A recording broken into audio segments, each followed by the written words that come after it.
right, here come our junior wing drivers. For their first round of practice.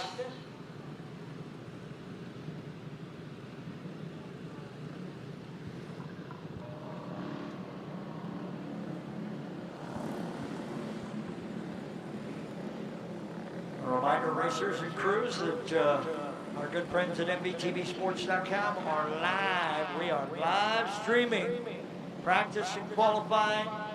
Day number 2, AJC Mid-America Series, powered by Farmer Brown Motorsports and Buckwild Racing. It's our 4th annual Midwest Championships, and we're off and running.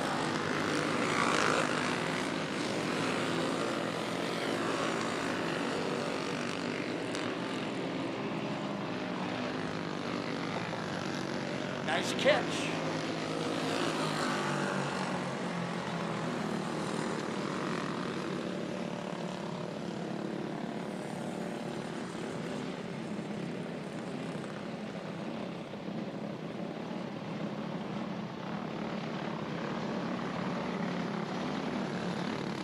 All right, we'll wind them back up again. Final call on Junior 2. Final call on Junior 2 for your first round of practice. Second call on Rookie. Second call for Rookie. First call for Junior 1. Adult clone drivers beginning ready. Adult clone drivers beginning ready. You'll be up shortly.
Second group in junior wing.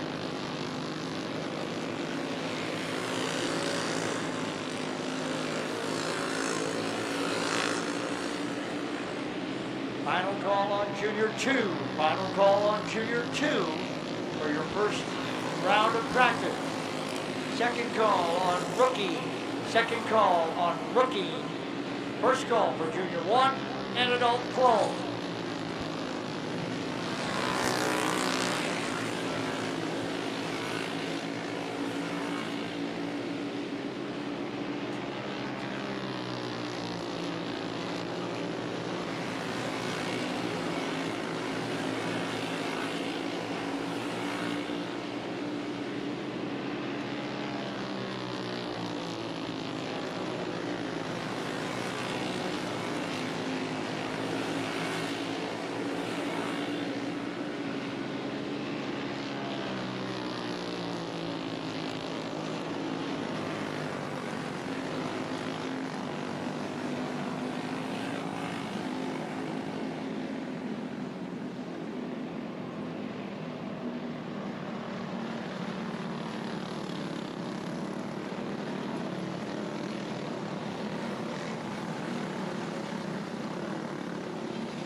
First group of Junior 2s on the Speedway.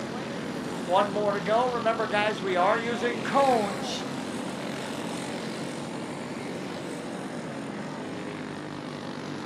Stay above those cones. We're trying to widen out that racetrack. Give it a little more bite, a little more grip, so you might be able to hang in if you get shuffled when we get to the main events.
Final call on rookie. Final call for rookie.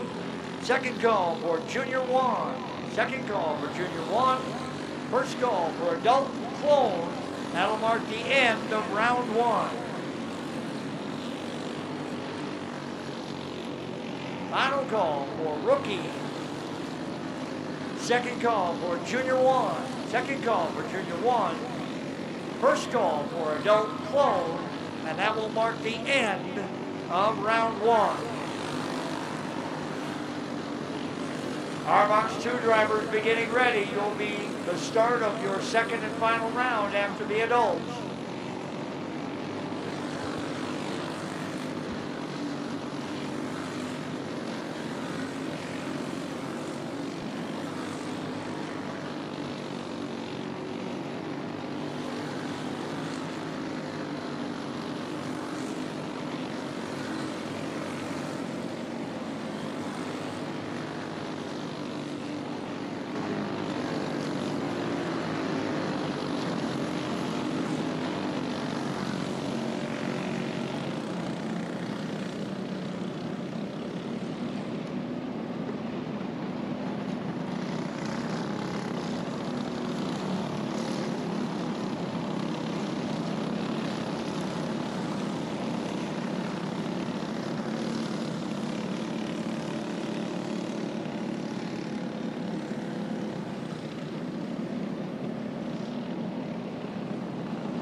Final call on Junior 1. Final call on Junior 1. Second call for adult clone. Second call for adult clone.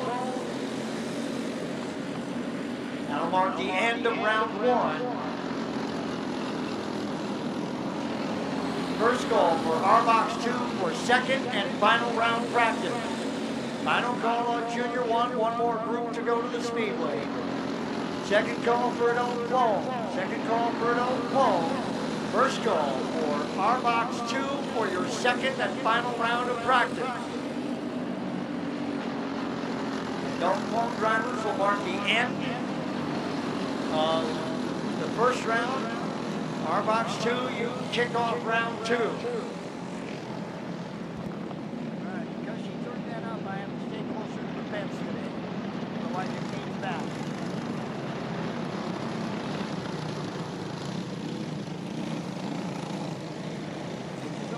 Because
Hey, I'm up here at Atwater, Minnesota, standing here with Jackson Reedus. Jackson, how do you feel about the track today? Really good. Really good? What kind of preparations have you guys made to account for the rain and track conditions? Not much. Just hoping the track the same way as yesterday. Were you guys fast yesterday? Yeah. Yeah. Who do you want to give a shout out to for helping you get here today? Chad Waller, John Street Service, Moody Meats, Beautiful Lawns, Capital Sign & Co. Cool. Well, good luck for the rest of the day, Jackson. Back to you.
right, here we go with the last of our first round practice.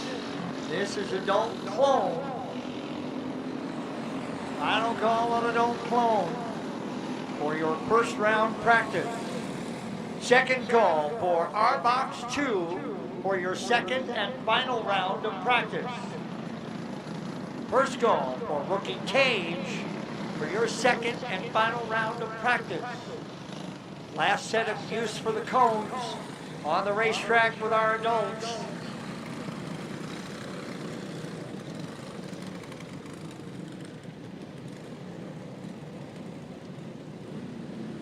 Final call on adult clone for your first round of practice. And here they come, led by Eddie Brose and Reagan Skolk.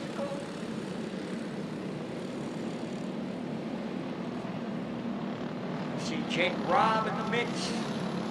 Declan Whitney's out there, Tanner Lowry, Corey Wolf, and the birthday boy, Scotty Simon. Scott Simon celebrating his birthday today, along with our head race director, Mr. Jade Schott.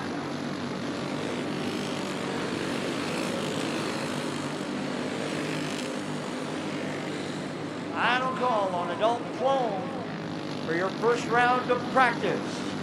Second call for RBox 2 for your second and final round of practice.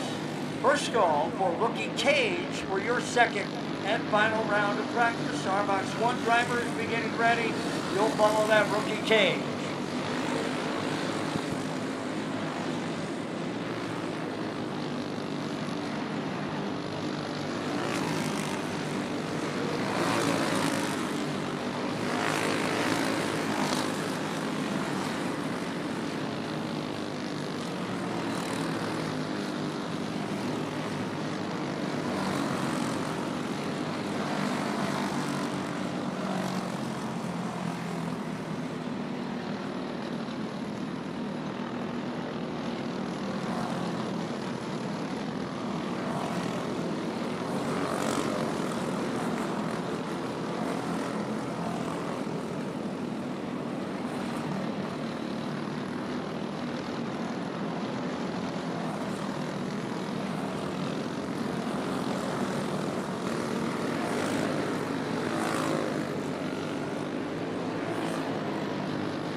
Okay, here we go, final group of round one. Final call for R-Box 2 for your second and final round of practice. Final call on R-Box 2 for your second and final round of practice. Second call for rookie cage for your second and final round of practice. First call for R-Box 1 for your final round of practice. Intermediate wing and open drivers beginning ready. Final call on R-Box 2 for your final round of practice. Second call for rookie cage. First call for R-Box 1 and intermediate wing.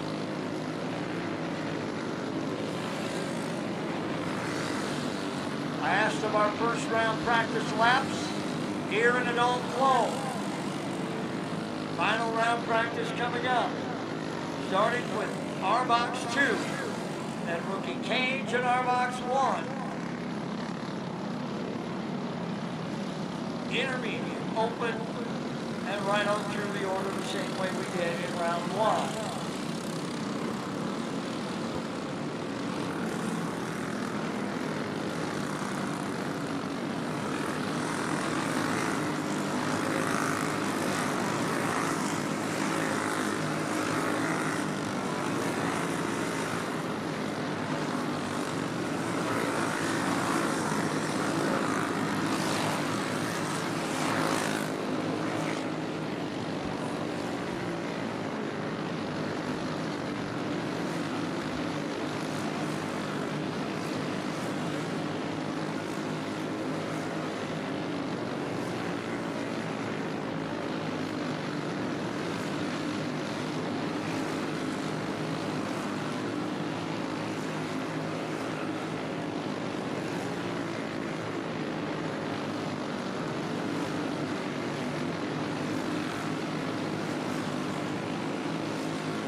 All right, that finishes up round one. Final round practice set to begin. Final round practice set to begin with R-Box 2. Final call on R-Box 2 for your second and final round of practice. Second call for rookie cage. First call for R-Box 1. Intermediate drivers beginning ready. This is the final round of practice. No cones in this final round.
round practice in rookie cage.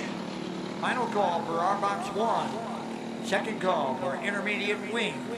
First call for open. Junior wing drivers beginning ready, you follow open. This is second and final round practice. This is our second and final round practice. Rookie cage on the speedway.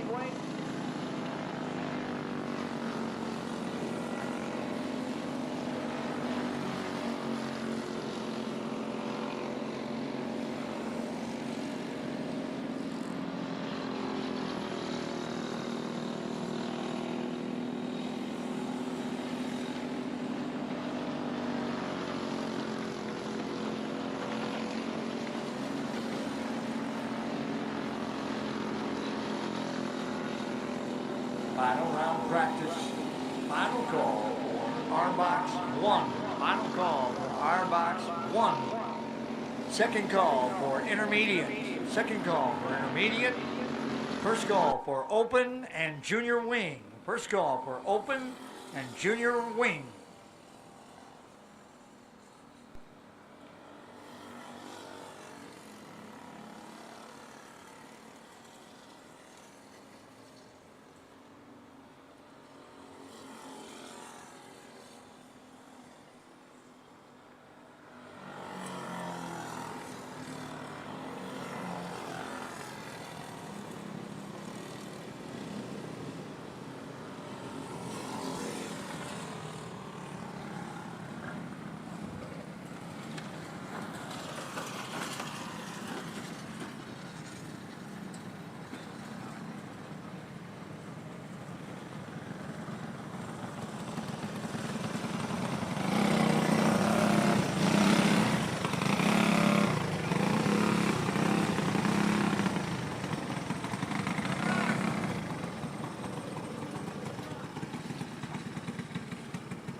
Here comes our box 1 for their final round of practice.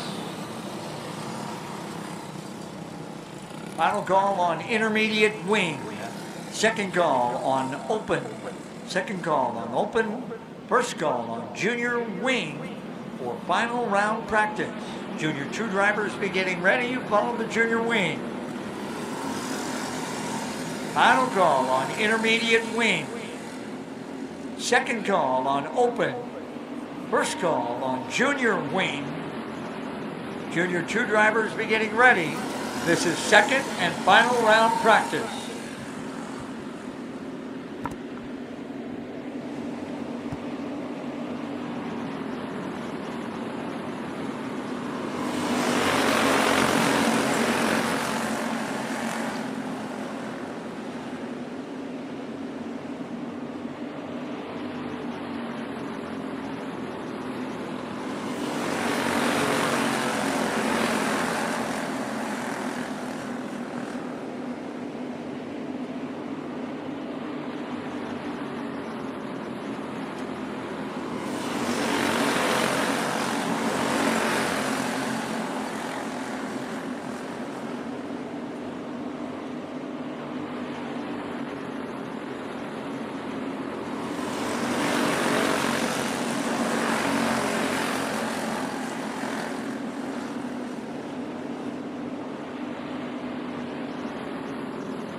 And here come our two intermediate wing drivers. Final call for open. Final call for open. Second call for junior wing. Second call for junior wing. First call for junior 2 and rookie. This is second and final round practice. This is second and final round practice. Final call on open. Second call on junior wing. First call on junior 2 and rookie.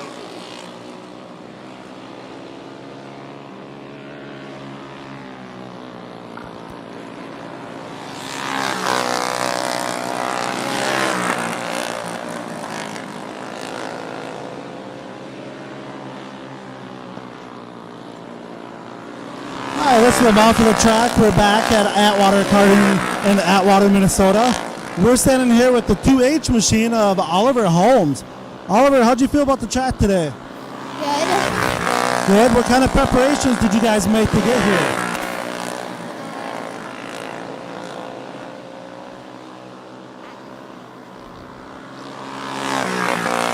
Did you work on the kart all night? She drives pretty hard, and I almost spin. No, it's hard. It's hard when it's like this. Yeah, it's a little dusty today. Okay. Well, Oliver, how many more races do you have today? 3, 3. Are you gonna go make some adjustments for the next ones? probably. Okay. Good luck today, Oliver.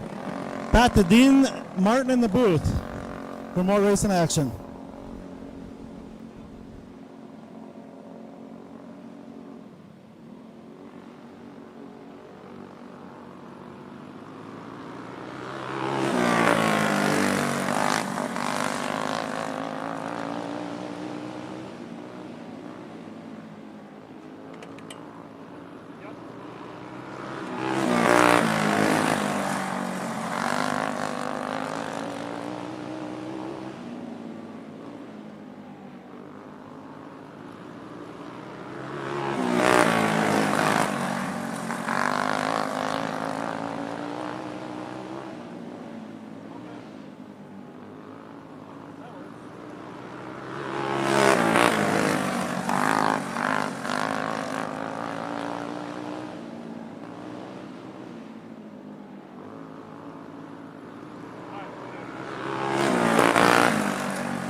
Final call on Junior 2. Final call on Junior 2 for your second and final round of practice. Final call on Junior 2 for your second and final round of practice. Second call for rookie. Second call for rookie. First call for Junior 1 and adult clone. Final call on Junior 2. Second call on Rookie. First call on Junior 1 and Adult Clone for second and final round practice.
Second of our junior wing group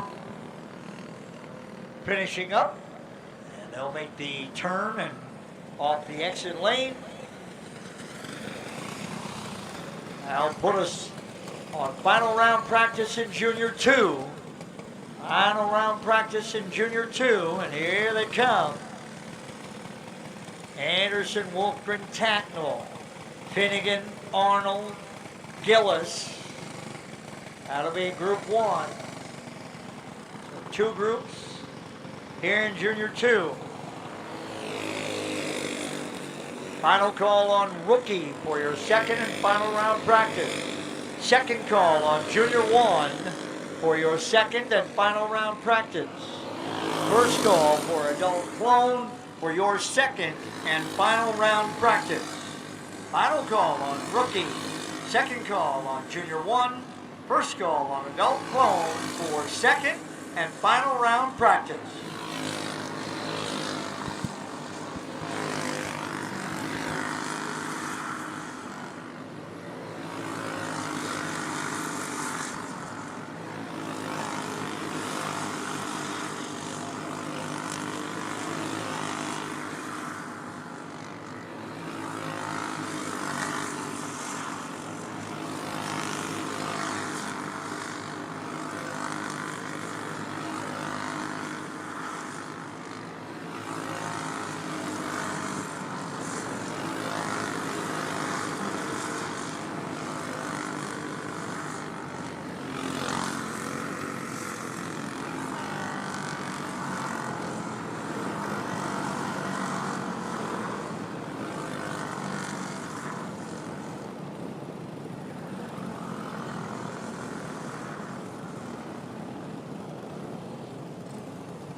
Second group in Junior 2. Brown, Allen, Manderfield, Conkelman, Underdahl, Perino, Kendall, Van Loo, and Roller. Final group in Junior 2. Final call on rookie. Second call on Junior 1. First call on adult clone for second and final round practice. Final call on rookie. Second call on Junior 1. First call on adult clone for second and final round practice. Josh Black here, standing up here at Atwater Karting Speedway in Atwater, Minnesota. I'm standing with the 91 machine of Tatum Gillis out of Northfield, Minnesota, I believe it is. Tatum, how's the track? It's very loose right now, but it's very good. Yeah, you like a loose track? Yeah. A lot of people say loose is fast. What kind of preparations are you going to make for the qualifying race? Try to flat-foot it and hold your line for me, mainly. Good luck for the rest of the day, Tatum. Back to Dean Martin in the booth for more racing action.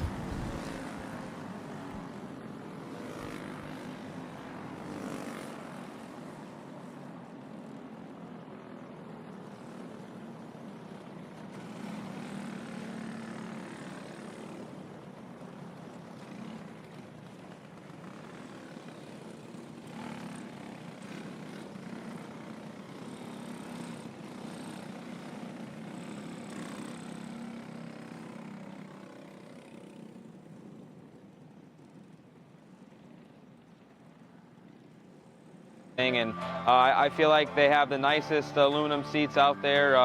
The craftsmanship, the welding on it is top notch, and now they're pouring my inserts and have the gravel cut seat and gives you a lot of clearance for your hybrid or your Hans, and I feel like you know, there's no better seat out there. Yeah, I mean, mine for a long time. I've always run Butler-built seats ever I got. Yeah, Butler-built has been a supporter of mine for a long time. I've always run Butler-built seats ever I got into 410 sprint car racing, and I feel like they have the nicest aluminum seats out there. The craftsmanship, the welding on it is top notch, and now they're pouring my inserts and have the gravel cut seat and gives you a lot of clearance for your hybrid or your Hans, and I feel like, you know, there's no better seat out there. Yeah, I mean, a little bit of feedback, right? These guys do it every day. So as me as a sprint car driver specifically, you know, every form of dirt racing, the seats are built different. And guys like us, you know, drivers are wearing holes in their hybrids because they're rubbing on the seats, and felt like there was a need for a little bit of a new design and a new generation of the sprint car advantage seats. So, yeah, it's been a fun ride, and hope to continue the relationship for a long time.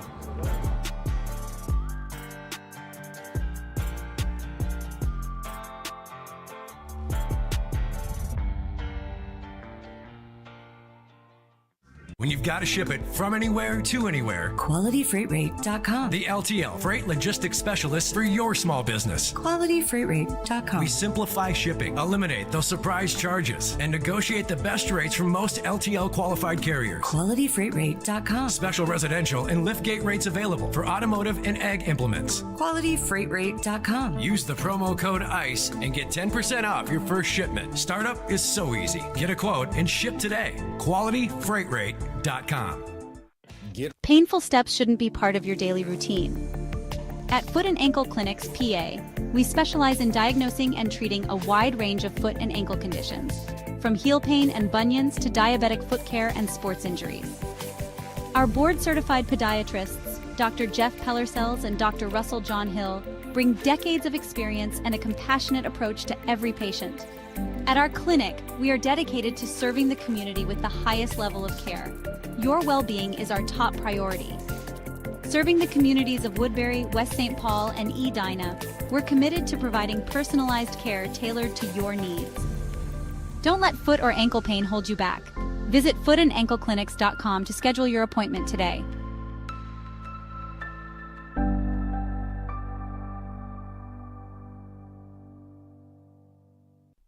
Every great journey begins with a trusted guide. And when it comes to finding your perfect home, there's no one better than Kathy Vetter. With over 10 years of experience and a passion for real estate, Kathy Vetter helps you find the perfect home, a peaceful country retreat, a cozy single-family house, or your very first step toward a lifetime home. She also specializes in commercial real estate, guiding you through every step of the way. From the heart of the metro to the scenic countryside, Kathy Vetter knows the Minnesota market inside and out, committed to finding the perfect fit for you, no matter where you are. Buying your first home can feel overwhelming, but with Vetter by your side, it's a smooth and exciting journey. She makes first-time buyers feel confident, supported, and understood, every single step of the way. From your first showing to handing over the keys, Kathy Vetter works tirelessly to ensure you get the home you've always wanted. Kathy Vetter, your trusted real estate expert across Minnesota. From vibrant metro living to serene countryside escapes to agricultural and commercial spaces.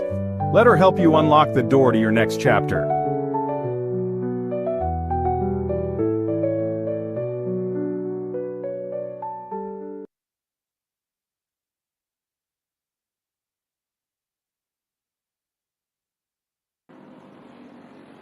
Final call on adult clones for your second and final round practice. Adult clone class will mark the end of practice. We'll get ready for qualifying and heat races. Heat races in the rookie and rookie cage. Everybody else will qualify.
Tells me the adult clone won't be the last because they're going to run that semi-pro dirty tire challenge practice also.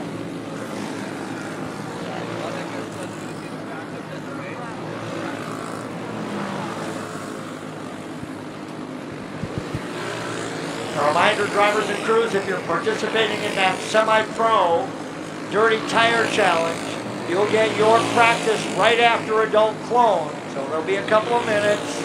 So you can swap out the tires, put the dirty tires on, and go from there. So if you're running that semi-pro dirty tire challenge, you'll have your tire practice coming up after adult clone.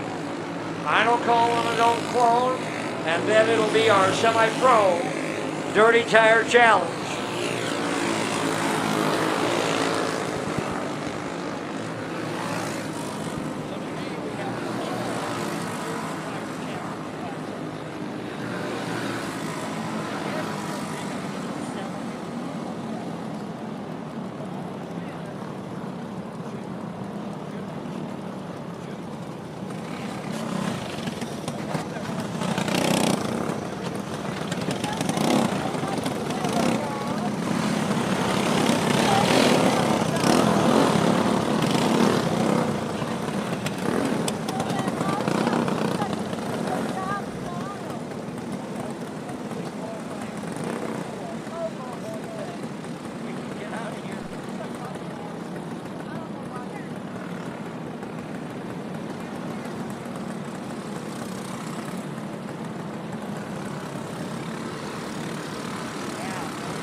right, adult drivers, if you're competing in that semi-pro Dirty Tire Challenge, your practice is up next.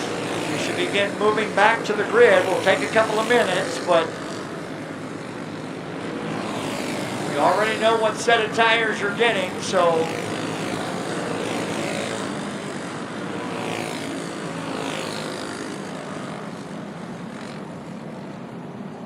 again, if you're competing in the Semi-Pro Dirty Tire Challenge, you're up next.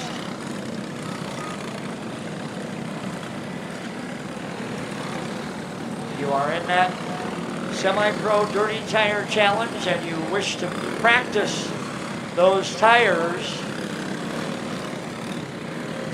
now is your opportunity. Everybody else will get ready for heat races and qualifying. Following our Semi-Pro Dirty Tire Challenge practice session, we'll get ready for the start of our qualifying and heat races. We'll start with heat races in the Rookie Mid-America, followed by qualifying in Stock Light and Junior 1. R-Box 2 and R-Box. Then we'll have a heat in the Semi-Pro Dirty Tire.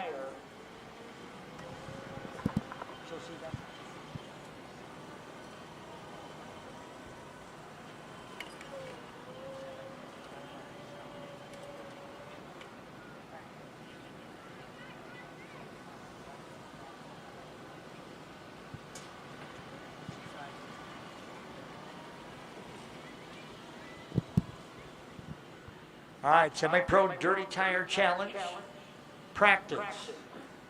Semi-Pro Dirty Tire Challenge, practice. So if you're involved in that Semi-Pro Dirty Tire Challenge,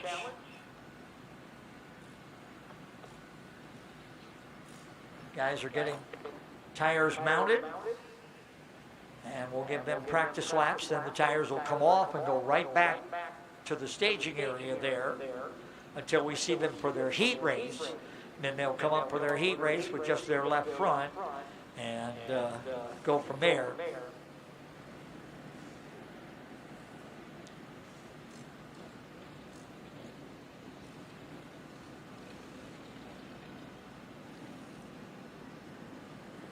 Brooms are coming. See if we're gonna sweep before we get to the Dirty Tire Challenge practice.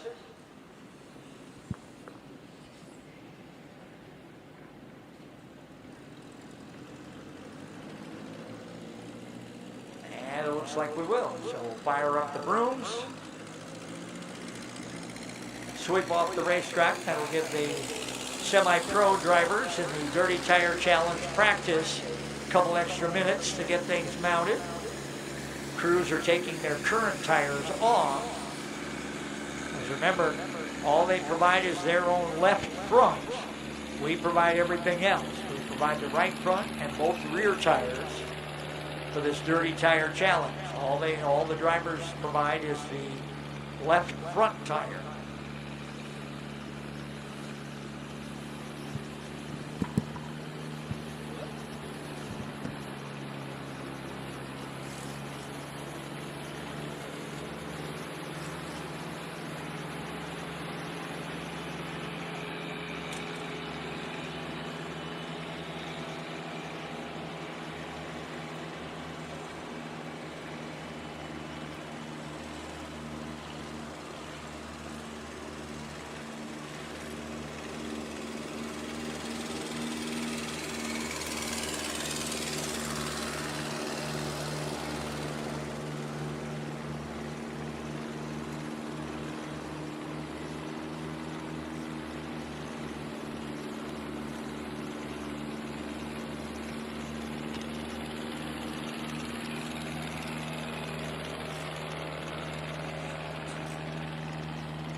need number 69 in the dirty tire semi-pro dirty tire challenge to come up. Otherwise, we're practicing without you. You come up and get your tires and put them on and join everybody else in the fun and practice. This dirty tire format will be a little different than the other dirty tire classes, the other 4 dirty tire classes coming up. Those dirty tire classes will share the set of tires with each other. These guys are running a separate whole event for them. They'll run a heat race while we get to qualifying, and then when we get into the main events, then they'll actually run the their dirty tire challenge. Okay, so no 69, so let's go. Fire them up. No 69 for practice, so let's go, guys. Let's get ready once the sweepers come off to finish up practice.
whole sweeper in the hole. Really good. I was really shocked when he came out and I was like, whoa. Oh, yeah. And he gets around here in a hurry. Absolutely.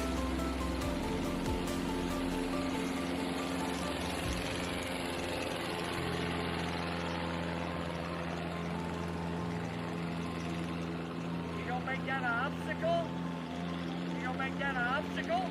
Put it right there, drive around the table. You can't get around the table, I'm sorry. That'll give you some great shots though, I'll bet.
All right, looks like we're finally ready to fire up the last set of practice laps of the day in our semi-pro dirty tire challenge.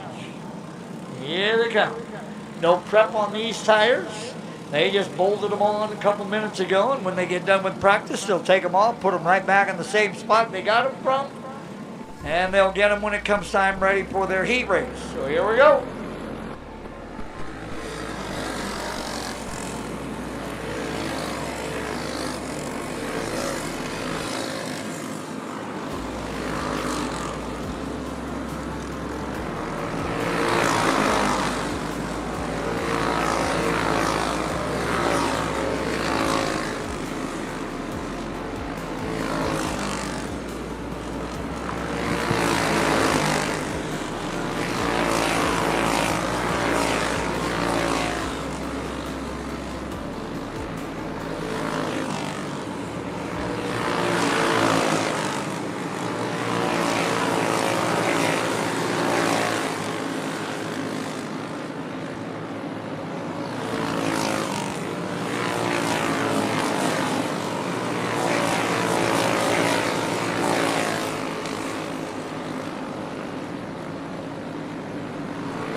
Yeah, Butler Build has been a supporter of mine for a long time. I've always run Butler Built seats ever I got into 410 sprint car racing, and I feel like they have the nicest aluminum seats out there.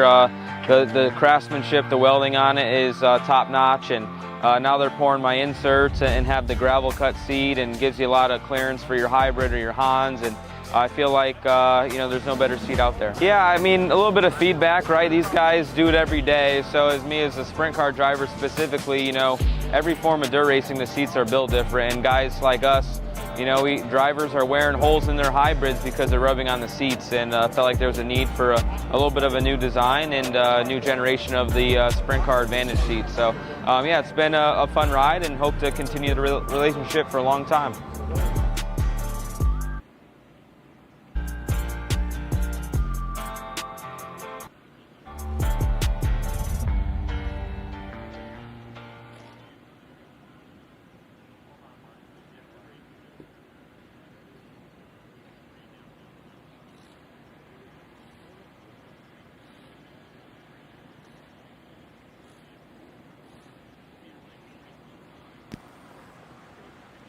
All right, drivers and crews, that finishes up practice.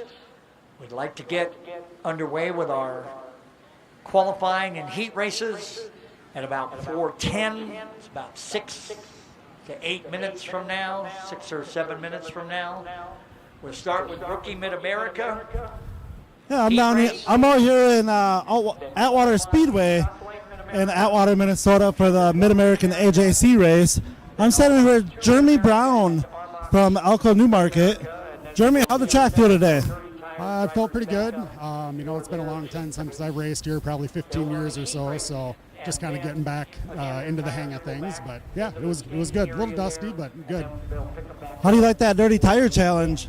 Well, it's definitely something, you know, different for me after being out of karting so long. I mean, back in the day when I used to run, we never ran tire prep at all. So I mean, similar, but the tires back then were a lot softer than what we're doing now, so it's still a little bit of a challenge. What kind of preparations are you going to make for the qualifying for that dirty tire challenge?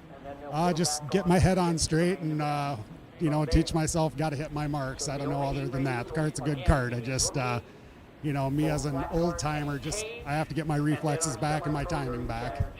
Sounds good. Thank you, Jeremy. Back to D. Martin with more racing action.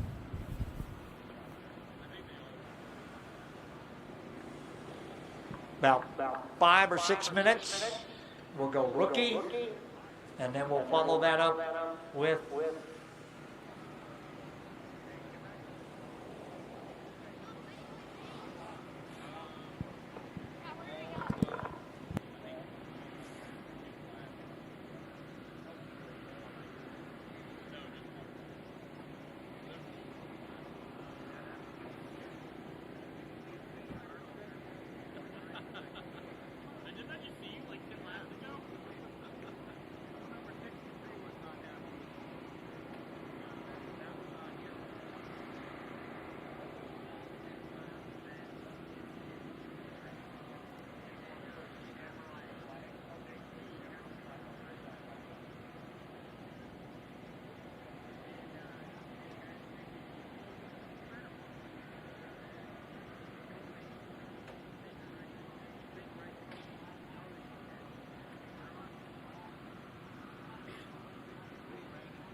All right, drivers and crews, let's start moving our way toward the starting grid. Rookie Mid-America Heat. Rookie Mid-America Heat race number 1. You're up first. Stocklight Mid-America pole qualifying. You are second. Stocklight Mid-America pole qualifying. You are second. Junior 1 Mid-America pole qualifying. You are third. Box 2 Mid-America, you are qualifier number 4. Remember, heat races today in rookie, flat cart, and rookie cage, and the semi-pro dirty tire challenge.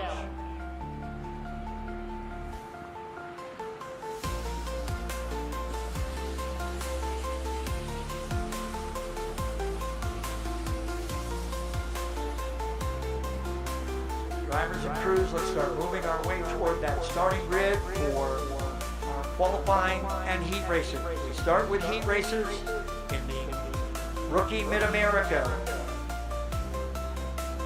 Then we go to qualifying in our Stocklight Mid-America division. And it's pole qualifying in Junior 1 Mid-America and Box 2 Mid-America. Pole qualifying in our R-Box Mid-America, and then we will have the semi-pro dirty tire challenge heat race as part of that qualifying setup.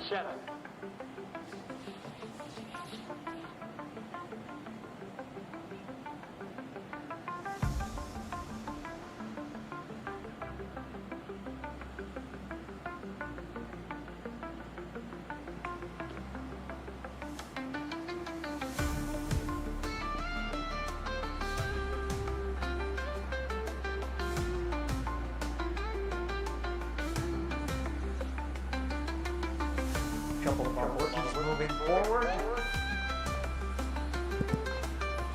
On the other side of the fence.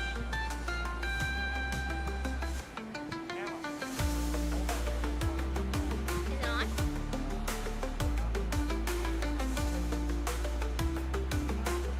No, you can hear us?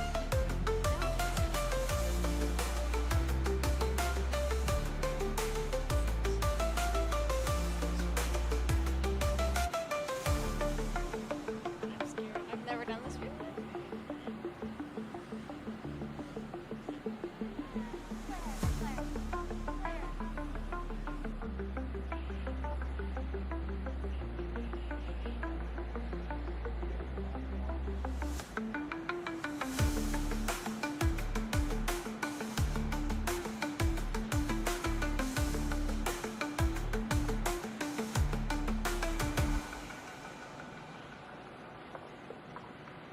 Final call on Rookie Mid-America, heat race number 1. Second call on Stocklight Mid-America, pole qualifying.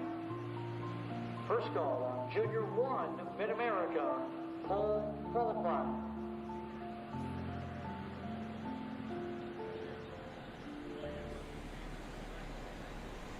All right.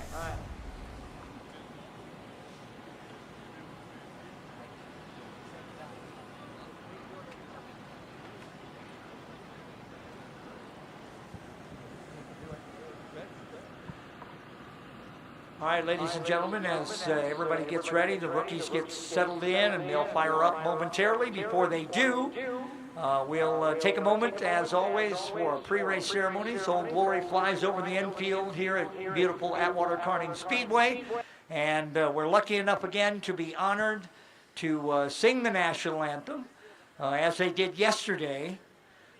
Emma Frericks and Elsie Fairchild will offer up our national anthem. So guys, if you'll take a minute, just kind of pause wherever you're at. Gentlemen, if you would, remove your hats. Emma, Elsie, kill it today. Oh, say, can you see by the dawn's early light what so proudly we hailed at the twilight's last gleaming, whose broad stripes and bright stars through the perilous fight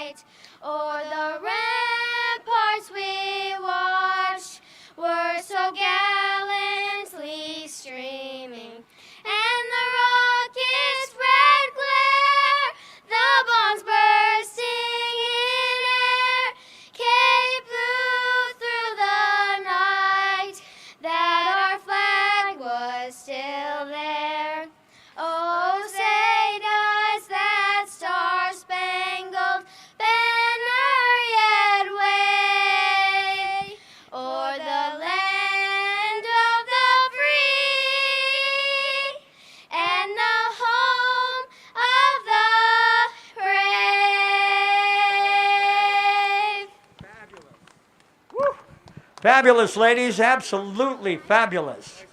My goodness, that was even better than yesterday. Yesterday was good, but today, woo, they took that one up a notch, that's for sure. Wow. All right, Rookie Mid-America Heat Race number 1.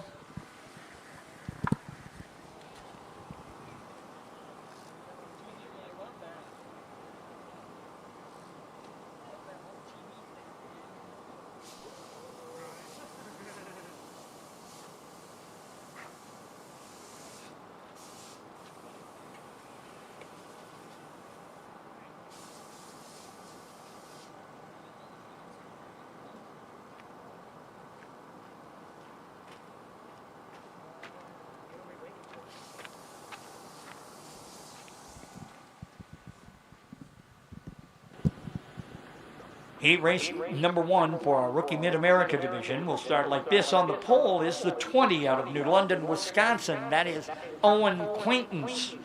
To the outside from New Richmond, Wisconsin, that's the 1 JMO. That is Jamison Ferguson. That is Jamison Finnegan, Jamison Finnegan. Row number 2 on the inside, new number this week. From Boone, Iowa, the number 100. That is Max Wolfgren. And to the outside of Max, that is the 16 out of Lake Crystal, Minnesota. That is Zalia Manderfield. So here we go. Rookie Mid-America. This is their first round heat. We'll see them one more time with the heat. We also will see them in qualifying for the AJC Rookie Championship.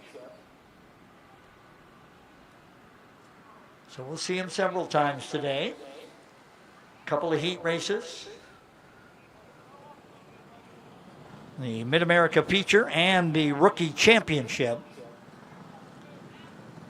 Those championship races will match up along the way. And so here comes Rookie Mid-America, their first round heat. We'll see them one more time with the heat. They'll also qualify when we get to the AJC Rookie Championship division. So here we come, Quaintance, Finnegan, Wolfgren, and Manderfield. Rookie Mid-America. Side by side, that's looking pretty good. Get Max to the inside. All right, we should be just about ready right there.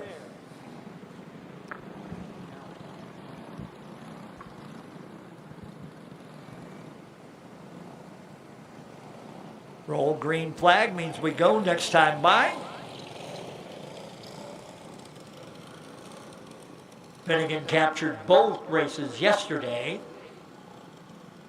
and is pretty well dominated. In fact, to be honest, he's only lost one time in the AJC Mid-America Series this summer, and that was to Wyatt Jacobson at University Plains Speedway in Brookings. He and Wyatt split the difference on a lap car, and Jamison came down too early and spun the lap car out, got sent to the back, couldn't make it all the way back up to the front, got close, but couldn't get there. It'll be Quaintance out to the early advantage in the 20. Wolfgren running second in the 100. Here comes Max, trying to go inside. He'll tuck back in. Nose to tail off of 2. Wolfgren again with a look. Finnegan trying.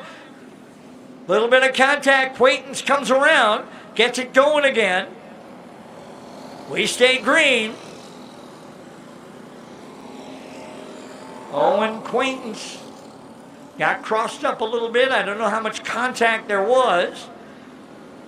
Spun across in front of Wolfgren.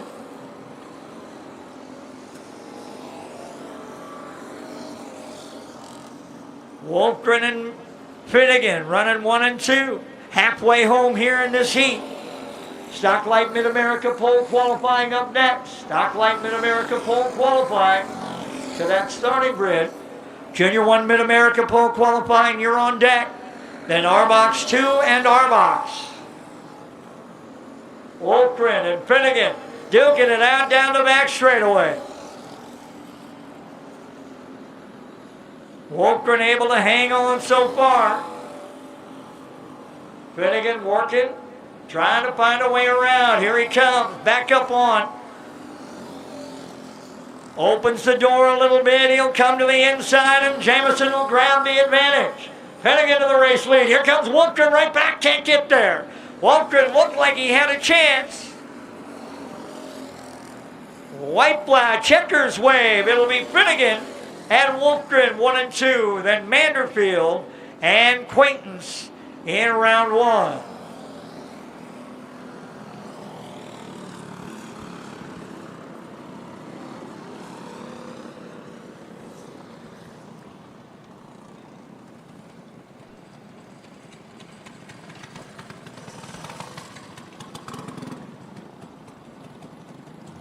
We go qualifying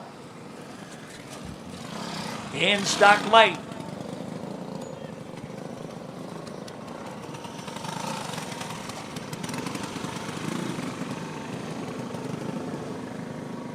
And they'll line up like this. Reagan Skolton and then Declan Whitney, Scott Simons and Noah Berglund, Gavin Gregory and Logan Katasik, Corey Wolf and Logan Webb, Reese Whitney and Eddie Brose, and Jackson Clark.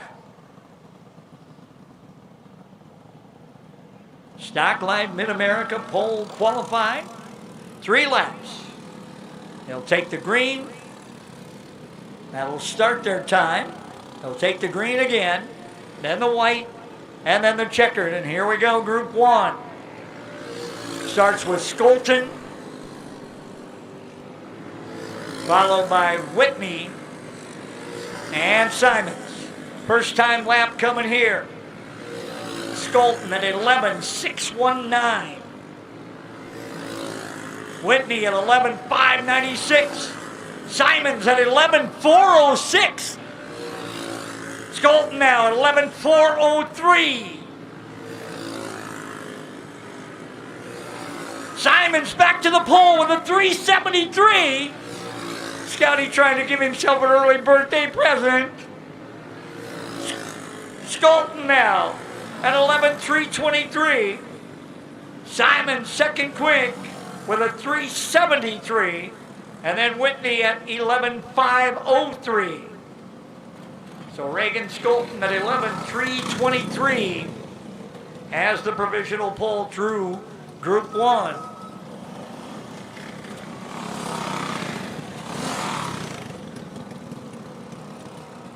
Here comes Group 2. That's Noah Berglund, followed by Gavin Gregory and Logan Katasik. Berglund, Gregory, and Katasik, Group 2. 11.323 from Reagan Skolton. Here's the time to beat for the pole. Berglund, lap 1 is a 5.48. Gregory is a 5.30. Katasik is the pole with a 2.52.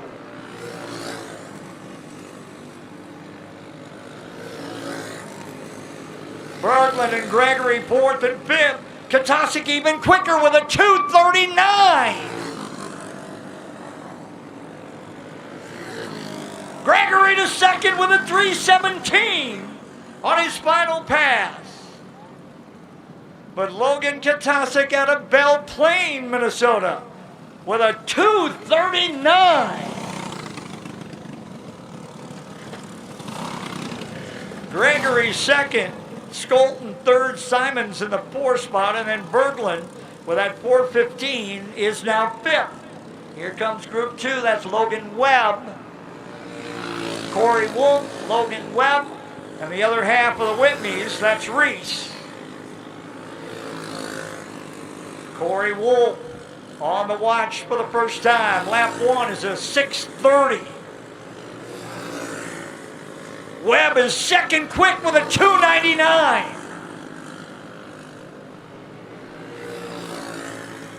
Pass number 2, Wolf with a 4.22. Webb still second, that 2.99. Reese Whitney, 8 now with a 4.80. Webb with his best lap, but it's still not good enough to take Katasik, a 2.95. For Logan Webb. Katasik 2.39, Webb at 2.95, Gregory at 3.17, Skolton at 323, and Simons with a 375, your top five.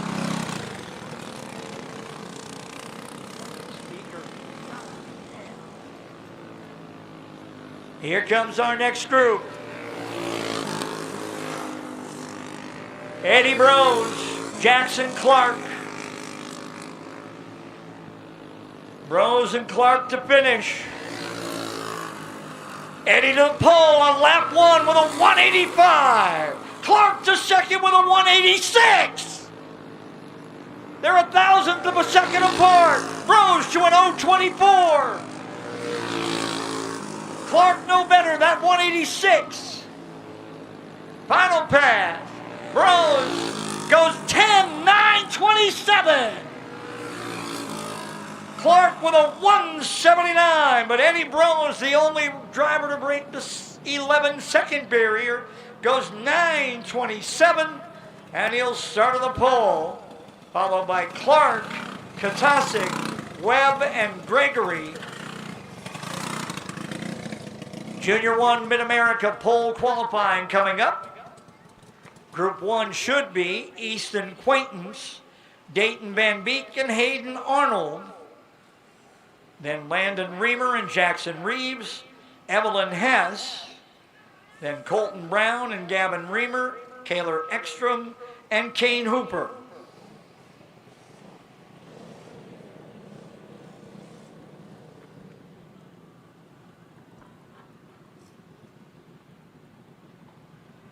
Junior 1 Mid-America pole qualifying. Quaintance, Van Beek, and Arnold should be Group 1. There comes Quaintance. There comes Van Beek. And here comes the younger of the Arnold brothers. That is Hayden. Quickly on track they go.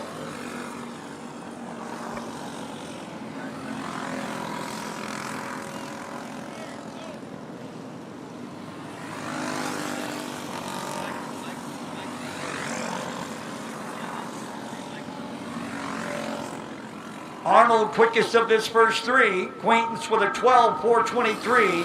Van Beek with a 12.055. Arnold at 11.990. Now Van Beek to the pole with an 8.41. Now Arnold to the pole with a 7.88. Arnold and Van Beek back and forth. Final pass, Van Beek with a 7.55. Arnold with a 7.66. But it's Primgar, Iowa's Dayton Van Beek to take Group 1, followed by Arnold and Quaintance. 7.6.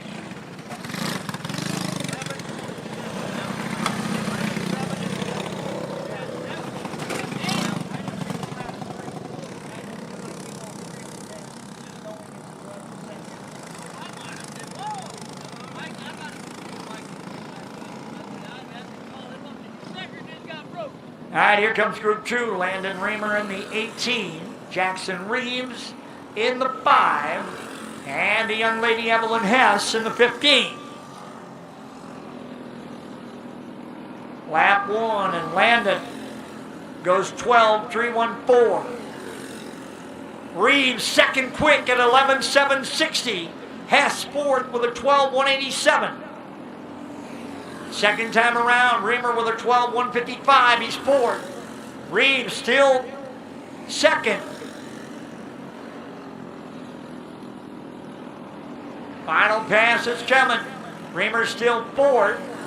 Reeves to the pole with a 5.90. 11.590 for Jackson Reeves. Reamer fourth, Hess fifth. So it's Reeves and Van Beek, Arnold and Reamer, Hess and Quaintance, 1 through 6. Our box 2 Mid-America pole qualifying coming up next. Our box 2 Mid-America pole qualifying coming up next. Here comes Gavin Reamer in the 14. He'll be joined by Colton Brown and Kaylor Ekstrom. That'll just leave us Kane Hooper to finish the class.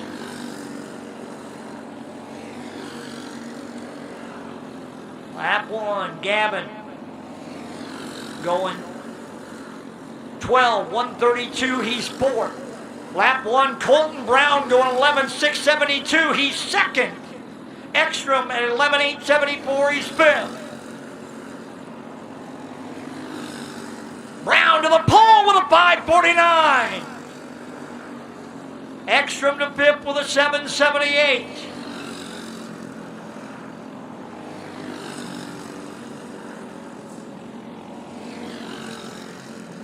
Ekstrom to fifth with that 7:78, but Colton Brown grabs the pole with an 11:549.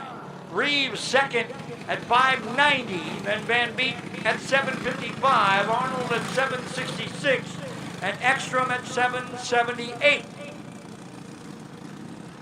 That'll leave us Kane Hooper, and here comes Kane. RBox 2, Mid-America pole qualifying up next, then RBox, Mid-America pole qualifying, and then our semi-pro dirty tire. So semi-pro dirty tire guys, be thinking about it. You're a couple of classes away. Hooper, lap 1 goes 12:467.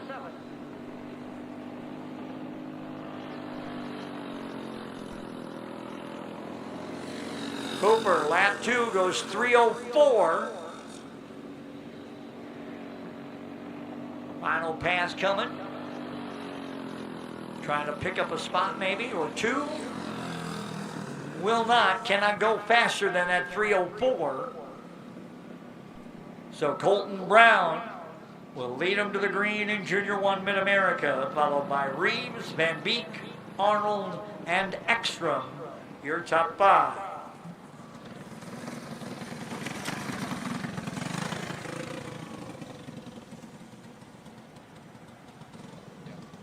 RBox 2 Mid-America coming up for pole qualifying.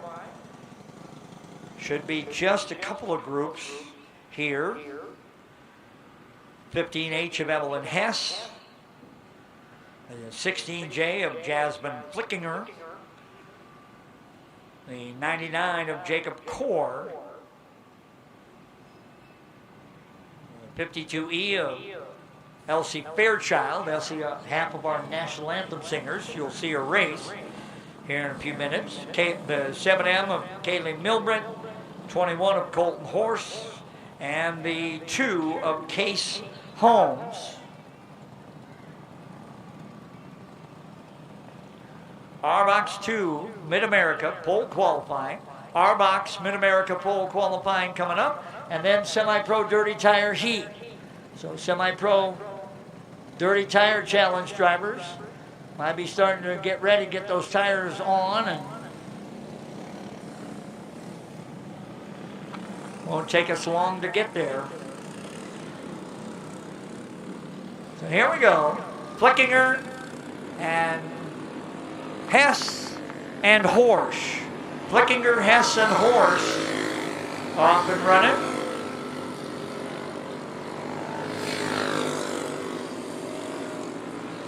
Jasmine Flickinger will put the first time up. It's a 12:374. Evelyn Hess at 12:377. Colton Horsch at 12:557. Pass number 2. Flickinger goes a 12:347. Hess and Horsch no quicker. Final pass. Flickinger will settle for second. And now Horsch to the pole on his final pass. He goes 12.342. Colton Horsch out of New Ulm, Minnesota, grabbing that provisional pole with one more group.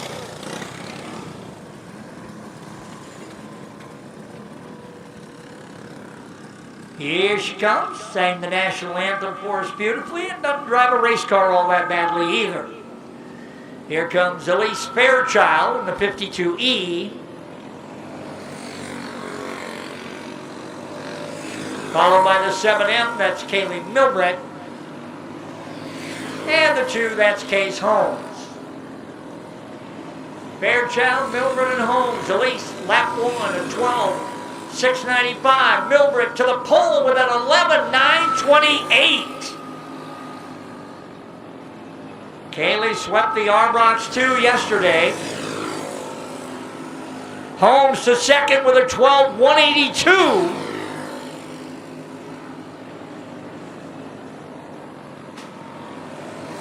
Final pass. Fairchild with her best at 12:631. Neither Milbert or Holmes able to improve on lap 2, so Kaylee will sit the pole at 11:793 with Case second at 12:065. Then Horsch, Flickinger, Hess, and Fairchild.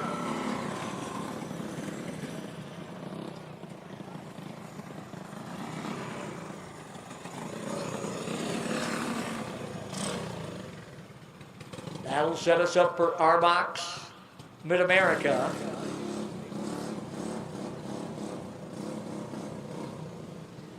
Group 1 should have the 2H, that's Oliver Holmes, the 4 of Leo Fairchild, and the 26 of Kimber Zimmer. Semi-pro dirty tire guys, you better be getting those tires on and getting ready to go. Uh-oh, somebody lost an arm restraint. Somebody lost an arm restraint. It'll be in the tech shed. If you happen to lost an arm restraint, it's been shortened down and kind of taped off to make sure that it is the right length. But if you lost an arm restraint, we have it in the tech shed. R-Box Mid-America pole qualifying, and then our semi-pro dirty tire heat race. So semi-pro guys, make sure you're getting those dirty tires bolted on so we're ready to go. There's no reason for us to have to wait for you. You haven't been on the track since you practiced. For most of them. All right, here we go. Here comes Oliver Holmes. That 2H. There's Leo Fairchild. And there's the young lady Kimber Zimmer. Holmes, Fairchild, and Zimmer here in R-Box Mid-America. Group 1. Everybody's off and running at full song. First time laps will be posted here from Oliver Holmes.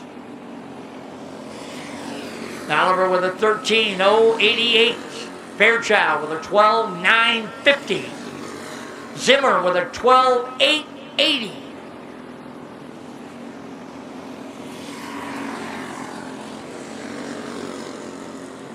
Fairchild quicker on lap 2 with an 8:96.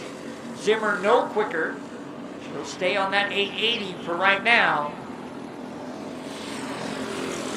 Final passes, and nobody able to post anything faster. So Kimber Zimmer with that 12:880. The time to beat right now. Fairchild with a 12:896, and then Holmes with a 13:088.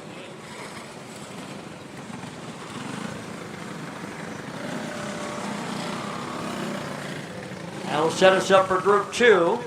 Should include the 9A of Carter Lang, the 4X, that's Luke Pettit, and the 10 of Jack Canton.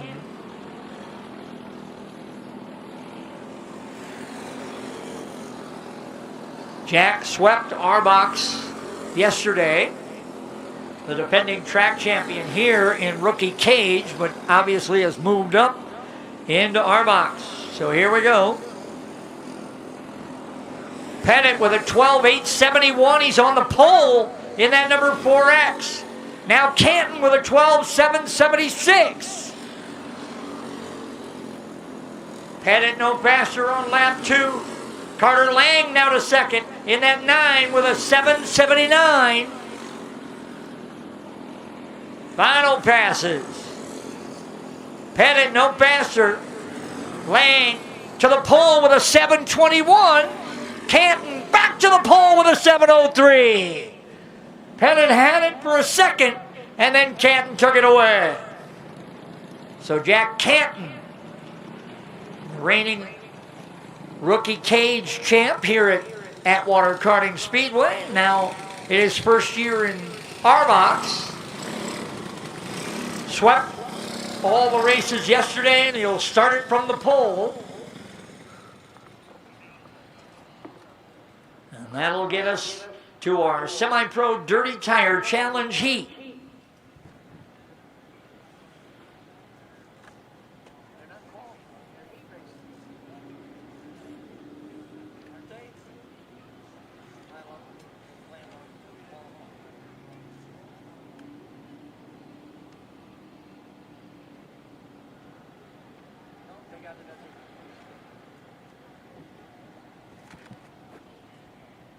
So here's how they'll start the Dirty Tire, Semi-Pro Dirty Tire Challenge heat.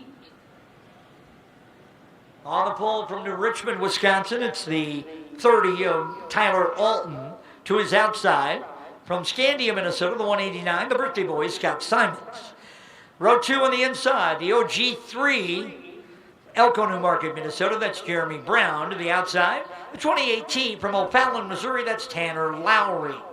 Row 3 inside, 56 out of La Crosse, Wisconsin, that's Wyatt Wolf. To the outside, from Wilmer, Minnesota, the 69, that is Tyler Wharton. Row number 4 inside, Eagle Lake, Minnesota, 45X, that's Ryan Kennedy. To his outside, Des Moines, Iowa, the 41 of Stevie Smith. And in row number 5, from Dalton City, Illinois, that's the 98 of Logan Webb. And to his outside, from Nicollet, Minnesota, that's the 96 of Jake Robb.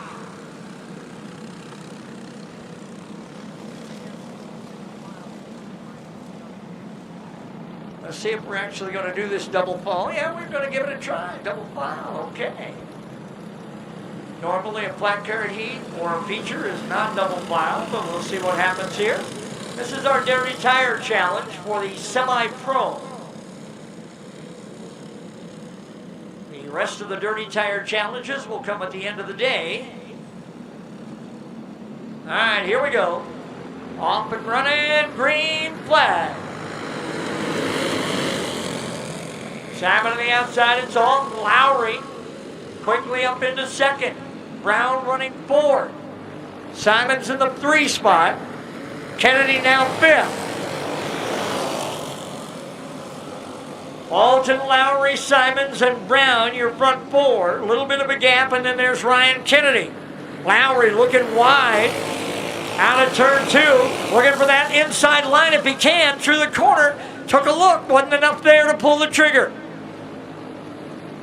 Oh, Simon starts to spin, gathers it back in, caution coming out. Got a cart off the top of turn number 2. That's the 69 of Tyler Wharton.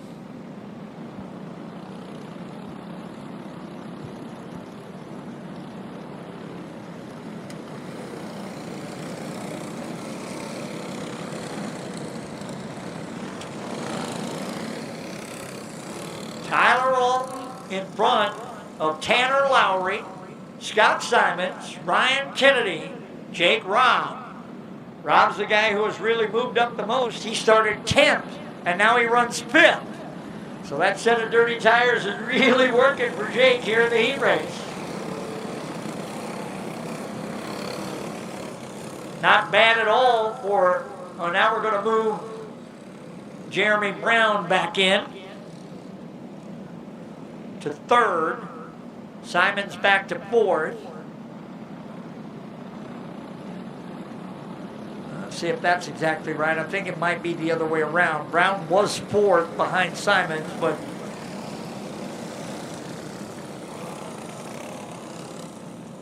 trying to move. Yeah, see, I thought we had that messed up. So Simons back to 3rd. Brown running 4th. Then Kennedy, Robb, Smith, Webb, Wolf, and Wharton. And now we're going to switch around somebody else. All right, Webb in front of Robb. So Jake, not such a great run yet. That was 10th, now into 6th.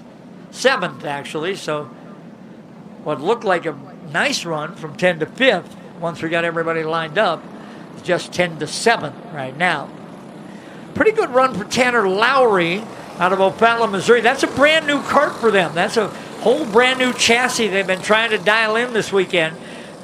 They rolled it out of the trailer yesterday, and they were slow. They really were. Dad said we were just really slow, but by the end of the day, they'd found a little bit of something, and so far so good here in the Dirty Tire. Semi-Pro Dirty Tire Challenge, and we're back underway with green. It's Alton, Lowry, Simons, Brown, Kennedy.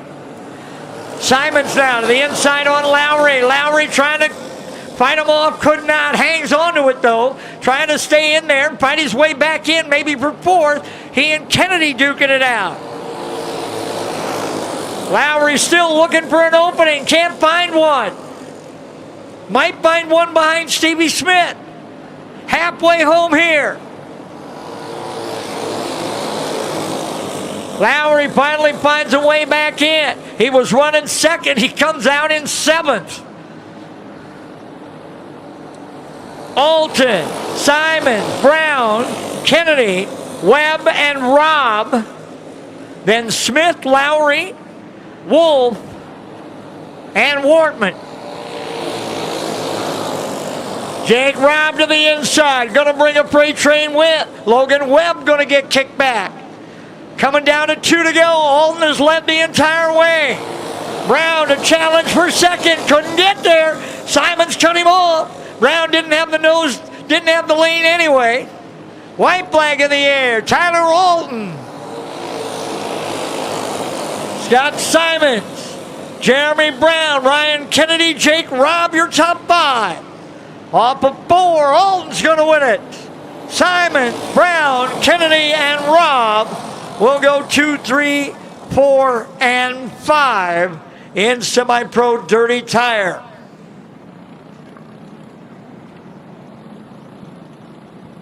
So those guys will head back for the staging area. They'll drop off the 3 tires. They'll pick them back up when we get to their main event.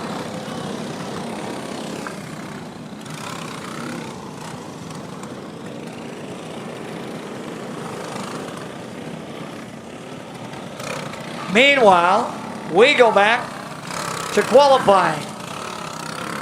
This will be Junior Wing. Junior Wing, Mid-America, pole qualifying. Then Junior 2, Mid-America, pole qualifying. And then our Stock Heavy, Mid-America, pole qualifying. On the Speedway, Tate Schultz, Bentley Kramer, Jonathan Pettit III.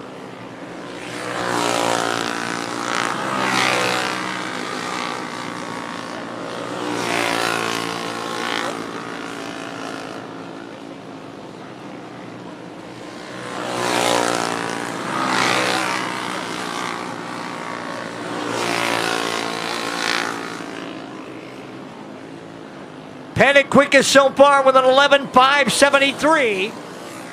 Kramer second quick with an 11.841. Josh Black here at Atwater Karting Speedway in Atwater, Minnesota. I'm standing here with Kimber Zimmer out of Spring Valley, Minnesota. Kimber, how'd your qualifying go? I got third. I got the fourth fastest lap out of 6 cars. Nice. How'd the track feel today? It was a little dry, but my dad did some work and it worked out. Nice. Are you guys going to make any more adjustments for the next race? Yeah, we are. Perfect. Well, good luck the rest of the day, Kimmer. Back to Dean Martin with more racing action. Grayson Sheehan in the 1, and Aisley Anderson in the 71A. This is Group 2. Milbrett, lap 1 is at 12.068. Sheehan, lap 1 is at 11.830. He's second. Anderson with a 12.533. Now Milbrett into the 2 spot with a 7.46. Kaylee Milbrett, second quick at 11.746.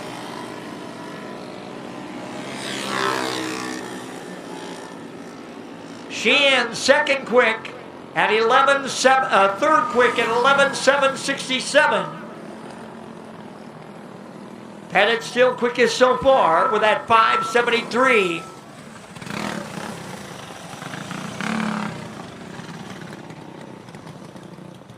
Milbert second quick with that 7.46. Then Sheehan with a 7.67. And Kramer at 8.41. Tate Schultz right now fifth with a 12.292. Here comes Jackson Balderas in the 10J. The 26 of Dominic Weber and the 19 of Jacob Demmel. Weber captured both junior wing finals yesterday. Weber to the pole on lap one with a 4.58. Demmel second with a 5.15.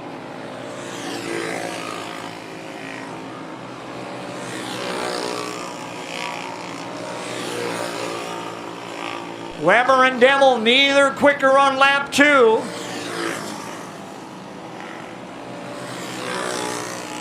Now Weber with a 4.45 and Demmel with a 4.93. They'll start alongside of each other in the main event right now with 2 to go.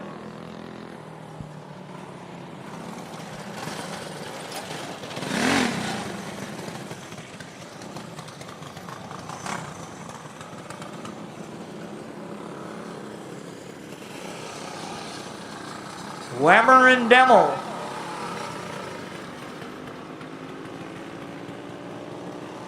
Balderas was fifth quick with a 7.61. Final pair.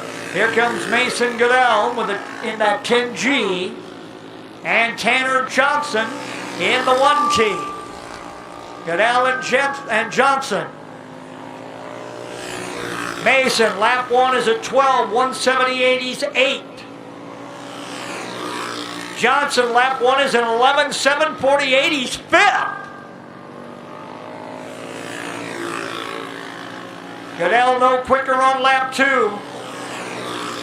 Johnson no quicker on lap two either. Both right now hanging on lap one times. Final pass coming. No quicker for Goodell. Johnson, nope. Both drivers will take their lap one times and they'll go with them. So Weber and Demmel will make up your front row in the Junior Wing Mid-America Final with Pettit and Milburn in lane 2, Johnson and Balderas in row 3. Junior 2 Mid-America pole qualifying coming up next. Junior 2 Mid-America pole qualifying. Group 1 should be Carter Roller, Ace Wolfgren, and Bentley Kockelman. Group 2 should be Tatum Gillis, Gavin Allen, and Braylon Manderfield. Group 3 should be Riley Finnegan, Olivia Van Loo, and Jaden Anderson. Group 4 should be Carter Brown, Blaine Kindle, and Gavin Underdahl. And the final group should be Henry Arnold, Robbie Perino, and Garrett Tatnall. Here we come. Roller in the 11R, Wolfgren in the 78, Kockelman in the 63. Junior 2 Mid-America pole qualifying. Stock Heavy Mid-America pole qualifying coming up next. Stock Heavy drivers be getting ready. Here comes first lap times. Roller 11.820. Wolfgren 11.683. Kockelman, 11.870. Second pass, Roller no faster, nor Wolfgren. Kockelman at 11.746 now, second quick. Roller with a 7.95 on his final pass. Wolfgren with a 5.96 to grab the pole. Kockelman second at 6.48. So it's Wolfgren, Kockelman, and Roller in that order, Group 1. Ace Wolfgren out of Boone, Iowa, home of the Super Nationals with an 11.569. All right, here comes our next group, that 91, that's Tatum Gillis. The 06 belongs to Gavin Allen, and that big 16, that is Braylon Manderfield. Gillis, Allen, and Manderfield here in Group 2.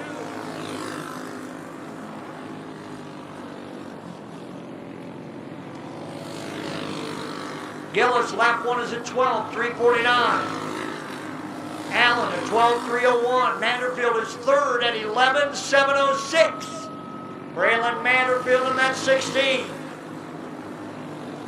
Gillis goes 12.205. Allen an 0.94. Manderfield no faster. No quicker than lap 1.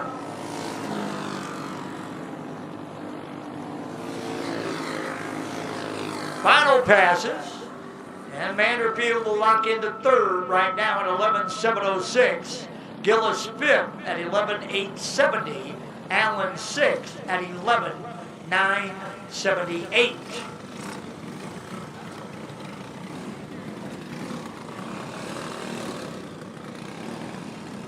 Here comes our next trio. Riley Finnegan in the 32, the young lady Olivia Van Loo, and the 81 of Jaden Anderson. It'll be Finnegan, Anderson, and then Van Loo. 2 groups to go. First time lap coming. Finnegan, second quick with a 5.97. Anderson, fourth quick with a 6.67. Van Loo with a 12.018. Second pass. Finnegan to the pole with a 5.61. Anderson down to the pole with a 4.18. Van Loo to sixth with a 7.79. Final pass. Finnegan with a 5.34, but it won't be good enough to get inside of Anderson. Van Loo into fifth with a 6.48. But it is Jaden Anderson at 11.418 with a provisional pole and 2 groups to go. So Anderson putting a little pressure on. This will be a guy who's going to get up front and get up front in a hurry. Carter Brown. He'll be joined by Blaine Kindle and Gavin Underdahl.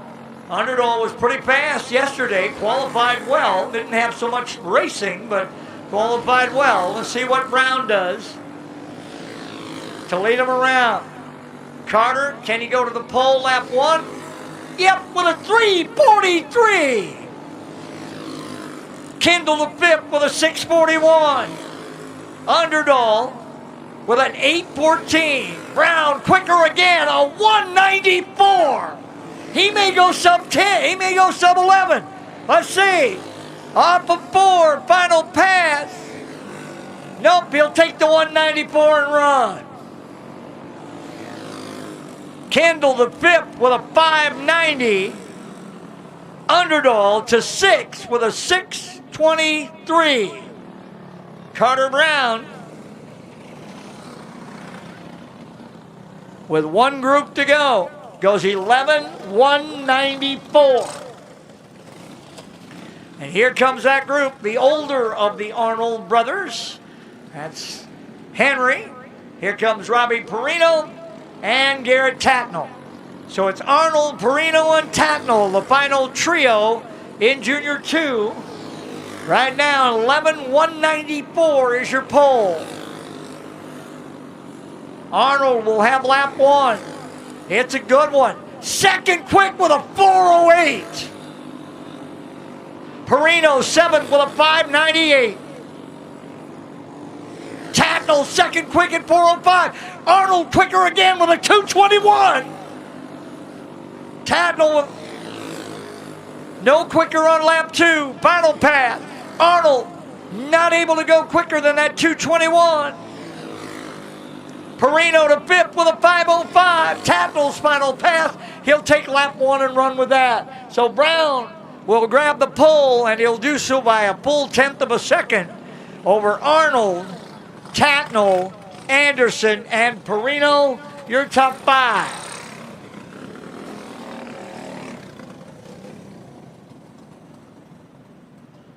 That'll bring us to Stock Heavy Mid-America. AJC Rookie Championship coming up next for pole qualifying. And then we go to the pro classes, starting with Pro Junior 1 and Pro R-Box 2. Rookie cage carts your 4 classes away for your heat race, so just keep that in mind for the rookie cage. We're pole qualifying in Stock Heavy. Group 1 should be Reagan Skolton, Zachary Teeters, and Eddie Brose. I see Skolton's 9S. I see Brose's 19. Waiting on Teeters 14G. That looks like we'll go with Blake Nelson instead of Teeter. So it'll be Skolton, Brose, and Nelson to make up Group 1 here in Stock Heavy Mid-America. Reagan Skolton, Eddie Brose, and Blake Nelson.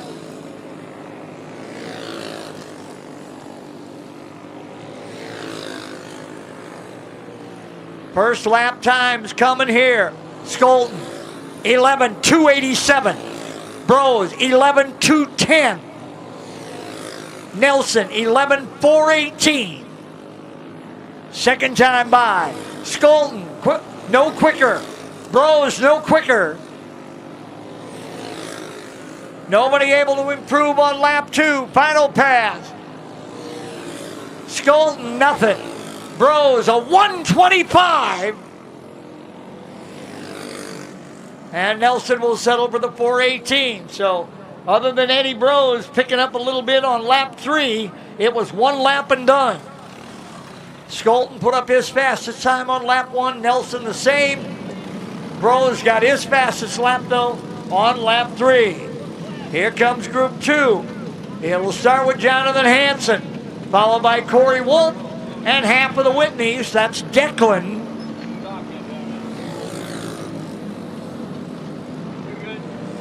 AJC Rookie Championship pole qualifying coming up next. Lap 1, Hansen is a 142. Wolf a 749. Whitney a 433. Lap 2, Hansen to the pole with an 062. 062 for Jonathan Hansen.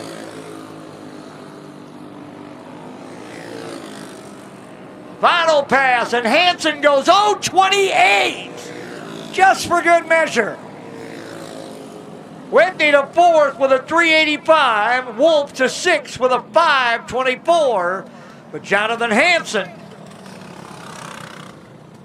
to the pole with an 028. 11:028.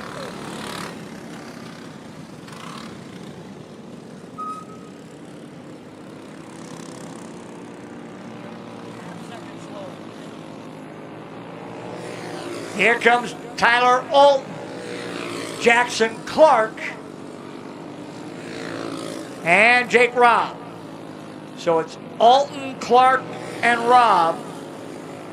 Lap 1, Alton a 374. He's 5th. Clark a 235. He's 3rd. Robb a 393 is 7th. Pass number 2, Alton no better. Clark quicker at 153, still 3rd. Robb into 5th with a 323. Final pass. Alton with a 340. Clark with a 152. Robb to 4th with a 244. So Clark, Robb, and Alton are 3rd, 4th, and 6th right now. Jonathan Hansen still quickest at 11:028. Then Eddie Brose with a 125, Clark with a 152, Robb with a 244, and Skolton with a 287. Here comes our next group. It'll start with Gavin Gregory, followed by Logan Katasic and Tanner Lowry. Gregory, Katasic, and Lowry. Gregory, lap 1 is a 360. Katasic, lap 1 is a 225. Lowry, lap 1 is a 295. They're 4th, 7th, and 9th. Gregory, lap 2 is a 274. Katasic with a 156. Lowry with a 253. Final pass. Gregory, no quicker. Look, Katasic to second with a 115. Lowry to fifth with a 241. Logan Katasic to second quick behind Jonathan Hansen with a 115. Lowry to fifth with a 241. Gregory to seventh with a 274. Here comes Ryan Kennedy and Stevie Smith and the other half of the Whitneys. That is Reese. Jonathan Hansen at 11:028. The time to beat. Final group.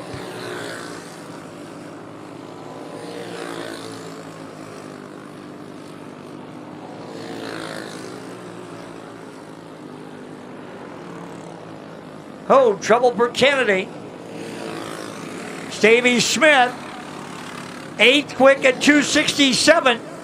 Reese Whitney with a 443 is in the 14 spot. Smith, final pass, no faster.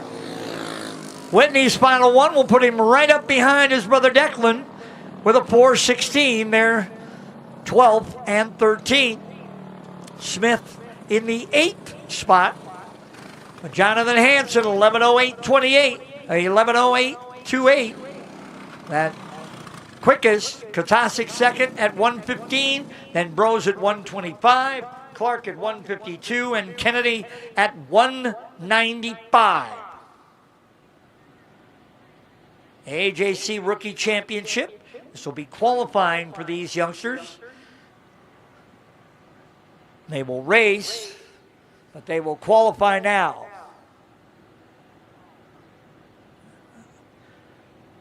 So let's see how we're going to do this. Are we going to pair them up, or are we going to one at a time?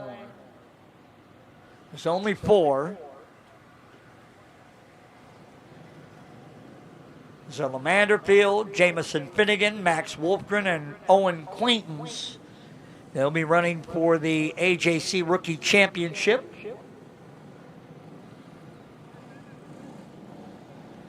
Looks like here comes Owen. So we got all 4 of them. Let's see if we're just going to send a pair and then a pair. That would be the way to do it in groups of 2 with 4. So Manderfield and Finnegan. Jamison has qualified. He ran the AJC Junior 1 Heavy earlier this summer at one of the stops. I think that was at Brookings, at University Plains. So he has qualified before. Many of these rookies maybe haven't. Manderfield, lap 1 is a 13:273. Finnegan, lap 1 is a 12:509. Manderfield's lap 2 is a 13:054. Finnegan's lap 2 is a 4:35. 12:435 for JMO. Final pass. No quicker for Manderfield. Finnegan quicker again with a 12:410 for Jamison. So Finnegan right now with the provisional pole at 12.410. Zalon Manderfield with a 13:054. And here comes the second pair. Up next will be Pro Junior 1. Pro Junior 1 pole qualifying. You're on deck. Then Pro R-Box 2. And then we'll see the rookie cage for their first round heat. Second grouping on the Speedway has Max Wolfgren and Owen Quaintance. Wolfgren and Quaintance to qualify. Max off of 4, lap 1. Not bad, a 12:933.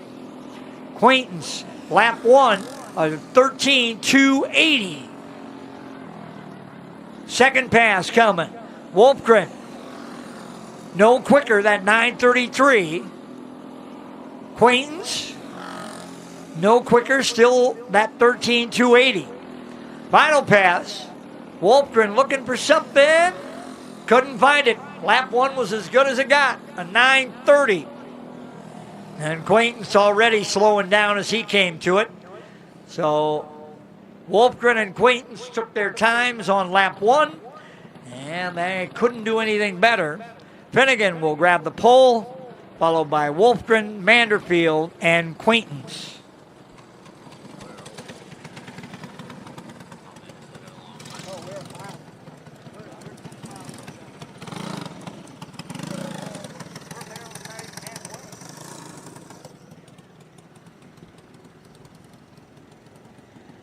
Pro Junior 1 pole qualifying coming up next. Pro Junior 1 pole qualifying.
Pole qualifying in our Pro Junior 1 underway. Colton Brown, Taylor Ekstrom, and Hayden Hansen.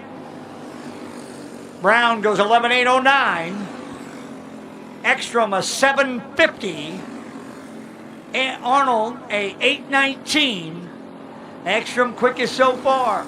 Brown quicker again on lap 2 with a 7.85. Ekstrom even quicker at 6.31. Arnold into second with a 7.65. Final passes. Brown with a 6.14.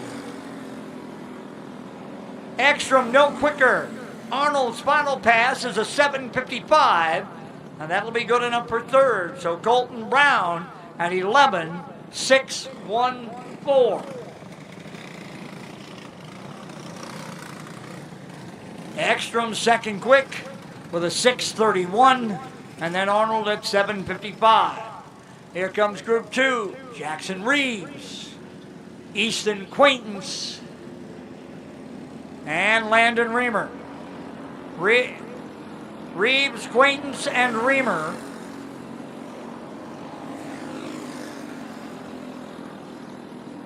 Looking for the pole here in Pro Junior 1.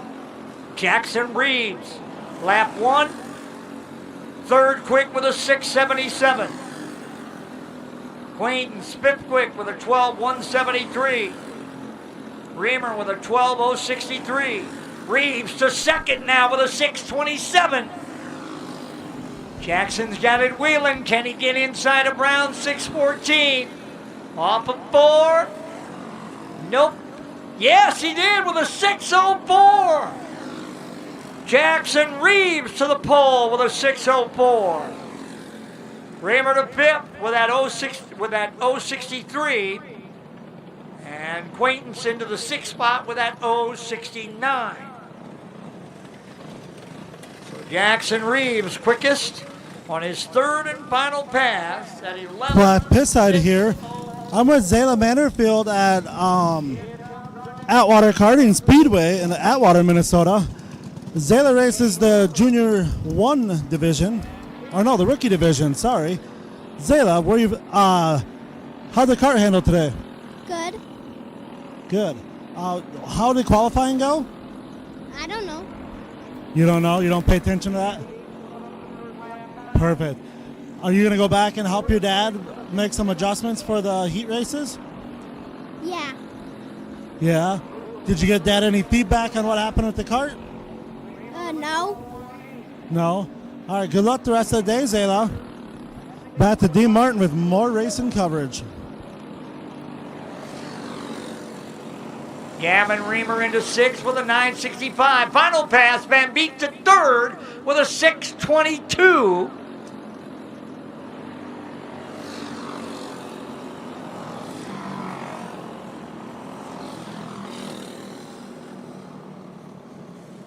Dayton Van Beek to 3rd quick with that 11.622.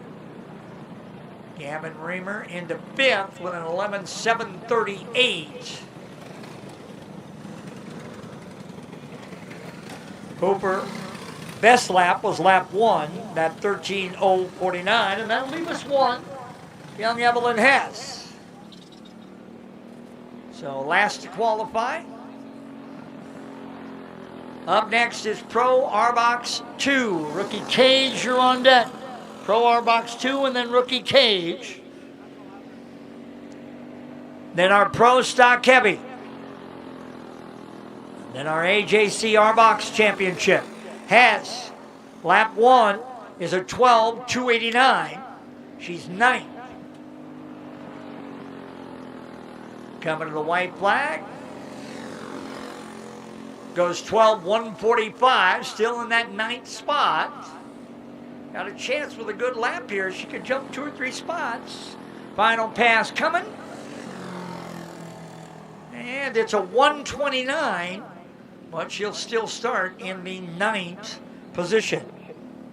Jackson Reeves at 11.604 is your pole sitter in Pro Junior 1, followed by Brown, Van Beek, Ekstrom, and Gavin Reamer, your top 5. That'll move us to Pro R-Box 2. Pro R-Box 2, then Rookie Cage Heat. Our Rookie Cage drivers will be getting ready for their first round heat. Pro Stock Heavy drivers, you follow the Rookie Cage. So we're a couple of classes away. A couple of small classes, actually. This should just be 2 groups. Group 1 should be Jasmine Flickinger, Elise Fairchild, and Colton Horsch. Group 2 should be Kaylee Milbrett, Evelyn Hess, and Case Holmes. So there's Flickinger, Fairchild, and Horsch. So we are off and running. Jasmine Flickinger in the 16J. Elise Fairchild in the 52E, and that's Colton Horsch in the 21. Lap 1 for Flickinger is a 12.315. Lap 1 for Fairchild is a 12.665. Lap 1 for Horsch is a 12.657. Lap 2, Flickinger goes quicker at 3.14. Fairchild no quicker. Horsch, second quick with a 6.09. Flickinger's final pass is a 12.212. Fairchild a second with a 5.92. Horsch no quicker. His 6.09 will start him 3rd. So Jasmine Flickinger with a 12.212. Fairchild second quick on her final pass with a 12.592, and then Horsch at 12.609.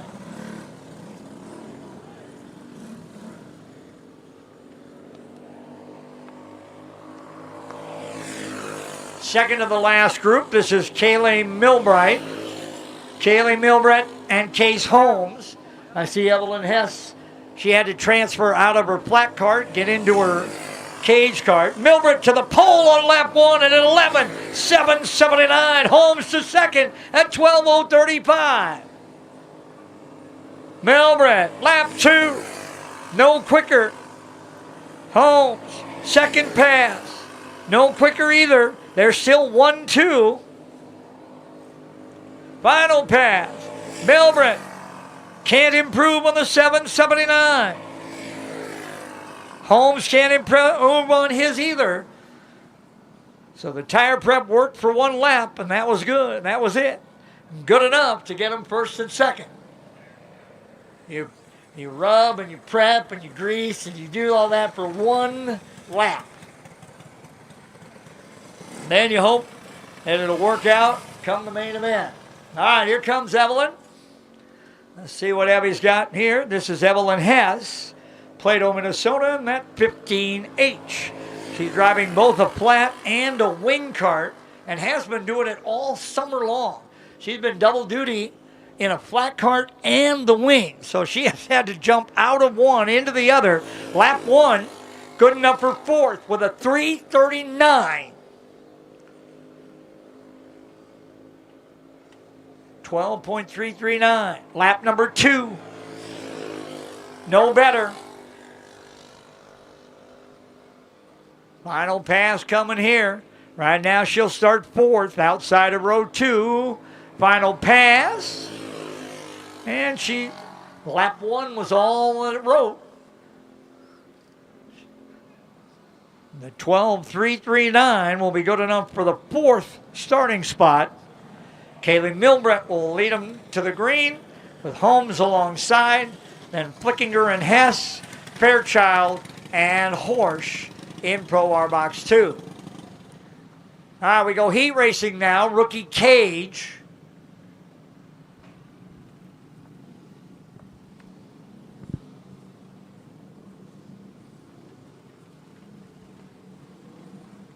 That's crazy. Some of those guys just can't find any more speed. One lap, done. Yeah. One and done. Burn it off and it's good. Yep, that's it. Good for one.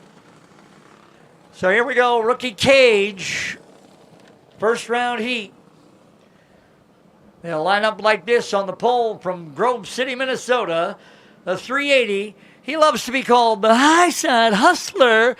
Oh, that's Oakley Frericks. His sister Emma was the other national anthem singer today. Alongside of Oakley, the 5S from Winona, Minnesota. That's Sam Pettit. Row 2 inside, Millbank, South Dakota. The 77, that is Will Hansen. Outside, Milan, Minnesota, the 16, that is Ledger Canton. Row number 3, inside, Herman, Minnesota, the Deuce, that's Oliver Kramer. And the outside should be Spicer, Minnesota, that is Benjamin. Should be 6 karts. Be missing just one. Must be missing one. It's all right, just a heat race.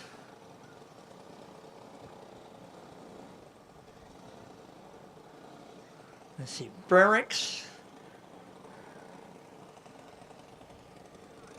All right, we can keep them like that. We got a chance. Then again, that lasted about part of a corner, and that that took care of that.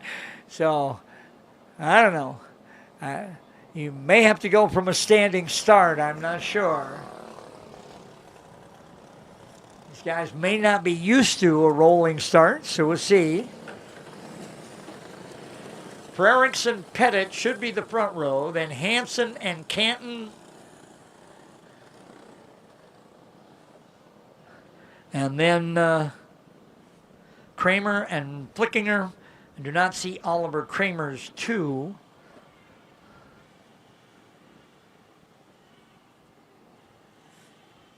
Okay. Get him stopped. All right, right there.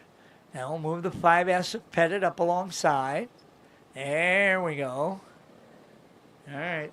Now inside should be that 77. That's where Hansen goes, right behind the 380. There we go. And then the 16 should go to the outside. And then the 7, and then the 16B should be shotgun on the field. Okay, there we go. We're lined up. Flickinger. So here we go. Green flag is in the air, and we're up and running. And Frericks takes the early advantage, but here comes Canton. And then Hansen. Flickinger in the 4 spot. Out front. That's Oakley Frericks. Frericks trying to hang on. Won't be able to as they both go out and around Pettit. But Canton now the leader. Ledger Canton in that 16. Frericks runs second. Hansen runs third. Flickinger in the 4 spot. And then Pettit. Halfway home here, Rookie Cage. First round heat. Pro Stock Heavy pole qualifying up next. Pro Stock Heavy. Everybody's sitting in the air. A couple on the ground. Pro Stock Heavy pole qualifying coming up next. Then AJC R-Box Championship pole qualifying. And Pro Junior 2 and Open. 2 to go. Still Canton in front.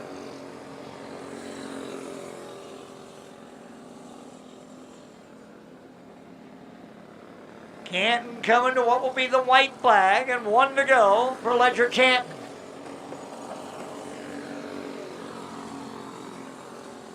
Frericks has settled into second. Flickinger has moved into the 3rd spot.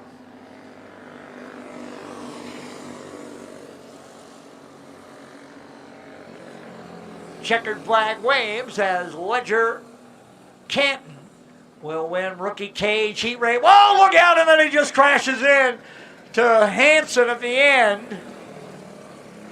Wow, just about flipped that one. That thing was in the air, on its nose, and thinking about going the wrong kind of way, and you can see the damage to the side panel on the 77 inflicted by Canton. Will Hansen took the worst of that, bent the body panel down against that left rear.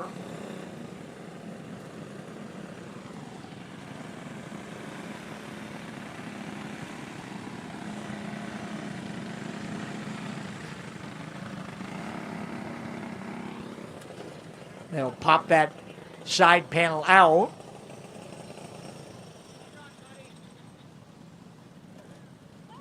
And we go back to qualifying.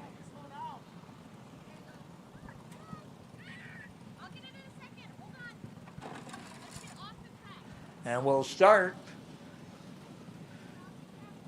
with our Pro Stock Heavy. Group 1 should be Eddie Brose, Ryan Kennedy, and Blake Nelson.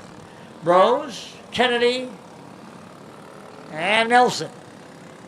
So just as they're scheduled, and here they come. Everybody will take the green flag, and now they're on the stopwatch, and we're off and running. Eddie to put the first lap down, and it's a good one. 11:3:41. Kennedy in 11:8:17. Nelson out of 5:50. Pass number 2. Brose no faster. Kennedy with a 6:94. Final pass. Eddie with a 1:87. 11:187. Kennedy no quicker than his 6:94. And Nelson, best lap was lap 1. Never got any faster. But Eddie Brose, no trouble. Had that good first lap. Couldn't better it on lap 2, but then nailed it on lap 3 at 11:187. Group 2 coming to the Speedway. Reese Whitney, Tanner Lowry, Reagan Skolton. Whitney, Lowry, and Skolton.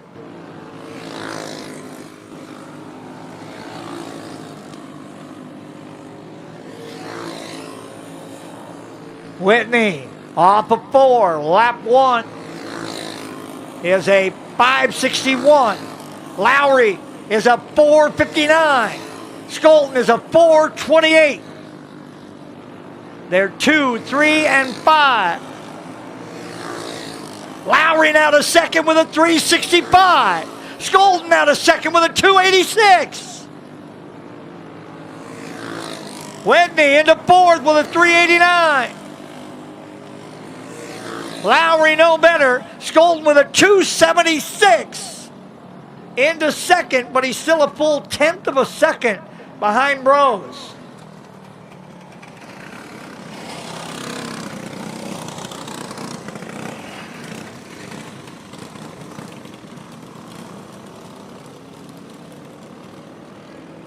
Brose with a 187. Here comes our next group. Jake Robb, Gavin Gregory, Logan Webb. Robb, Gregory, and Webb.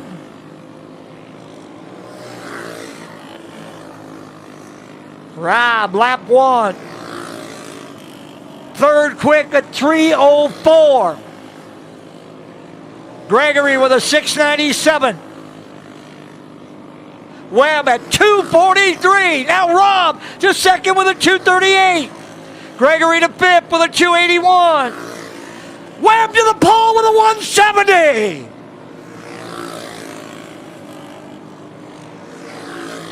Gregory to fourth with a 2:14. And Webb grabs the pole with a 1:70. Logan Webb at 11:170. Eddie Brose with a 187, Jake Robb with a 208, and then Gavin Gregory with a 214. Reagan Skolton right now fifth at 276. Here they come. Our next group, Tyler Alton, Jonathan Hanson, Jackson Clark.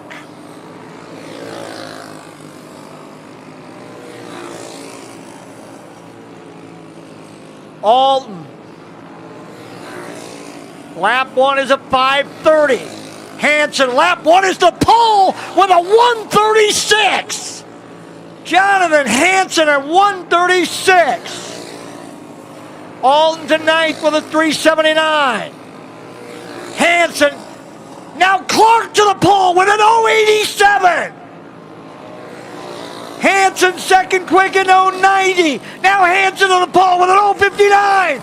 Clark can't get inside of him. That 0:87 was the best he could do. Hanson with an 11:059. Clark at 11:087. Webb at 170. Brose at 187. And Robb at 208. Your top 5. Here comes Declan Whitney, Corey Wolf, and Stevie Smith.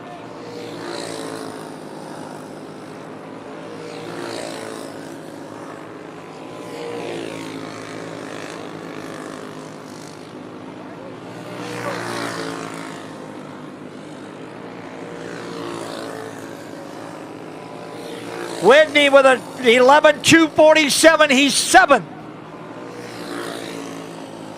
Wolf at 11:443.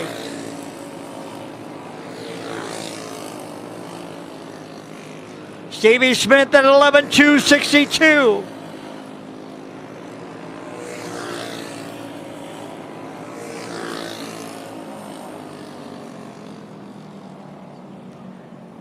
Whitney quickest of this group.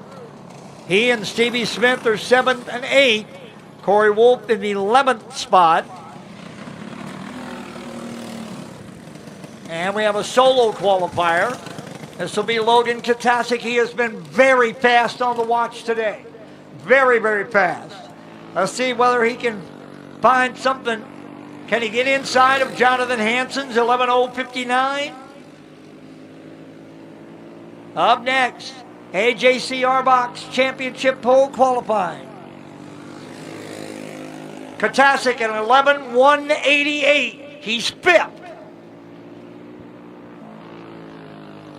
Logan off of 4, lap 2. He's 2nd with an 070. He's got a shot. Let's see. Can he get inside 059? Off of 4. The answer is no. He gets that 070, and that'll start him 2nd. Hansen at an 059. Katasic at 070. Clark at 087. Webb at 170. And Bros at 187. Your top 5.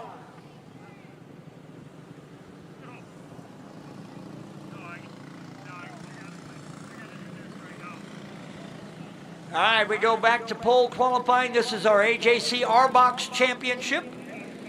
Should be 2 groups. Group 1 starts with Kimber Zimmer and Luke Pettit, and then Jack Canton. Zimmer, Pettit, and Canton. On the watch, Kimber, lap 1 is a 12.860. Pettit, lap 1 is a 12.583. Lap 1, Canton is a 12.711. Pettit quickest overall. Zimmer no quicker on lap 2. Nobody any quicker. Lap 1 was all they had. Lap 3. Nope. Nope. And no, Canton does get his best lap on lap 3, still second with a 6:78. Everybody else got lap 1 quick times. Holy cow, look out.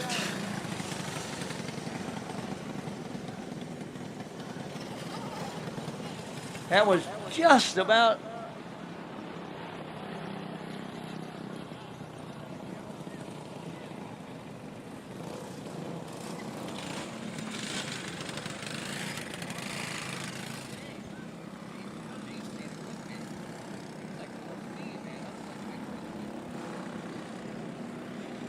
Final grouping here in AJC R-Box Championship.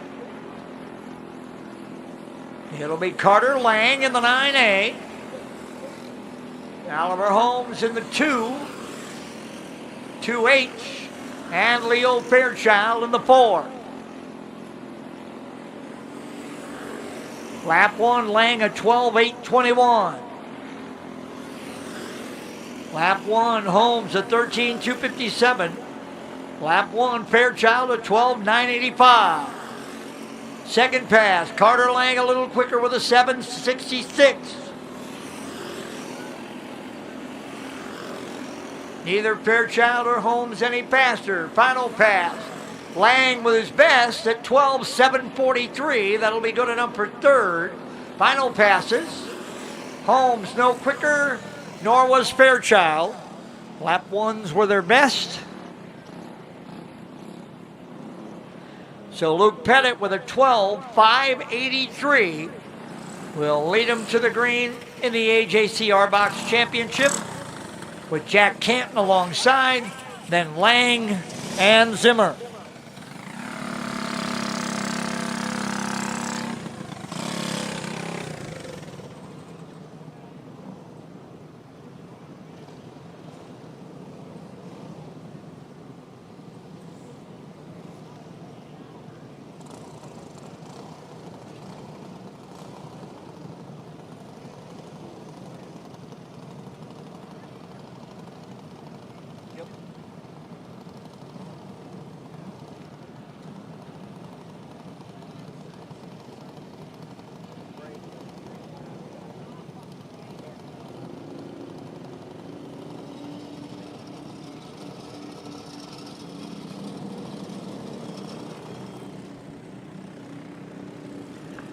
All right, here comes Pro Junior 2 for pole qualifying, and we'll start with Carter Brown,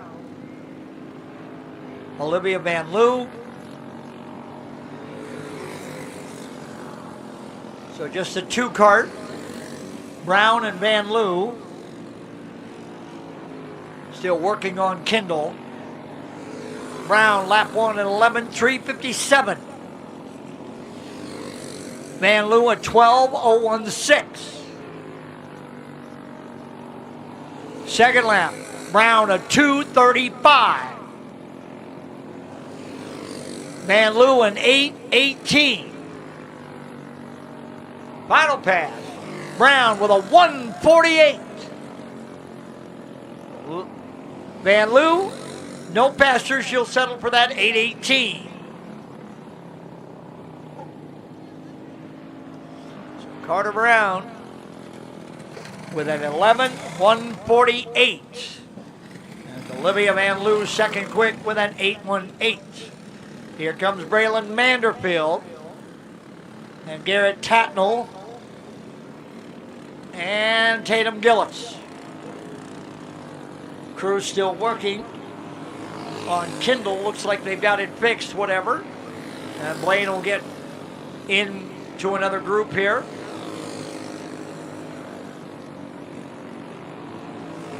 Lap 1. Manderfield goes 8:78. Tatnell goes 4:41. Gillis goes 7:14. They're 2, 3, and 5. Manderfield at third with a 6:39. Tatnell second with a 3:19. Gillis still fourth at 6:54. Final pass.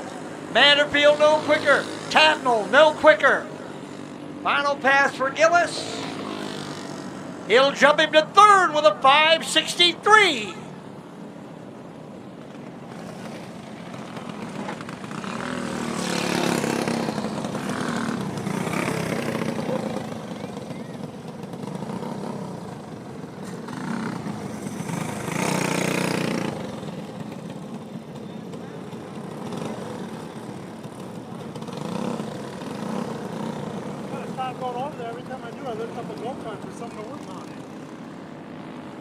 Here comes our next group. It'll start with Gavin Underdahl, Jaden Anderson, and Blaine Kindle. So whatever was wrong with Kindle, they got sorted out. He's in this group. Underdahl, a 5:48. Anderson a 5:29. Kindle third quick with a 3:89. Underdahl the fourth with a 4:16. Now Anderson matches him with a 4:16. And Kindle's the second with a 2:87. Blaine Kindle. Anderson to third. Kindle with a 2:44 will be second. Anderson third at a 3:11.300. Underdahl the fifth with a 3:47. So Kindle right now second behind Carter Brown with a couple of groups to go. This one will start with Carter Roller, Henry Arnold, Riley Finnegan. Roller, Arnold, and Finnegan.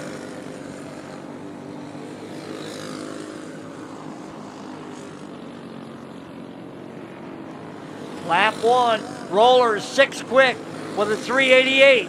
Arnold second quick with a 2:29. Finnegan fourth quick with a 2:95.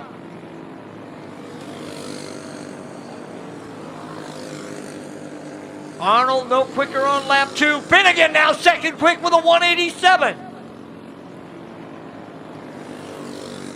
Roller to seventh with a 3:36. Arnold no quicker. Finnegan final pass. No! A 1:49. Brown with a 1:48. Finnegan with a 1:49. You can't even blink that fast. Oh my goodness, what a run for Riley Finnegan. 1/1000th of a second off the pole. Brown, Finnegan, Arnold, Kindle, and Anderson right now your top 5. Here comes Ace Wolfgren. Bentley Konkelman and Robbie Perino, final group. Here in Pro Junior 2. Wolfgren, lap 1, a 2:25. Konkelman, lap 1, a 3:46. Perino to the pole with an 0.99.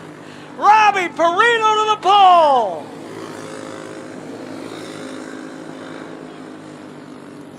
Waltman fourth with a 1:75. Now to the pole with an 0.94. Perino back inside with a 10. 9:44. 9:94. Waltman took it, and then Perino said, no, I'll go sub-11 and put this sucker on the pole. What a run for Perino. What a group. Holy cow. Waltman and Perino were lights out, back and forth, and Perino grabs it on the final pass at 10:994. Wow. All right, we go open, pole qualified.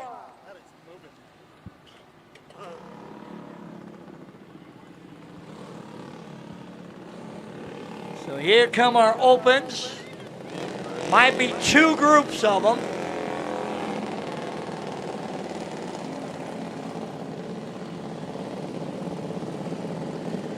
We have 5 drivers, so we should have a 3 and a 2.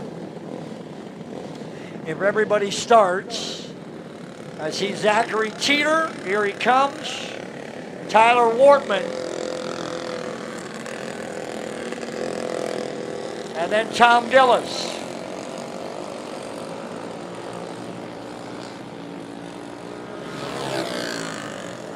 Whoa, look out, Zachary!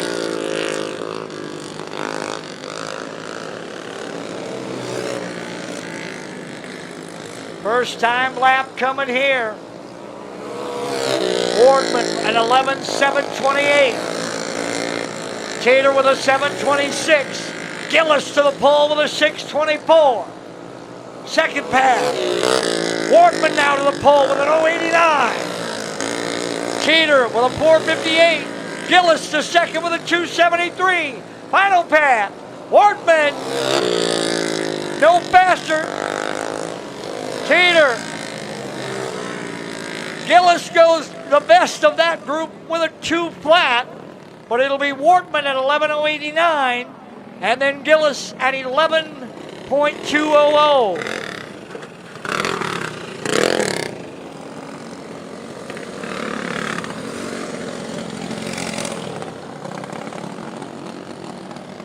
And that'll bring us the last. It should be Braylon Manderfield. The 181. 11:089 right now, the time to beat. Lap 1 for Manderfield is the pole with a 10:979. Wow, Braylon just said, watch this. Boom, bang to the pole. Lap 2, even better, 8:38. 10:838. Final pass coming. Can he throw something in the 6s? Nope. He'll take the 8:38. So Manderfield with an 8:38, 10.838. Waltman second quick at 11:089, and then Gillis at 11.200.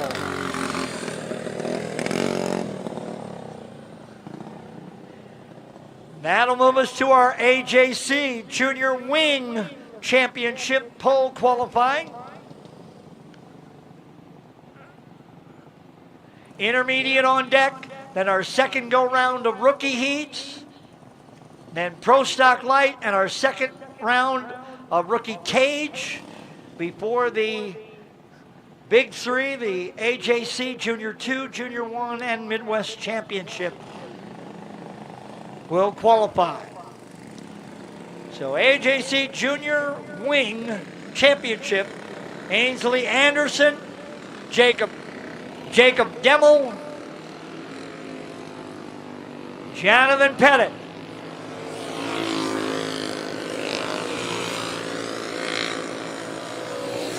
Anderson, Demmel, and Pettit the third. Anderson, lap 1. A 12.357. Demmel an 11.717. Pettit a 5.18.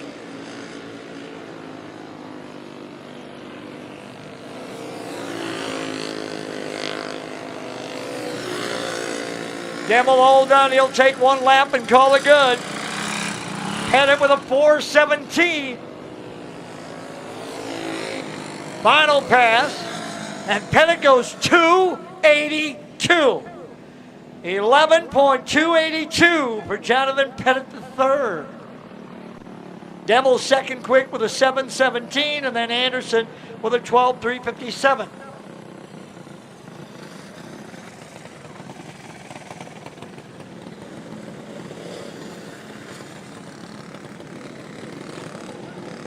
Here comes Tate Schultz, Jackson Balderas, and Dominic Weber.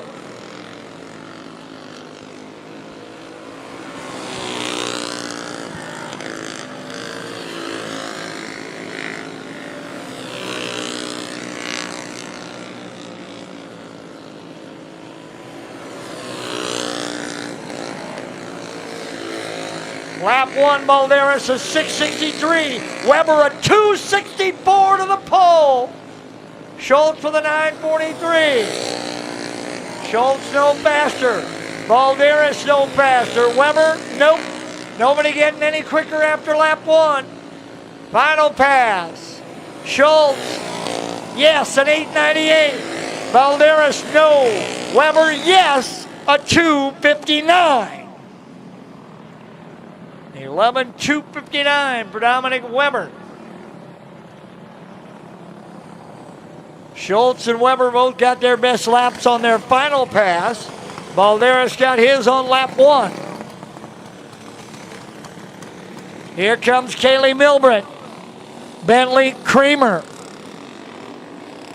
Racing Sheehan.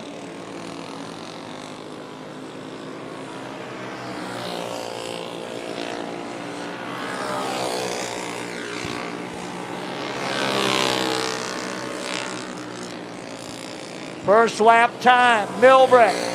Third quick with a 6:03. Kramer fifth, 7:15.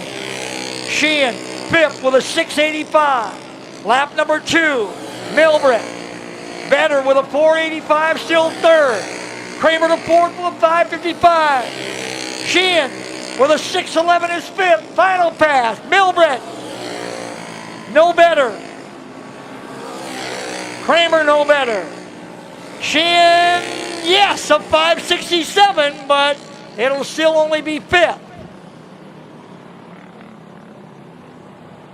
Weber's 2:59, still quickest. Right now, Jonathan Pettit III would start alongside of Weber. Milburn and Kramer in row 2, Sheehan and Balderas in row 3. Demmel and Schultz. Anderson and Goodell. Here's Mason Goodell. A 10G last to qualify. The intermediate pole qualified coming up next. The intermediate wing should be just a couple. And then we go. Goodell with a 12:147. He's ninth. Lap one. Second pass. A 12:094, still ninth. Final pass coming here. Let's see what Mason can do. Now got a little squirrely. Won't be any faster. That 12:094 will be good enough, and he will start ninth. That'll bring us to our intermediate pole qualifying. Just two drivers.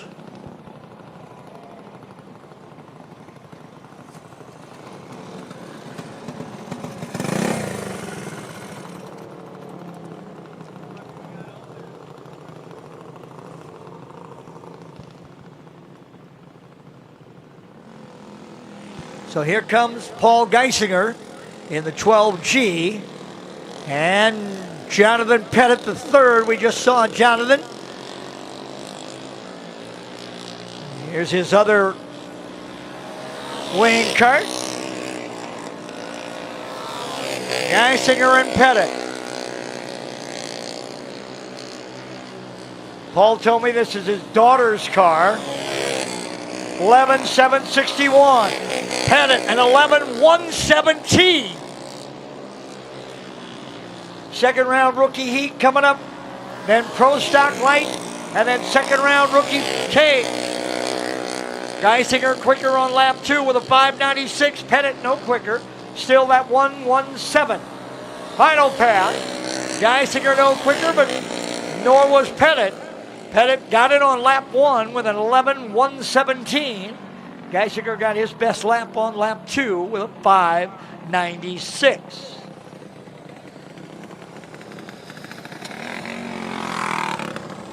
So we go back to heat racing now. This is our second rookie heat. Pro Stock Light coming up next.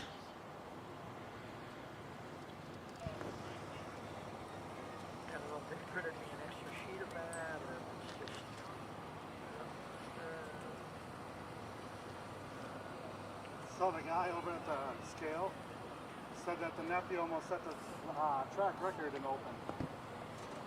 Yeah, it's 10-1 something. Yeah. He said he wasn't too far off. Nope.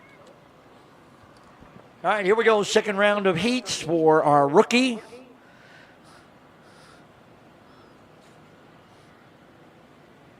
Then Pro Stock Light, and then our second round heat for rookie cage. So we got a couple of heat races with qualifying in the Pro Stock Light in between. So Stock Light drivers to that starting grid. This will be our rookie heat race. They'll start like this. On the pole from Lake Crystal, Minnesota, that's the 16 of Zalia Manderfield. To the outside from Boone, Iowa, the 100 of Max Wolfgren.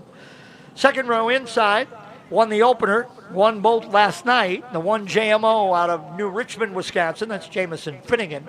And to his outside, also from Wisconsin, from New London, Wisconsin, that's the 20 of Owen Quaintance. So it's Manderfield and Wolfgren, Finnegan and Quaintance. Rookie second round heat. Rookie second round heat.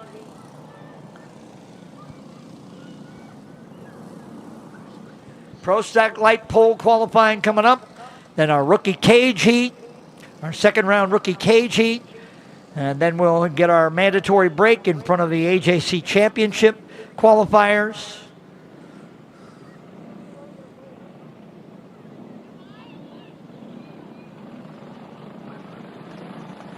All right, here we go. Green flag is in the air. We're up and running. Green, green, green. And Wolfgren's quickly out to the advantage.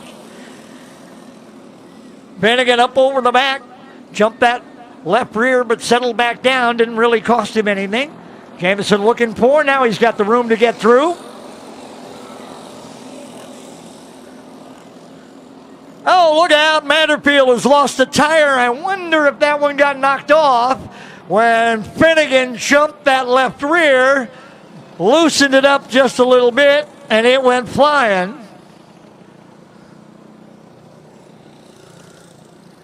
Might not have been tight to start with, but when JMO jumped it, that didn't help anything. Kind of knocked that thing loose. So now there are three, Wolfgren, Finnegan, and Quaintance.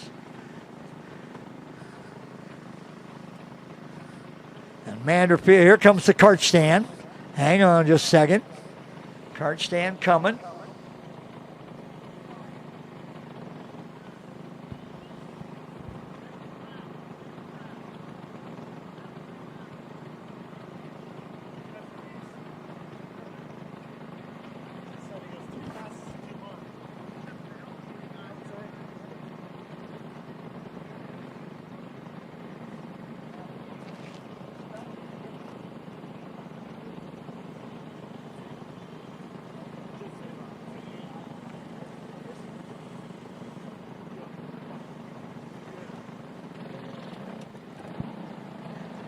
All right, so a little bit of luck, bad luck, not such good luck for young Zalem Manderfield.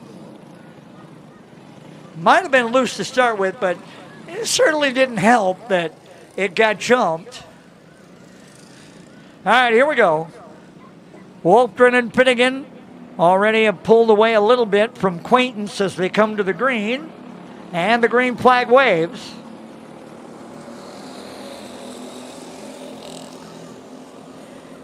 Said we new number sporting this weekend for Max Wolfgren.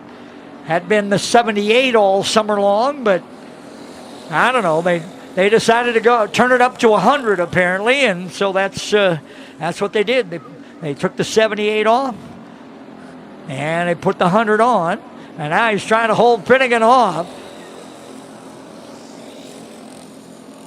Wolfgren and Finnegan down the back straightaway, coming to the halfway point here in rookie heat race number 2. Wolfgren drifts out, comes back down, a little bit of contact. Finnegan gets through. Neither driver giving an inch. Here comes Max back in, trying to stick the nose in. Wasn't enough room there. Finnegan made sure.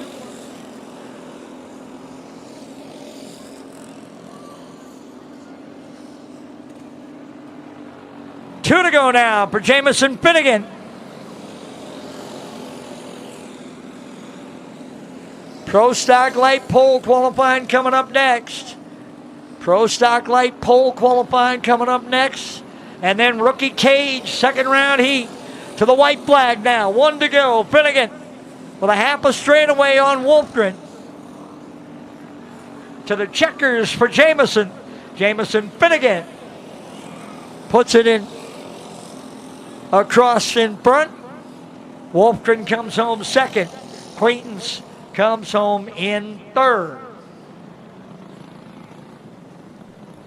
And I still think that Jamison has only lost one time on an AJC event this summer. And I'm pretty sure that was at Brookings. I think Wyatt Jacobson got him when the two of them got involved in a lap car.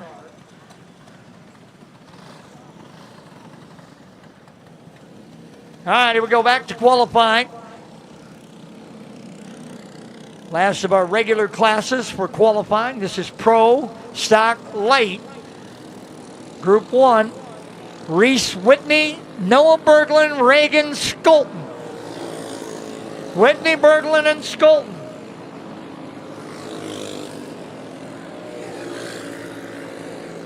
Whitney off of 4, lap 1 is an 11.518. Berglund, 11.555. Skolton, an 11.172. Whitney quicker again with a 3.44. Berglund quicker again with a 3.16. Skolton quicker again with a 1.06. Final pass, Whitney with a 3.10 to second. Berglund's final pass to a second with a 3.03. Skolton's final pass will not be as fast as he'll take lap 2 in that 11.106. Right now, that will give him the provisional pole with Group 1 of what should be about 5. Here comes Group 2. Eddie Brose, Jonathan Hansen, Corey Wolf. Well, certainly Brose and Hansen have been extremely fast and at the front of the field a lot this weekend. Let's see what Eddie's got. Lap 1. Brose to the pole with an 0.35. Hansen to the pole with a 10.989. Jonathan Hansen with a 10.989. Brose, lap 2, an 11.025. Hansen, an 8.96. Final pass, Eddie Brose with a 10.912. And then Hansen unable to go any quicker. That 8.96 though will give him the advantage over Brose. Right now they're 1 and 2.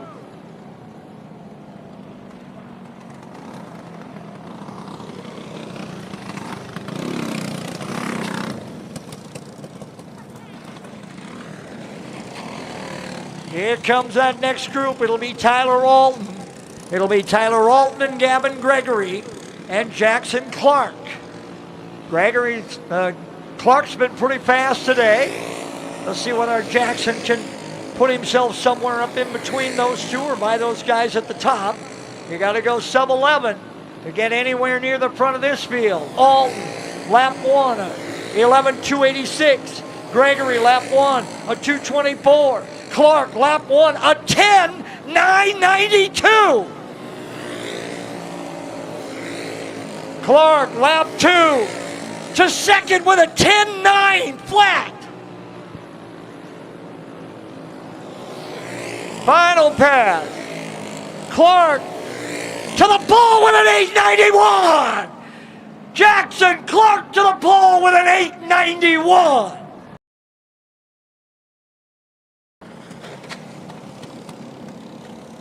Gregory to fifth at 11.116. Alton to the sixth spot with a 126. Here comes Declan Whitney, Scott Simons, and Logan Katasek.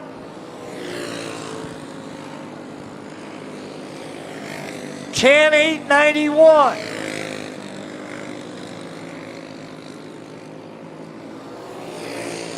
Whitney fourth quick with an 11.094. Simons a 4.15. Katasek with an 11.029.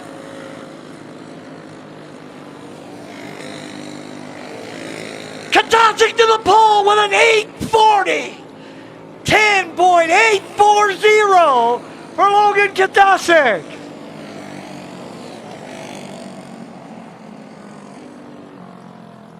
You know, I wasn't sure we'd be in the neighborhood of the track record here. I mean, we're in the ballpark. We're not right there, but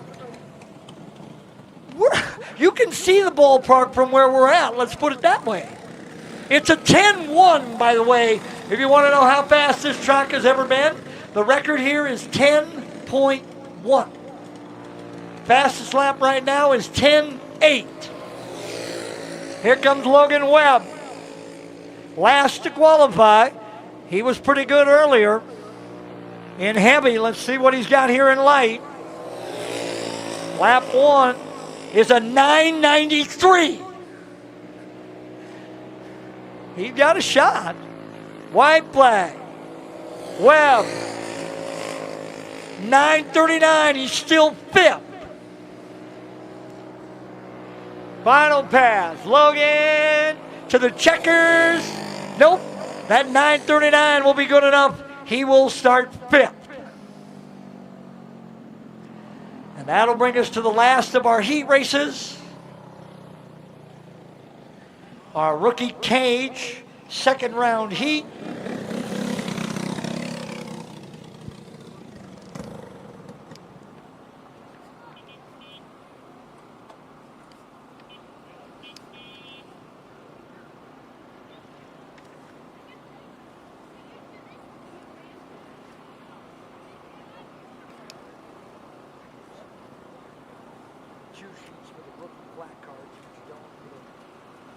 Josh Black here reporting live from Atwater Karting Speedway.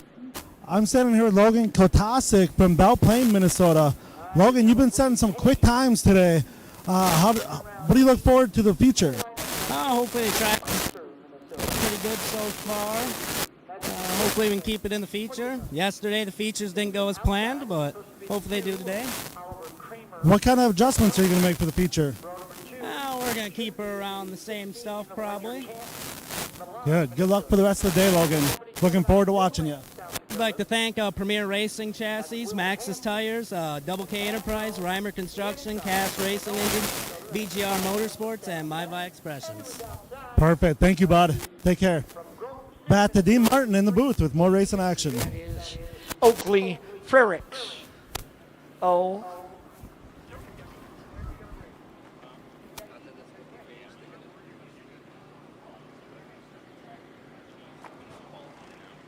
All right, so moms and dads, the kids can relax. Our officials have put the break one class early. So the mandatory break prior to our AJC championships is now. We're going to sweep the track, and then when we finish doing that, we'll run the rookie cage heat, and then we'll go right into qualifying for the AJC championship, starting with AJC Junior 2, then Junior 1, and then the adult. So we're on a break. This is our mandatory break. Prior to the AJC championships, we'll just move the rookie cage carts to the front of that next section.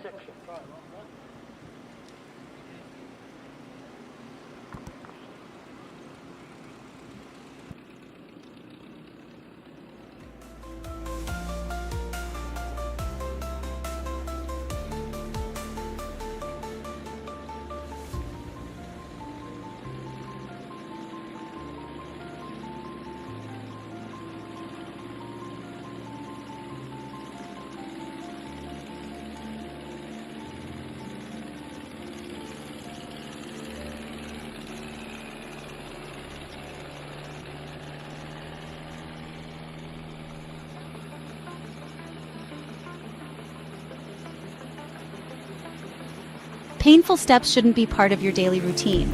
Check. At Foot and Ankle Clinics, PA, we specialize in diagnosing and treating a wide range of foot and ankle conditions, from heel pain and bunions to diabetic foot care and sports injuries. Our board-certified podiatrists, Dr. Jeff Pellercells and Dr. Russell John Hill, bring decades of experience and a compassionate approach to every patient. At our clinic, we are dedicated to serving the community with the highest level of care. Your well-being is our top priority. Serving the communities of Woodbury, West St. Paul, and Edina, we're committed to providing personalized care tailored to your needs. Don't let foot or ankle pain hold you back. Visit footandankleclinics.com to schedule your appointment today.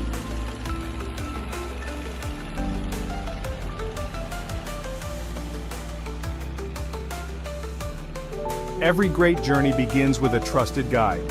And when it comes to finding your perfect home, there's no one better than Kathy Vetter. With over 10 years of experience and a passion for real estate, Kathy Vetter helps you find the perfect home, a peaceful country retreat, a cozy single-family house, or your very first step toward a lifetime home. She also specializes in commercial real estate, guiding you through every step of the way. From the heart of the metro to the scenic countryside, Kathy Vetter knows the Minnesota market inside and out, committed to finding the perfect fit for you, no matter where you are. Buying your first home can feel overwhelming, but with Vetter by your side, it's a smooth and exciting journey. She makes first-time buyers feel confident, supported, and understood every single step of the way. From your first showing to handing over the keys, Kathy Vetter works tirelessly to ensure you get the home you've always wanted. Kathy Vetter, your trusted real estate expert across Minnesota. From vibrant metro living to serene countryside escapes to agricultural and commercial spaces. Let her help you unlock the door to your next chapter.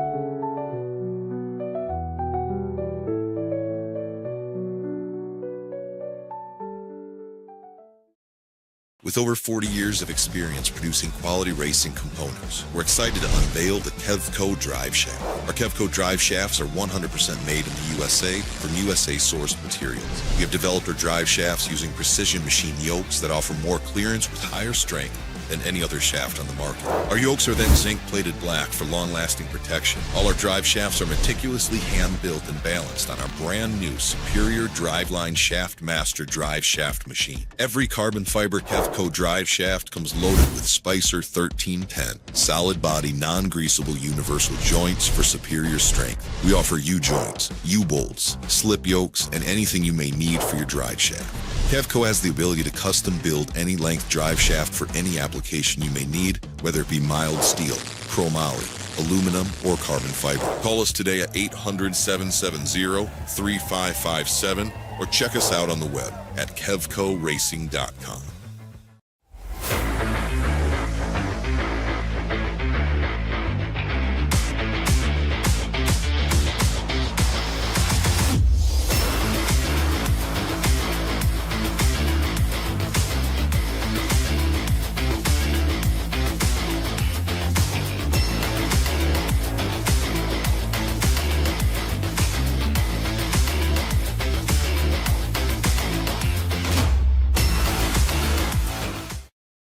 When you've got to ship it from anywhere to anywhere. QualityFreightRate.com. The LTL Freight Logistics Specialist for your small business. QualityFreightRate.com. We simplify shipping, eliminate those surprise charges, and negotiate the best rates from most LTL qualified carriers. QualityFreightRate.com. Special residential and liftgate rates available for automotive and ag implements. QualityFreightRate.com. Use the promo code ICE and get 10% off your first shipment. Startup is so easy. Get a quote and ship today. QualityFreightRate.com. Ready to make a splash this summer? Grab your friends and head to River's Edge on the scenic Apple River.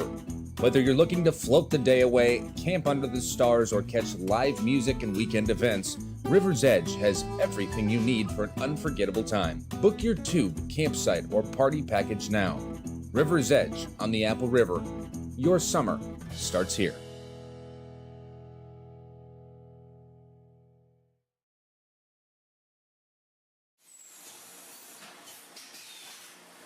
My two passions in life is racing and selling good high-end meat.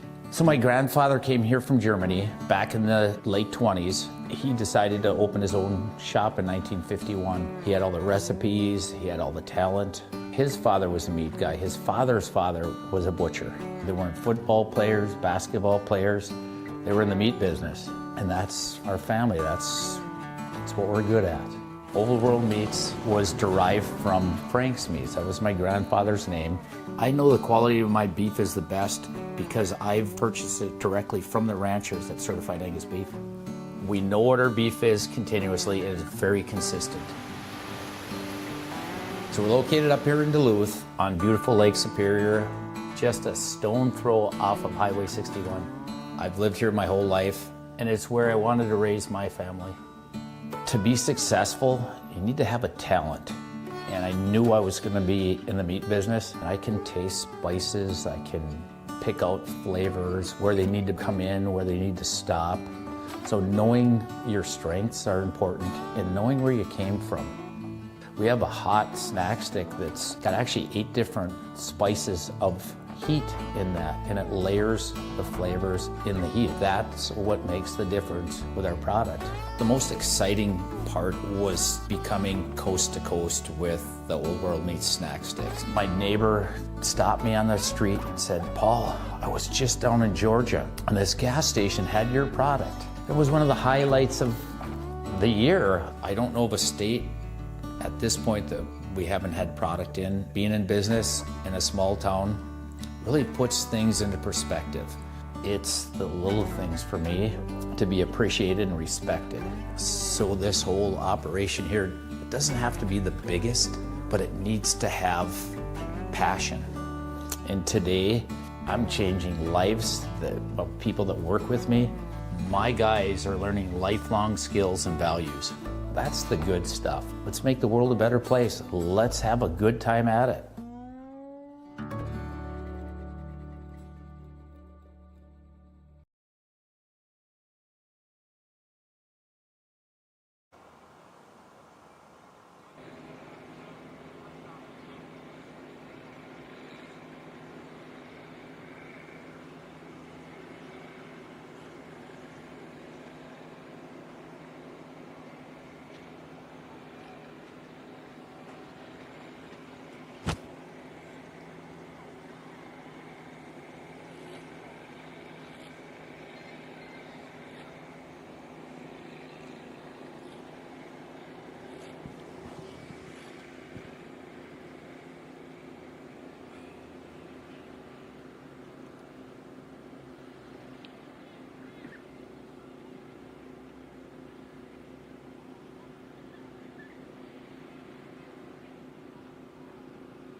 All right, looks like we should be ready to go for our rookie cage second round heat.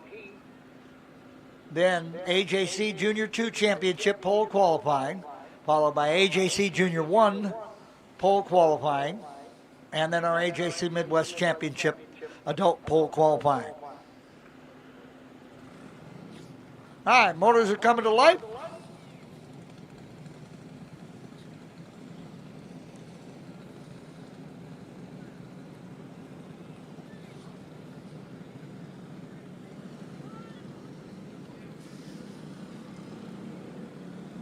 And here we come. Benjamin Flickinger, Ledger Canton, Will Hansen, Oakley Frericks, and Sam Pettit.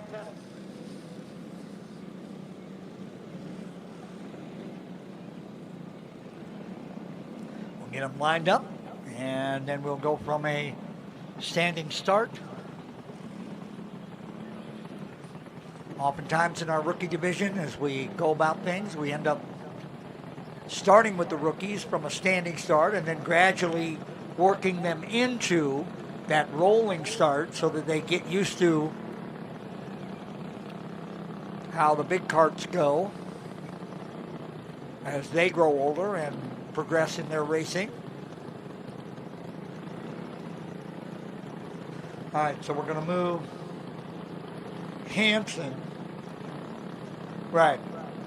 Oliver Kramer was supposed to be on the outside of the front row, so Hansen would have been outside of row 2, so he'll move forward alongside of Flickinger.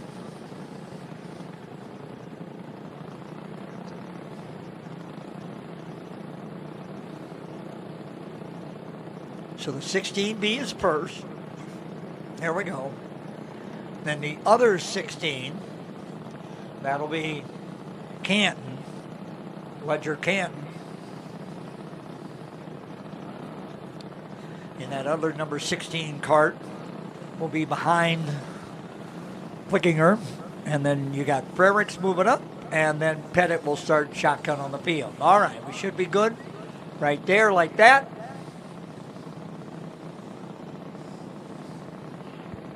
Little something going on with Canton from, okay, now everybody's ready. Watch the flag stand. Lucas waves the green, and we're off and running. Green, green, green here. Pettit with a really good start out of the back trying to get there. Flickinger's going to have the early advantage. Then Hansen, Canton, and Frericks.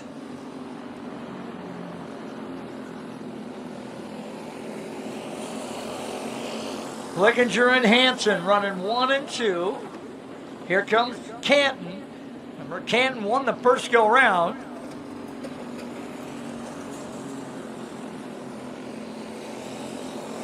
Canton up through the middle. Gets past Hansen. Everybody coming up on Pettit. No problem getting around. Everybody stays green.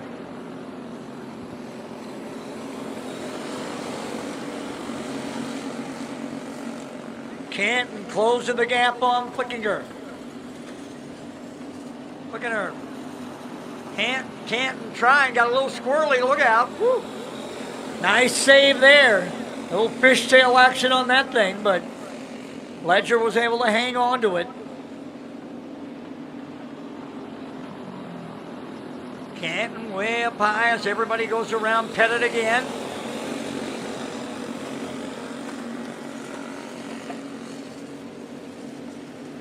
Frericks trying to work that high side. That's why they call him the high side hustler. He really runs. He runs almost an adult line for a rookie driver, which is very unusual for you to see a driver like that run almost like the adults do.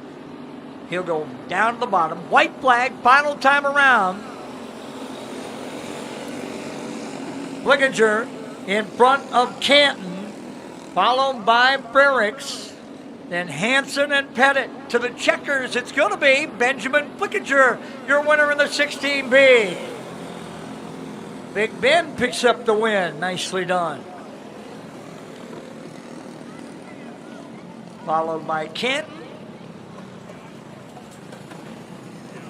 Frericks, Hansen,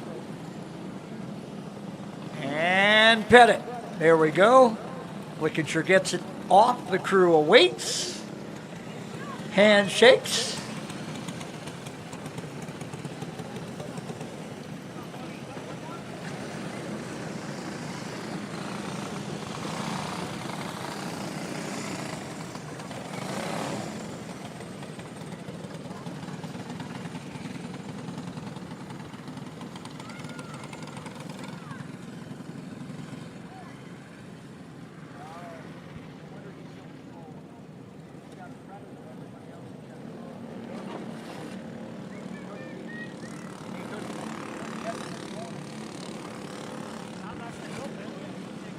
Here we go back to qualifying now. This is our AJC Junior 2 Championship.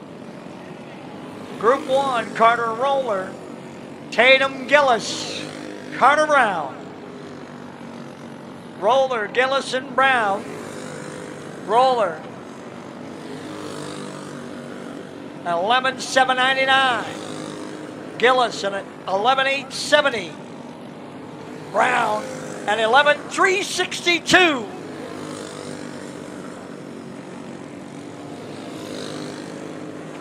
Roller quicker again with a 6.11. Gillis a 7.78. Brown goes 2.44. Final pass and Roller with a 5.56. Gillis no quicker on his final pass. Brown a 1.50. 11.150 for Carter Brown.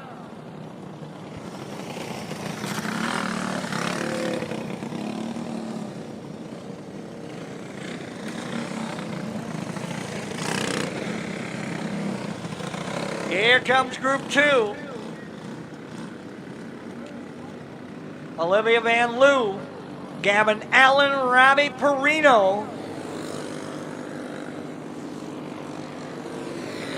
Perino extremely fast last time out. Remember, he set the pole in Pro Junior 2, so let's see what he's got. Van Loo, lap 1, a 7.82. Allen, lap 1 at 8.63. Perino, second quick with a 2.77. Second pass. Van Loo, no quicker. Allen, into fourth. Perino, no quicker. That 2.77 still his best lap. Final pass for Van Loo. Lap 1 was her best. Perino on his final pass. Can't improve anything. Lap 1 was as good as it got, a 2.77 for Robbie Perino right now. He's second. Roller third. Allen fourth. Gillis in the 5 spot. Everybody behind Carter Brown. Here comes the next trio.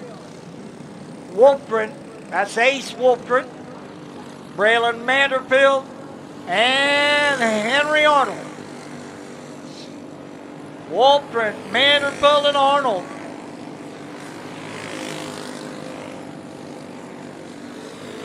Wolfgren, lap 1, his third quick at 2.87. Manderfield, fifth quick with a 5.78.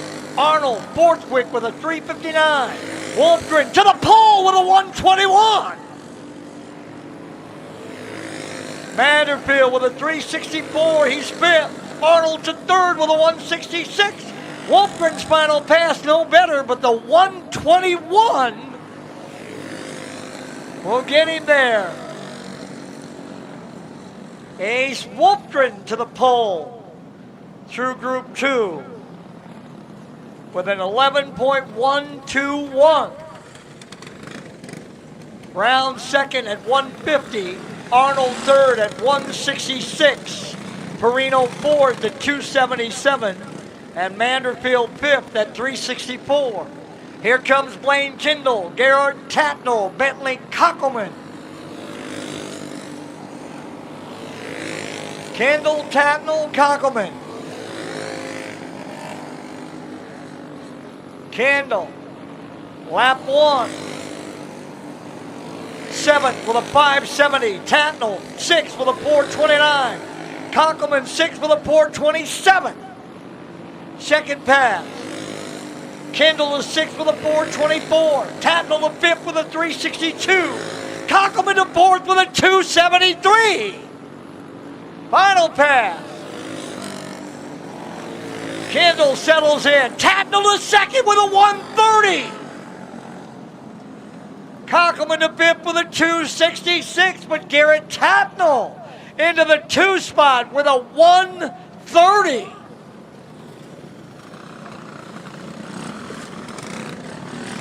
Wolfgren with a 1.21, Tatnell with a 1.30, Brown with a 1.50, Arnold with a 1.66, and Kockelman is fifth with a 2.66. Here comes our next group. Riley Finnegan, Jaden Anderson, Gavin Underdahl. Finnegan, lap 1. Fifth quick with 2.04. Anderson, 10th quick with a 5.13. Underdahl, 6th quick with a 2.26. Lap 2. Finnegan, no faster. Anderson to 4th with a 1.50. Underdahl still 6th at 1.80. Final pass. Finnegan to 5th with a 1.54. Anderson, no faster, that 150. Underdahl to the pole with an 090. 11.090 for Gavin Underdahl. And Underdahl grabs the pole on his final pass. So the last to qualify is the first to lead him to the green flag in the AJC Junior 2 Championship. Here comes AJC Junior 1. Adult drivers, you're on deck.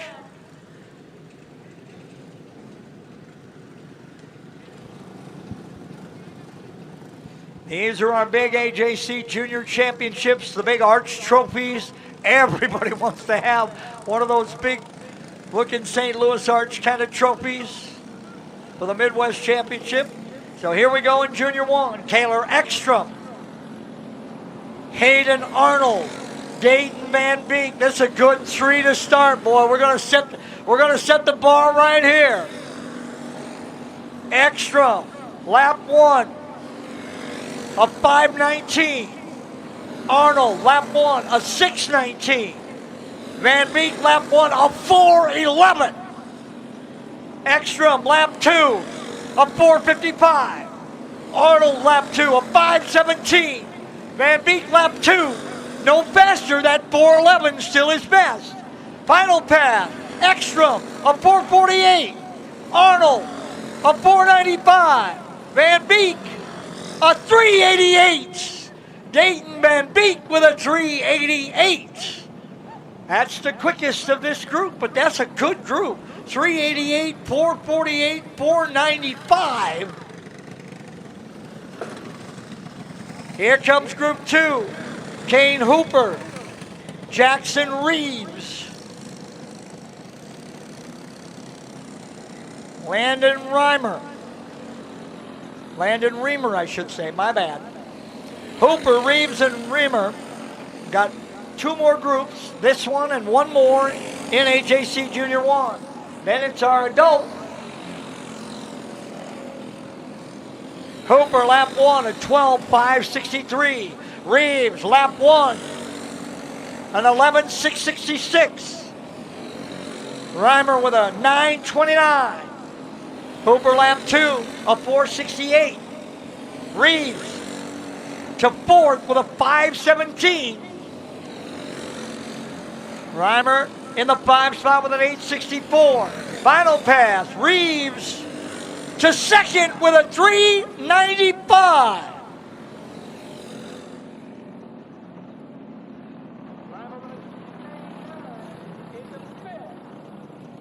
I'm standing here with Gavin Underdahl from Northfield, Minnesota. Gavin, you just qualified for the pole in the Junior 2. How do you feel about that? It feels pretty good. We've kind of been slow these first couple qualifying, so it feels good to get on pole. That's an impressive time there, young man. Do you have any ideas on what you guys are going to set up the kart for the feature?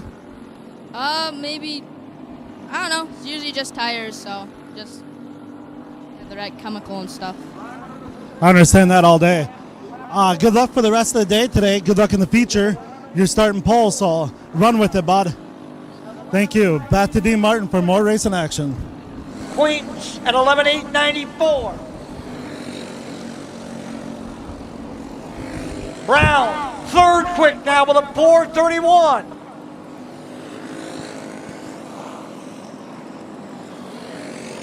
Reimer to 6th, final pass for Brown. It won't be any faster. That 4:31 will start him 3rd. So Dayton Van Beek will lead him to the green.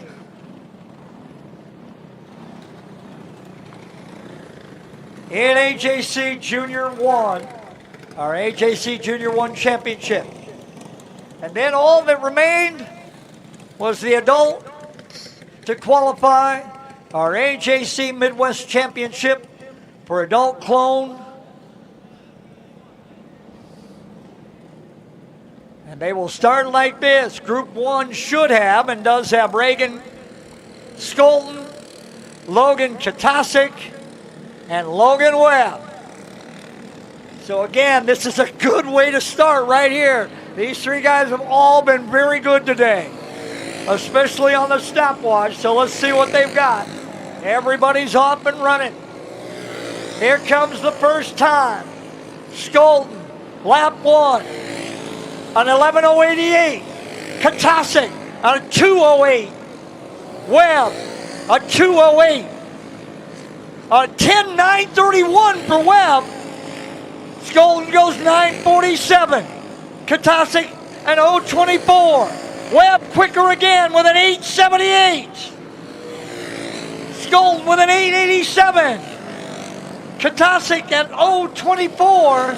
Webb no faster. That 8:78 will be the quick time from Group 1. Logan Webb at 10.878. So if Group 1 goes 10.8, what does that mean for the rest of this field? Right? I mean, I'm just saying, if Group 1 goes 10.8, all right, here we go. Declan Whitney, Carter Brown, Corey Wolf, Whitney, lap 1, an 11:156. Brown, lap 1, a 11:039. Wolf, lap 1 at 11:479. Whitney, lap 2, 11:156. Brown to the pole with an 8:16. Carter Brown at 10.816. Final pass. Brown. Yeah, let's just make it even better. 10.725. Carter Brown at 10.725.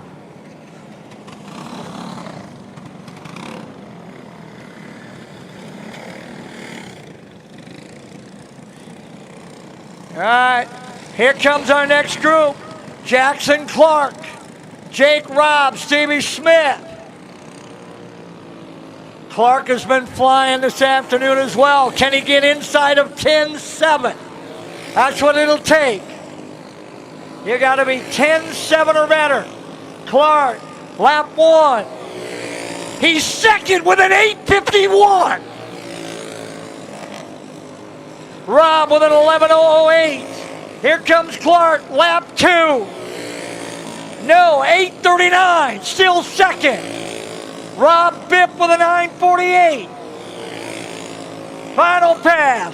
Clark, 8.16. He'll be second. A 10.816 for Jackson Clark.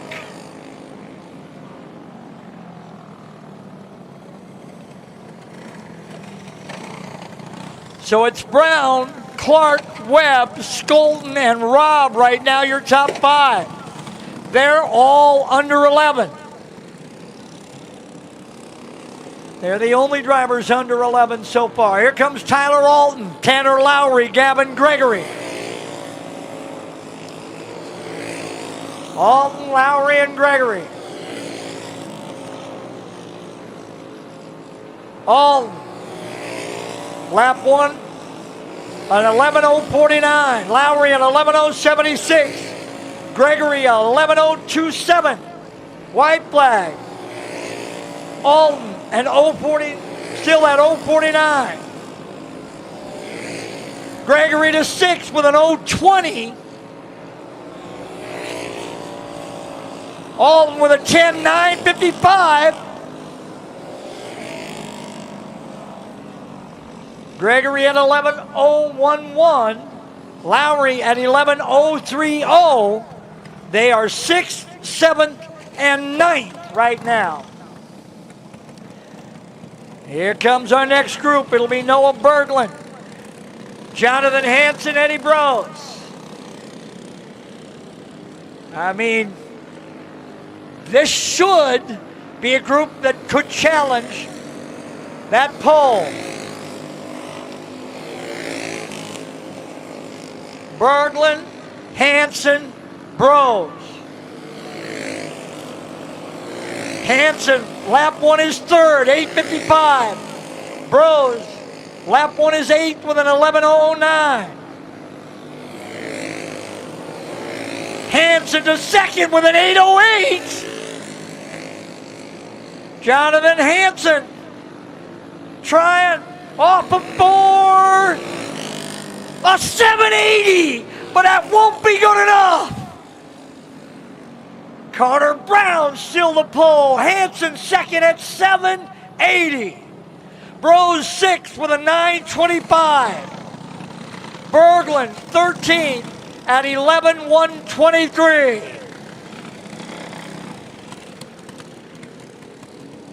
And we're down to the final two. Here comes Ryan Kennedy and Reese Whitney. Kennedy and Whitney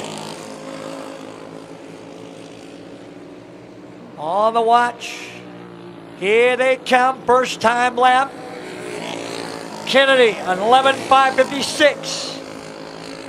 Whitney a 2:44. They're 15th and 17th. White flag. Kennedy no faster. Whitney with a 2:04, still in the 15th spot. Final pass. And Whitney will jump to 13th with an 11.123. Kennedy no better. Lap one was his best lap at 11.556. So Carter Brown will start on the pole in our AJC Clone 375 Midwest Championship, followed by Hanson, Clark, Webb, and Skolton, your top five.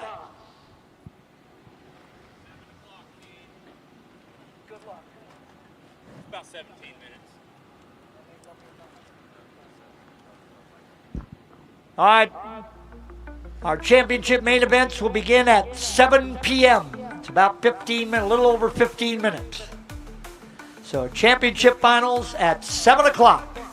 15 minutes to the championships. Yeah, Butler-Built has been a supporter of mine for a long time. I've always run Butler-Built seats ever I got into 410 sprint car racing, and I feel like they have the nicest aluminum seats out there.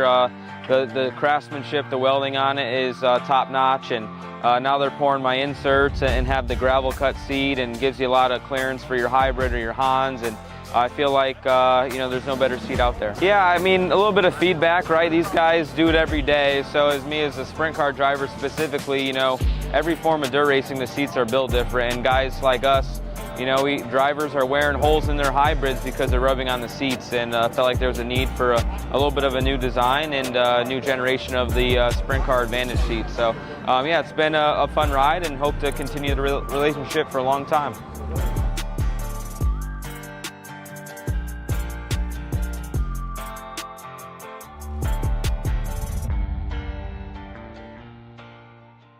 Painful steps shouldn't be part of your daily routine. At Foot and Ankle Clinics, PA, we specialize in diagnosing and treating a wide range of foot and ankle conditions, from heel pain and bunions to diabetic foot care and sports injuries. Our board-certified podiatrists, Dr. Jeff Pellersells and Dr. Russell John Hill, bring decades of experience and a compassionate approach to every patient.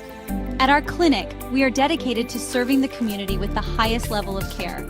Your well-being is our top priority.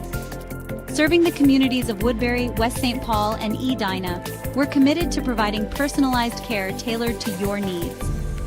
Don't let foot or ankle pain hold you back. Visit footandankleclinics.com to schedule your appointment today.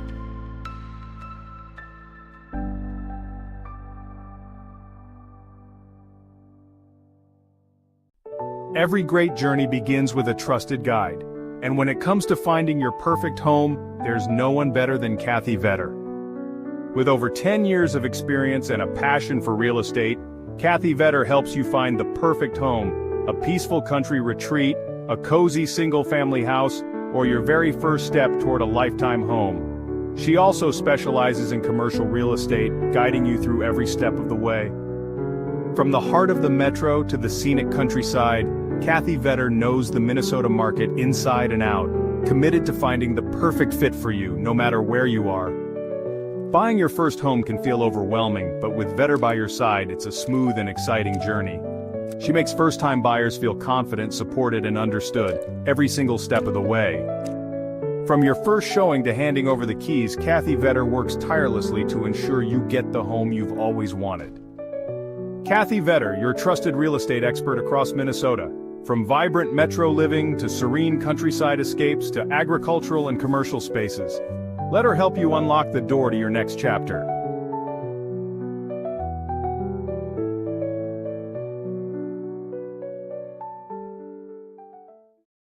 With over 40 years of experience producing quality racing components, we're excited to unveil the Kevco Drive Shaft. Our Kevco Drive Shafts are 100% made in the USA from USA-sourced materials. We have developed our drive shafts using precision machine yokes that offer more clearance with higher strength than any other shaft on the market. Our yokes are then zinc-plated black for long-lasting protection. All our drive shafts are meticulously hand-built and balanced on our brand new Superior Driveline Shaft Master drive shaft machine. Every carbon fiber Kevco drive shaft comes loaded with Spicer 1310, solid body, non-greasable universal joints for superior strength. We offer U-joints, U-bolts, slip yokes, and anything you may need for your drive shaft.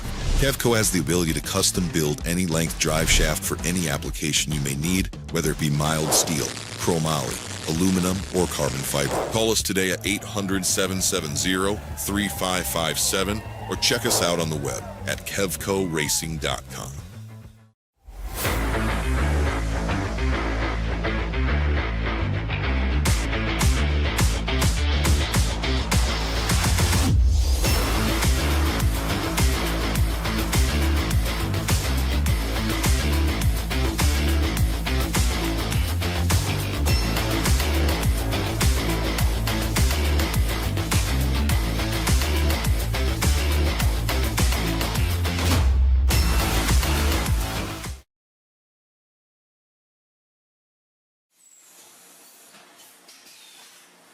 My two passions in life is racing and selling good high-end meat. So my grandfather came here from Germany back in the late 20s. He decided to open his own shop in 1951. He had all the recipes, he had all the talent. His father was a meat guy. His father's father was a butcher.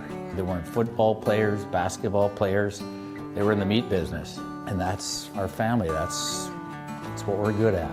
Old World Meats was derived from Frank's Meats. That was my grandfather's name. I know the quality of my beef is the best because I've purchased it directly from the ranchers at Certified Angus Beef. We know what our beef is continuously and it's very consistent. So we're located up here in Duluth on beautiful Lake Superior, just a stone throw off of Highway 61. I've lived here my whole life and it's where I wanted to raise my family. To be successful, you need to have a talent. And I knew I was going to be in the meat business. I can taste spices, I can pick out flavors, where they need to come in, where they need to stop. So knowing your strengths are important and knowing where you came from. We have a hot snack stick that's got actually 8 different spices of heat in that, and it layers the flavors in the heat. That's what makes the difference with our product.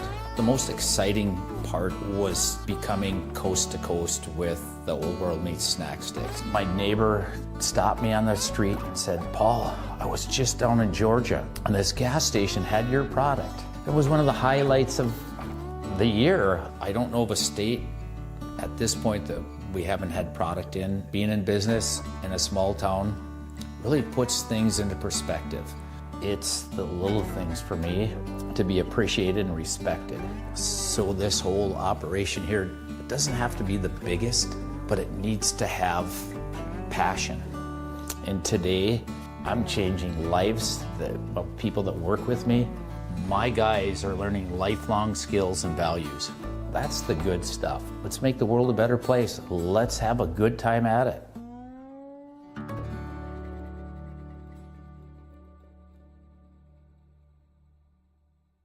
When you've Gotta ship it from anywhere to anywhere. QualityFreightRate.com. The LTL Freight Logistics Specialist for your small business. QualityFreightRate.com. We simplify shipping, eliminate those surprise charges, and negotiate the best rates from most LTL qualified carriers. QualityFreightRate.com. Special residential and liftgate rates available for automotive and ag implements. QualityFreightRate.com. Use the promo code ICE and get 10% off your first shipment. Startup is so easy. Get a quote and ship today. QualityFreightRate.com.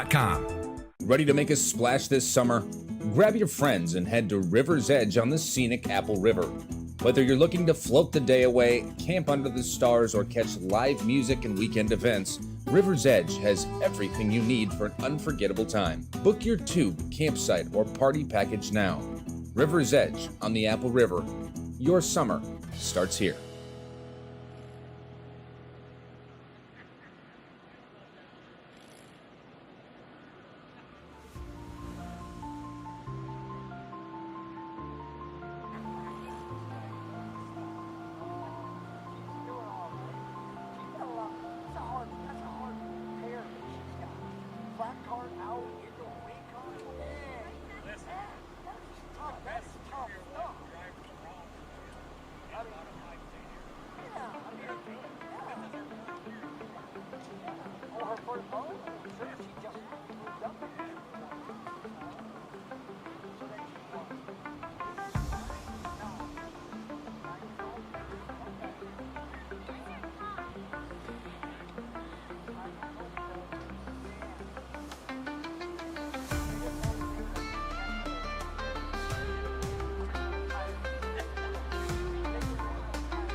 All right, Pumpkin, get to work. Pumpkin head. Pumpkin head.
All right, drivers and crews, about 5 minutes, and we'll be off and running with our main event. 5 minutes. Rookie Mid-America, you are race number 1. Stock Light Mid-America, you are race number 2. Junior 1 Mid-America, you are race number 3. Then R-Box 2 and R-Box. Semi-Pro Dirty Tire Challenge drivers, I think you could be thinking about tires. We're about 5 races to you. And unless you're in that stock light division, you can start getting those on.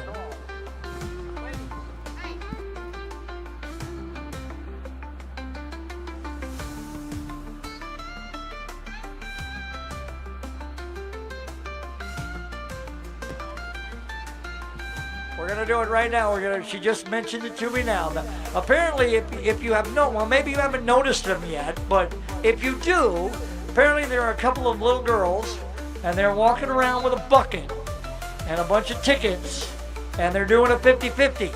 So, come on, who doesn't want to get a chance at half that money coming on? We get a big old jackpot. So, there's a couple of young ladies walking around. They have a bucket. We're doing 50-50, so give yourself a chance at winning a little bit of money, and get yourself a 50-50 ticket, or 2, or 5, or 10, or an arm's length. You know, I'm always in favor of those. I'll give you I'll give you 2 arm's lengths worth for, whatever, some kind of price, $10 or something. But however the girls are working it out. But when they come walking around with that bucket, that's what they're doing. They're selling 50-50 tickets. So reach in, dig in, get a little cash. Let's get ourselves a nice big jackpot. Give half of that to somebody, and then put the other half right back here at the Atwater Karting Speedway. I guess that's where the proceeds from the 50-50 go, right back here to the Speedway. And why not? What a great host our friends here have been this weekend, especially to do it on such short notice.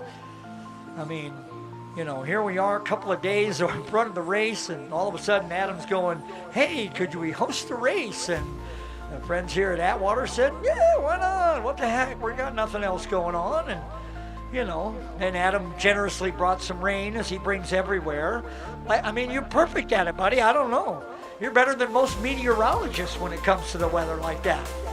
But then again, look at the day you delivered us today, though. I mean, my goodness. Took us a little while to get going, but man, it doesn't get any better than we are right now. So, all right, Rookie Mid-America to staging for your championship main event. Stock Light Mid-America, you're on deck. Then Junior 1.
Final call on Rookie Mid-America for your championship main event.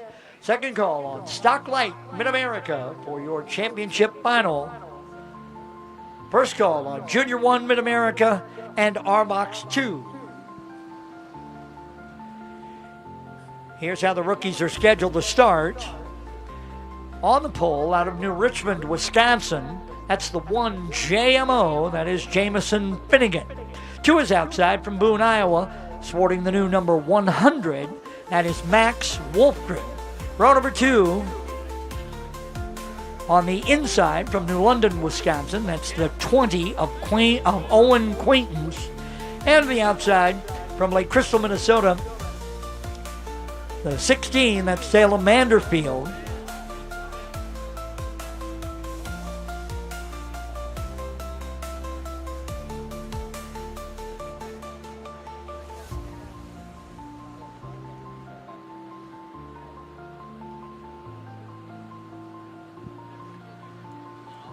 Final call on Rookie Mid-America for your championship main event. Looks like we got 2 of the 4. We got Manderfield and Wolfgren still waiting on Finnegan and Quaintance.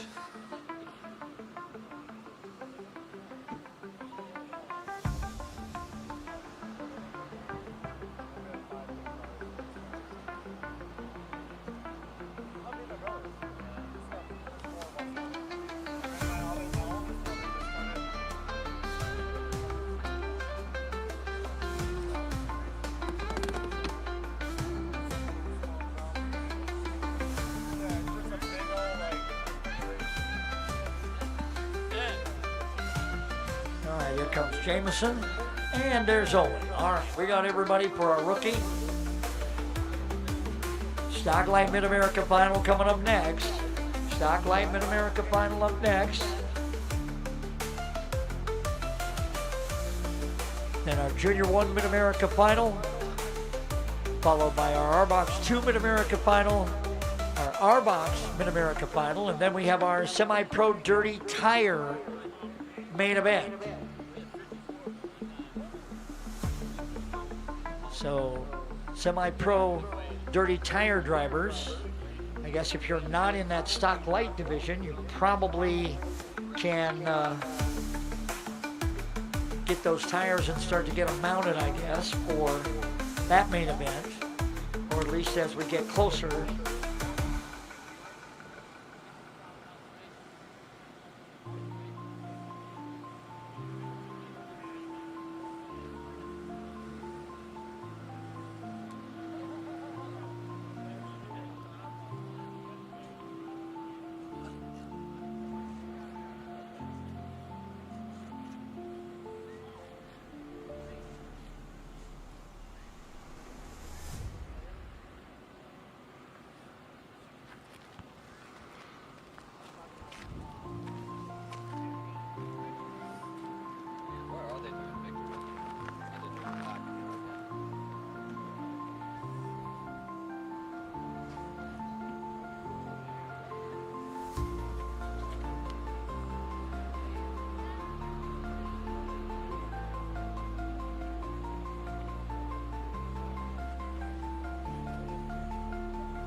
All right, the rookies are ready. Everybody else looks like we're set. Let's fire them up and go.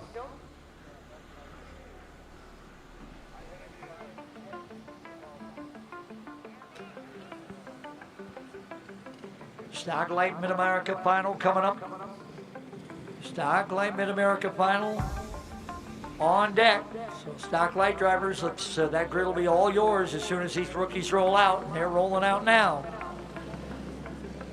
So here comes the first of our AJC championships tonight.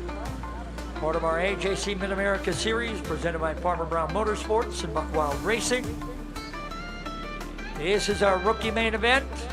Finnegan and Wolfgren, Quaintance and Manderfield.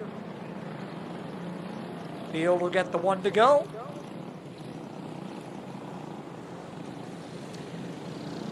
Feature winners. Looks like we're going to try victory lane behind the tech building tonight, kind of like we did last night, right where the normal victory lane here at Atwater is. All right, here we go.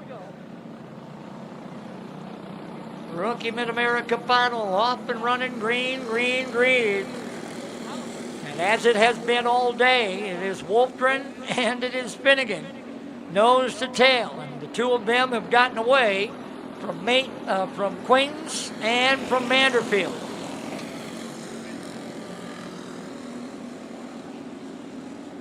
Finnegan opening up a bit of a gap at the front of this thing. Wolfgren, a lot of wiggle coming off of turn number 4.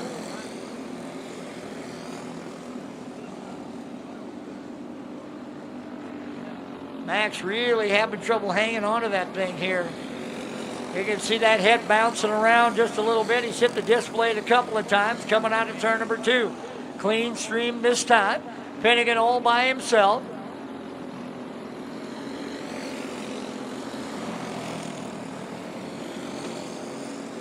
Junior 1 drivers aren't going to want to see Jamison when he moves up. He's just 7 years old. Tremendous young driver. Now Wolfgren going to have a little bit of company here in a minute. Here comes Owen Quaintance trying to close the gap just a little bit. Quaintance trying to see if he can get to that 2 spot here in the rookie final. Wolfgren still holds the advantage. They're spread out.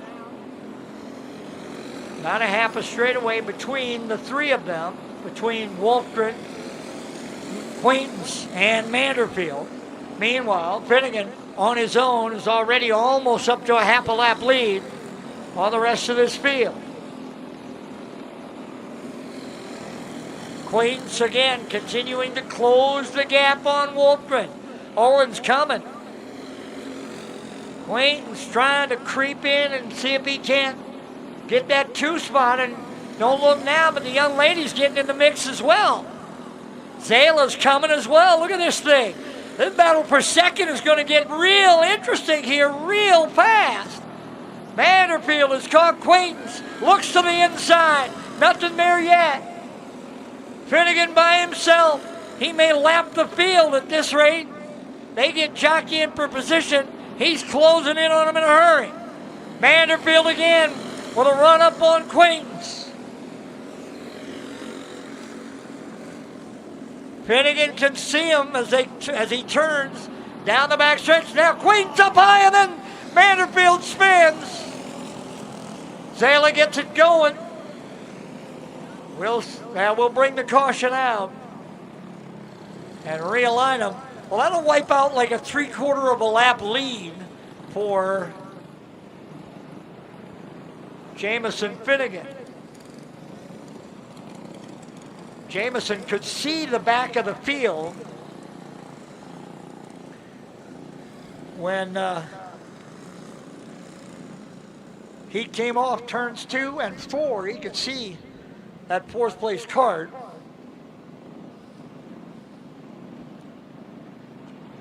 But now everybody will be bunched up. This could make this fairly interesting, that 2nd place battle. Finnegan has really had control of this thing from the get-go, but Manderfield has found a little something. She pulled right up on Quaintance, and Quaintance was trying to close in on Wolfgren. Now they're all nose to tail. It's anybody's game. Here we go. Back to green. Finnegan opens it up, and Wolfgren pulls away with him. Here comes Manderfield looking to the inside. She'll jump the left rear, slide it to a spin a little bit. She'll loop it back around and we'll keep it going.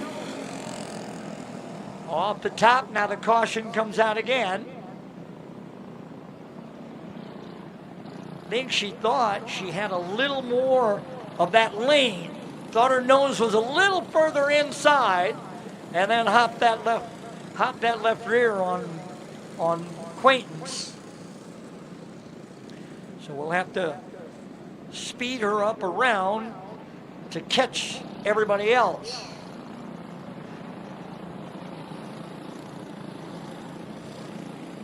All right. Here comes everybody. All right, that's good. There we go. All right, everybody else around. Zale will pull in. Now we're good. Okay.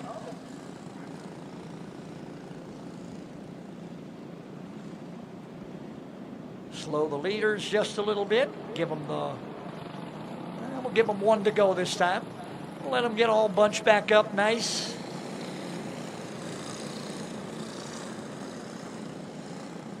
Finnegan, Wolfgren, Quaintance, and Manderfield. That's the way they run now. Here we go, back to green, off of 4. Finnegan and Wolfgren open up the advantage, so it's a battle of 2s. You got Finnegan and Wolfgren running 1-2. You got Quaintance and Manderfield in the 3-4 spot. Both are fairly tightly bunched. Wolfgren coming hard, little nudge into 3. Finnegan, no move there. Wolfgren really trying. Finnegan now opening up a kart length. They'll come to the white flag and 1 to go. Finnegan, Wolfgren, Quaintance, and Vanderfield. Final set of corners. He's home your winner. The 1 JMO of Jamison Finnegan, followed by Wolfgren, Quaintance, and Manderfield. So Finnegan picks up the win in rookie.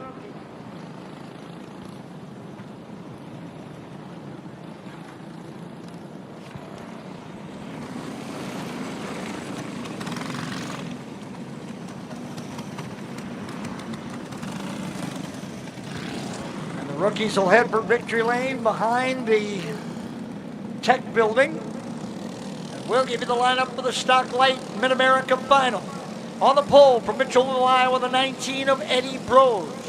Starting second from Alexandria, Minnesota, the 1 of Jackson Clark. Starting third from Belle Plaine, Minnesota, the 14K of Logan Kotasik. Starting fourth from Dalton City, Illinois, the 98 of Logan Webb. Starting fifth from Laverne, Minnesota, the 4 of Gavin Gregory. Starting 6th from Cedar Falls, Iowa, the 9S of Reagan Skolton. Starting 7th from Scandia, Minnesota, the 189, the birthday boy Scott Simons. Starting 8th from Isani, Minnesota, the OON.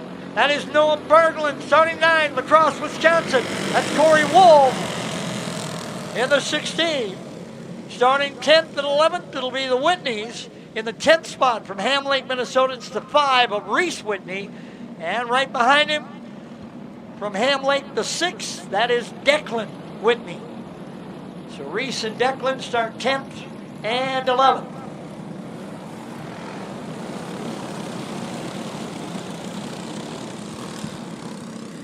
Nose to tail, single file, looking to go green at the line, and the cones in 4. Field starts to accelerate. Good start this time. Rose, Clark, Kotasik, Webb, Gregory. Everybody single foul. Look out, here come the Whitneys. Reese and Declan moving together. Up front, Clark to the lead. Rose on the outside. Webb coming in. They're 3 wide into 3. Gregory coming as well. Clark, Webb, Gregory, Skolton, Eddie Brose, all the way back to 7th. Declan Whitney moving around. Ring. Here comes Kotasik to the inside on Skolton. Logan into 4th. Noah Berglund on the move. Brose falls another spot back. Clark out front. Webb, Gregory. Jackson Clark. Logan Webb, Gavin Gregory and Logan Katosik, and then Reagan Skolton. Minnesota, Illinois, Minnesota, and Iowa. That's a tri-state front five right there. Oh, look out! Whitney, Bros up top. Berglund up there. Simon's involved as well. Up into the bales in that turn-in lane that leads them off the grid.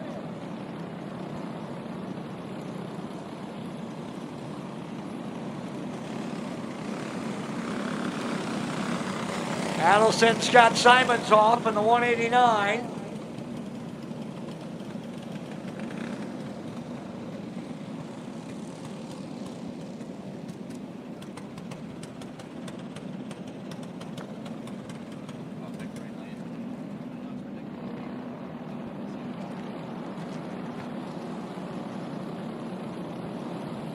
All right, here we go. Field gets the 1 to go. It's Clark still your leader, followed by Webb, Gregory, Katosik, and Skolton. Both Eddie Bros and Scott Simons coming off after the contact over in turns 1 and 2. Back to green we go. Down the back straightaway. Webb right on the back bumper of Clark. Little bit of a gap to Gregory. Gavin makes a run, coming off of 4. Reels him right back in. Here comes Skolton to the inside. Katosik trying to get there as well. Can't get there. Skolton gets through. Berglund now moving. Noah moving up behind Katosik. Skolton looks like he might be thinking about making some kind of move. He was really good last night. Ran down Eddie Bros. He couldn't catch him, but he was right there at the end. So Reagan is very good as these races go on. Clark now opening up the advantage a little bit. Here comes Berglund. Going to the inside on Katosik. Berglund in the pit. Roll black flag warning for somebody in that group. Katosik halfway home here. Halfway home. It's Clark. Here comes Skolton inside on Gregory. Skolton into 3rd. Gregory back to 4th. Clark, Webb, Skolton. Gregory, Berglund, Katosik. Whitney, and Wolf, your running order. Clark has opened up about 4 car lengths on Webb. Skolton, though, really closing the gap down. Berglund gets around Gregory. Gavin back into 5th now. Berglund on the move forward. Skolton closing the gap on Webb. Reagan is coming. This is just like that pro race last night. He ran Bros down, but he couldn't catch him. Now, he doesn't have as big a deficit, but he's got 2 guys in front of him. Skolton coming on Webb. 2 of them trying to close the gap on Jackson Clark. Berglund running 4th. Gregory running 5th. Skolton is on the back bumper of Webb. He's got 5 to go. Can Webb and Skolton catch Clark? And can anybody get him? Skolton trying. He's pushing Webb every chance he can, but they still have a big gap.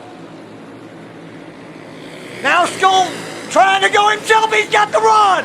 Skolton comes through. Little contact with Webb. That'll be enough for Clark.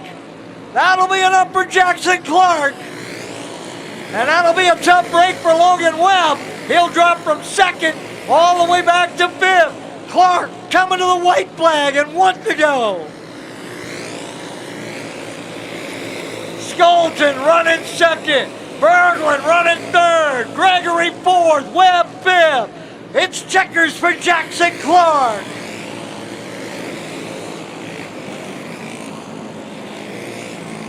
Skolton pulls up alongside. Fist bump of congratulations. Clark was good. And picks up the win. He started second. Got Bros a couple of laps in and never looked back.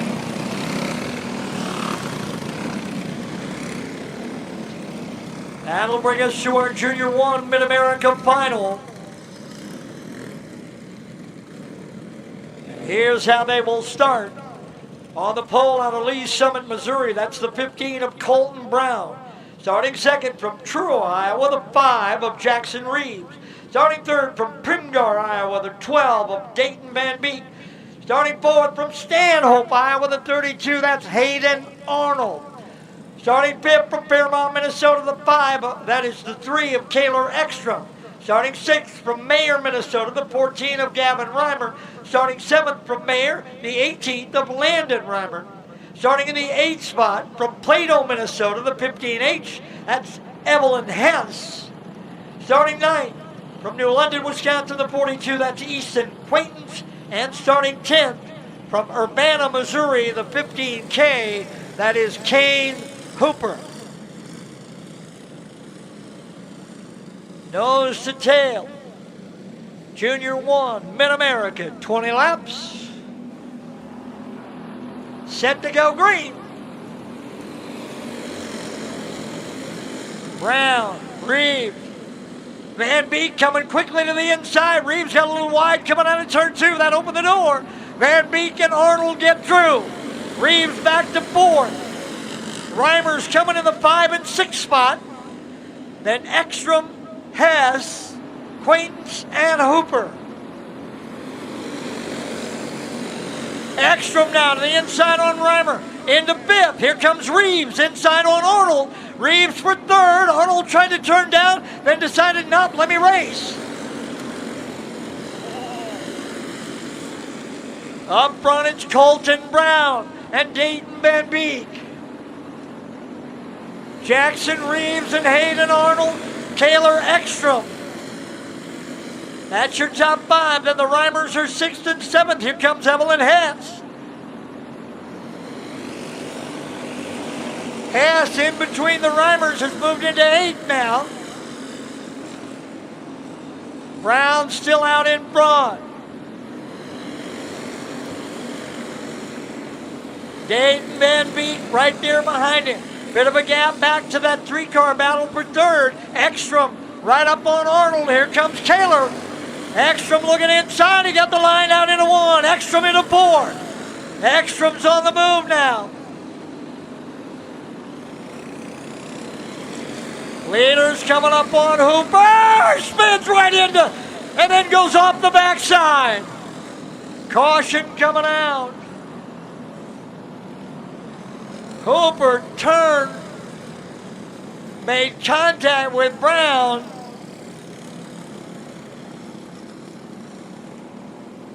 Kane ended up with the worst end of that, out through the bales and off the backside. He's out of the go-kart. And it's coming back up onto the speedway.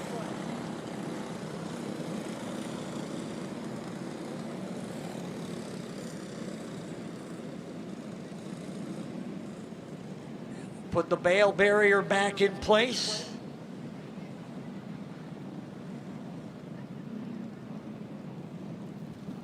You got that, didn't you?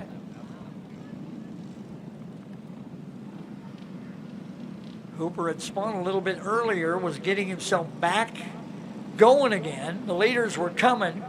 Just as he did, he lost a little bit of control, comes down, makes contact with Brown, and then Kane ended up with the worst of that one, out through the bales. The good news is our crew over there quickly kept him from ending up somewhere in some murky water or something like that. So there is a little bit of that on the backside. Field will get realigned. And pretty sure we don't have Evelyn Hess in the right spot there. She was in between the two Reimers, unless something, yeah, I was going to say, I think we got to move somebody there. Brown and Van Beek, they had gotten away to a little bit of a lead. Now that's all gone. That's all gone. That may not mean a thing, though. Dayton's been pretty good today. Colt was very fast in qualifying, set quick time here in Junior 1. And so far, so good. He's been the leader.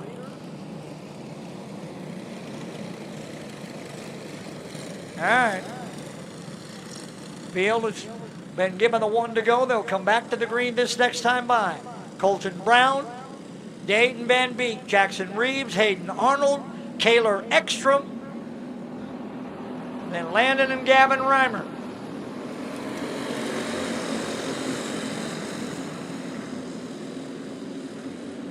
Ekstrom got a great start to the inside on Arnold. Look out! Reimer up over the back of Arnold and catches Quaintance as he backed down the racetrack. Quaintance was one of those where he was going. He had nowhere to go, really. I mean, he doesn't know how far Reimer's going to back down.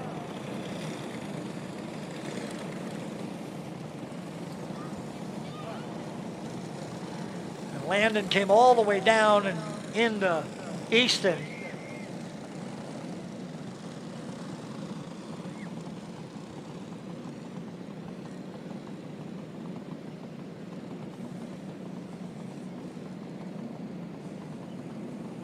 Certainly the 18 of Reimer will have to go to the back. Queen's trying to go, but I don't. That's not going to. That 42 is not moving. The 18 certainly has to go to the tail. Has to resist. He jumped a tire and then came back down into and caught Quaintance. And Easton now going to get out of the race cart. Here comes the cart stand, guys. Hang on. Here comes the crew with the cart stand. Obviously, it must be something broke in the front end of that machine for Quaintance. The 18 of Reimer, I believe, should be going to the tail. Let's wait and see if that's how we're going to do this. Should be the 18 to the back. All right. All right, here comes Easton. He's sprinting back to the pit area.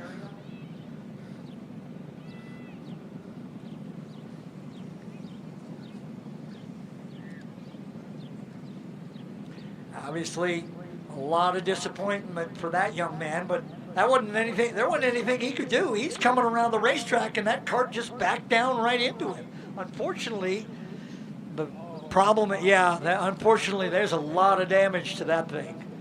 Wow.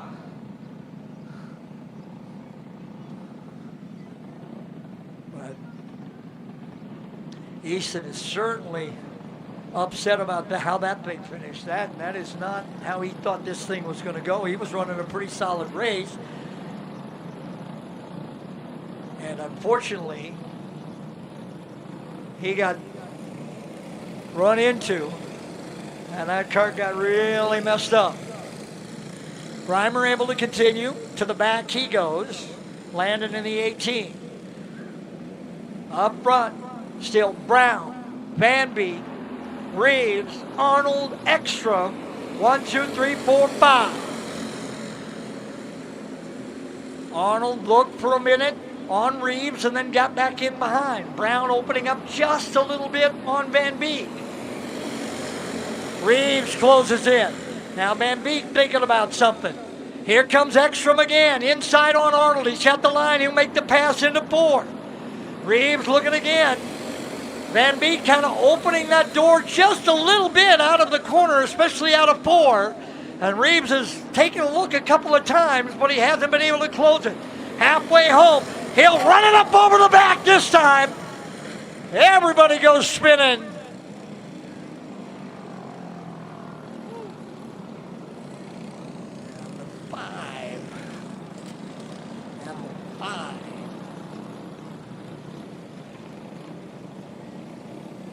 So now the field will come to a stop.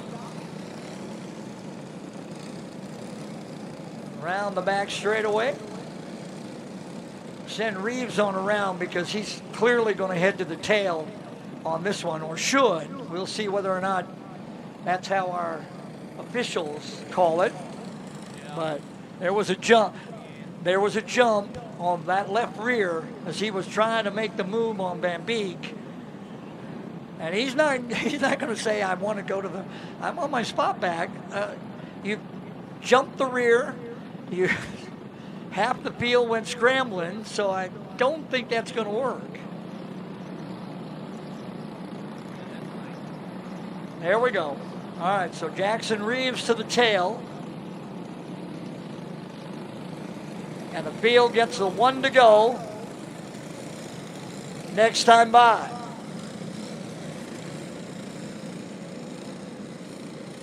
That's a really fast cart at the back there.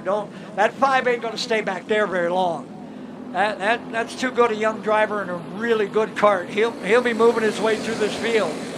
Quickly inside Hooper he comes. Up front still Brown, Van Beek, Ekstrom, Arnold, and now Hess. Pumpkins moved into the 5 spot. Brown, Van Beek, Arnold, Ekstrom, and Hess. Here comes Reeves. I told you that 5 wasn't going to stay back there long. That's too good a driver. That kid can really wheel. Here he comes again. Got another spot. Gets inside on Reimer. Hess would be next. Brown now has opened up the advantage out front. Colton Brown. Reeves. Little bounce in the seat. He gets another spot. He's all the way back to 5th.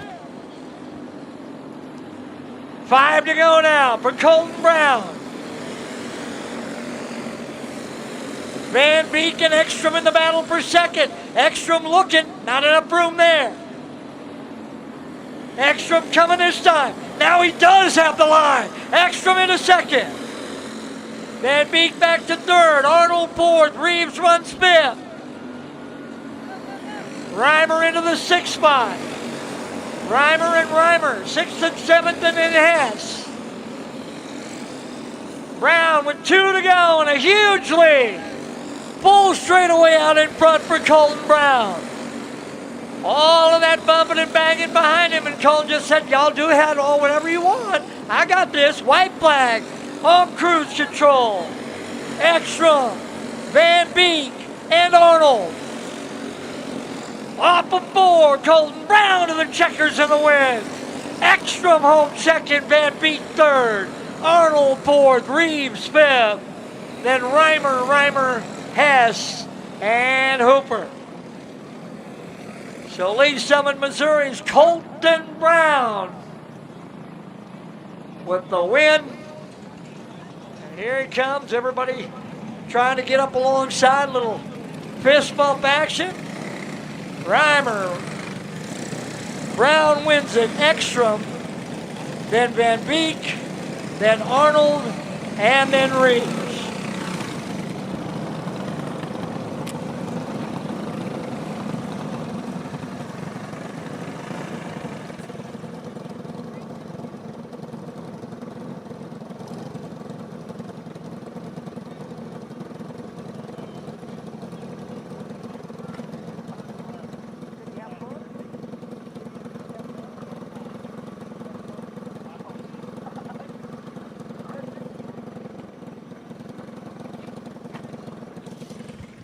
All right, we'll do a little side-by-side start as we go wing kart racing now. Here comes our R-Box 2 Mid-America final, and they'll line up like this. On the pole from Eagle Bend, Minnesota, that's the 7M of Kaylee Milbrett. To the outside from Rock Rapids, Iowa, the deuce, that's Case Holmes. Row 2 inside from New Ulm, Minnesota, the 21, that is Colton Horsch. To the outside from Spicer, Minnesota, the 16J, that is Jasmine Flickinger. Starting in the third row on the inside from Plato, Minnesota, the 15H, that is Evelyn Hess. She just got off with that cart, now into the wing cart. I'm telling you, that is tough double duty. That is tough right there when you're going from a flat. It would be different if it's two flat carts and you're getting out of one flat cart into another flat cart. She's getting out of a flat cart after running a 20-lapper and then strapping in to that wing cart. I mean, that's a tough little girl right there. That's a tough little 9-year-old. She'll start inside of row 5 and then to her outside. She graced us with her national anthem today, and we've enjoyed watching her race from Greenville, Iowa. That is the 52E of Elise Fairchild. Everybody else getting started. The crew still working, trying to get that harness set. Everybody's going to go. Ev's good. Looked like Mom blew her a kiss, and Ev blew one right back, so that's good. Found out she never really knew what her name was for a long time. Everybody called her Pumpkin. They just said, oh, come on. Hey, Pumpkin, how you doing? That's what they called her. Dad said relatives would call her Evelyn, and she'd just walk on by like she didn't even know who they were talking to. So, there we go. All right, Ev. She'll get caught up behind Horsch, Milbrandt, and Holmes. Horsch and Flickinger, Hess, and Fairchild. This is Arbach's 2 Mid-America Final. Field goes green. Everybody gets strung out. Milbrandt the leader with Holmes, Horsch, and Hess.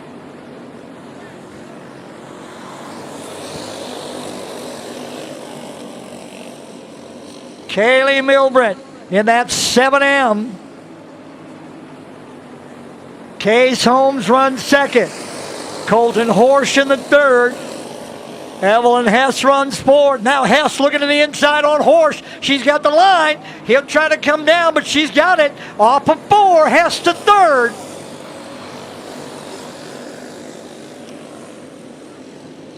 Milbrandt, Holmes, and Hess now 1, 2, and 3. Horsch runs 4. Fairchild and Flickinger.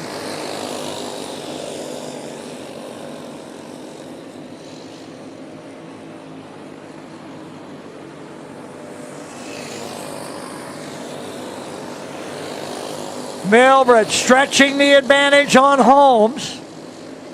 Case in that 2 spot with a pretty good advantage on Hess. Battle now would be for that 3rd position. Here comes Horsch. Colton Horsch trying to close the gap on Hess and get 3rd back. Hess and Horsch. Little nudge. Whoa, look out. He nudged her. She kind of nudged back, and he went spinning. Gets it turned around, staying going.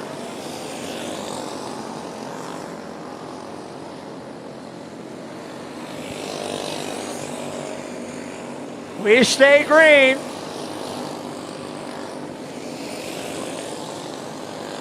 Milbrandt closing on Horsch. We're halfway home. Kaylee trying to find a way around Colton. He'll give her the opportunity. Way up high. Milbrandt gets to the inside and gets the pass. Holmes still second. Hess runs 3rd. Fairchild in the 4 spot, but with a battle with Flickinger right there. Jasmine's starting to make a little bit of move. We got a pretty good battle between the ladies there. That would be for 4th position. Elise Fairchild and Jasmine Flickinger. Flickinger to the inside. Jazz to the 4 spot. Fairchild back to 5th. Milbrandt all alone. Hess trying to run down Holmes.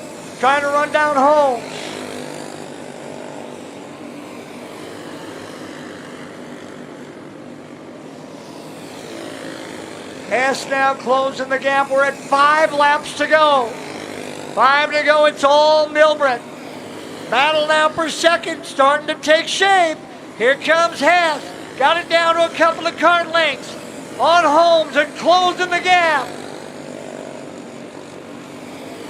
Hess creeping in.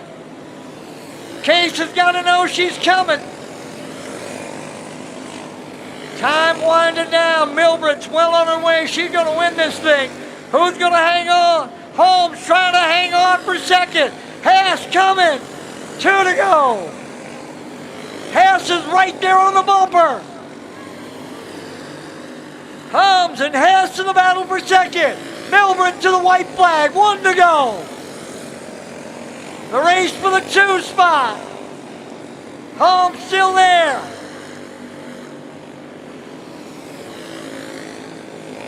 Milbrett to the checkers. She'll win.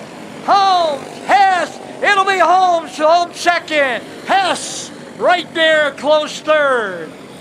Flickinger comes home fourth, and then Fairchild rounds out the top 5. Kaylee Milbrett with the win.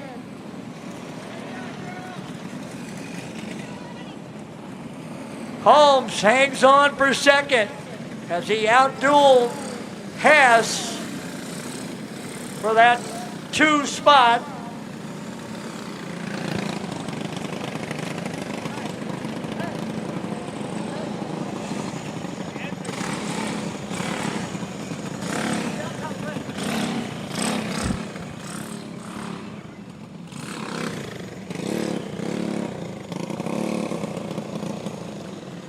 Here comes our RBox Mid-America final. We'll go side by side on the start. On the pole, he's your reigning rookie kart champion from here at Atwater Karting Speedway. That's the number 10 out of Milan, Minnesota. That's Jack Canton. Alongside of him from Maple Grove, Minnesota, the 9A, that is Carter Lang. Row number 2 on the inside from Winona, Minnesota, that's Luke Pettit. To the outside from Spring Valley, Minnesota, that's Kimber Zimmer. Back row, Greenville, Iowa, that's the 4 of Leo Fairchild. And on the outside, Rock Rapids, Iowa, that's the 2H of Oliver Holmes. And we're up and running in RBox Mid-America. Canton swept the RBox finals yesterday. Won both the RBox Mid-America and the Pro. Back out front here tonight. Pettit has quickly moved into second in that blue and white 4. Lang runs third. Holmes all the way from the back row up to 4th. I should say Fairchild all the way up to 4th. Then Zimmer and Holmes. Here comes Lang toward the inside. Stuck it in, but that's not going to work. He did not have the nose. He did not have the number panel by any stretch of the imagination. So I'm thinking that might be the 9A to the tail. Let's see how our officials called that. Lang tried to get the nose in there, but he did not have it anywhere near the number panel on Pettit. I mean, he barely had the left rear at all, and around went Luke. So let's see how our guys will sort this thing out. It'll be Canton. Yeah, there we go. All right, so it will be Lang to the tail in the 9A. So that'll put Pettit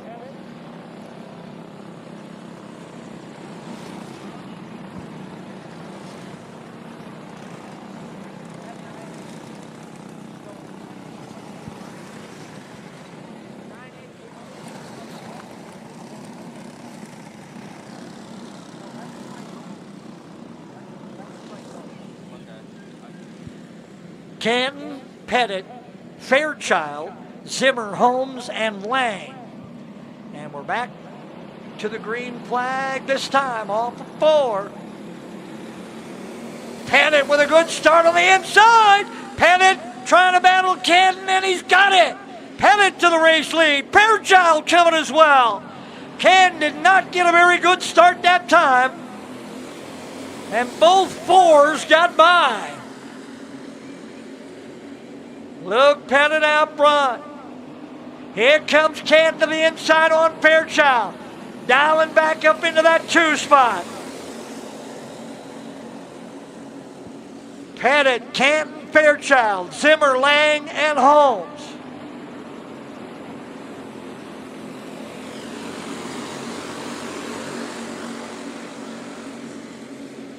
Luke Pettit took advantage of the restart, got inside on Canton. Now here comes Jack, looking to get that lead back.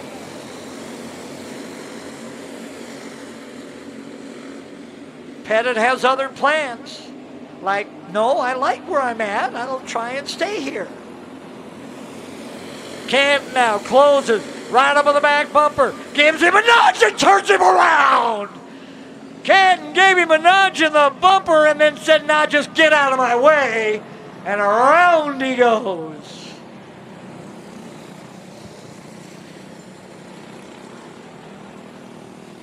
Let's see if that's how we're going to sort this out. Yep, that's what it looks like. Pettit back to the lead. And that means Canton will go to the tail.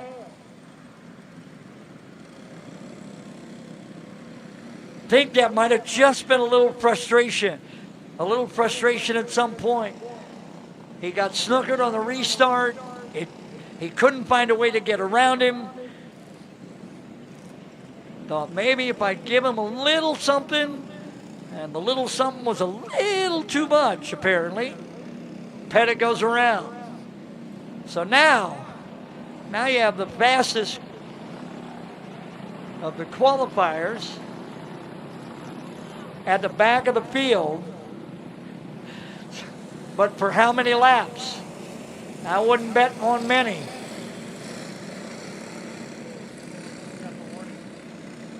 He did get a warning for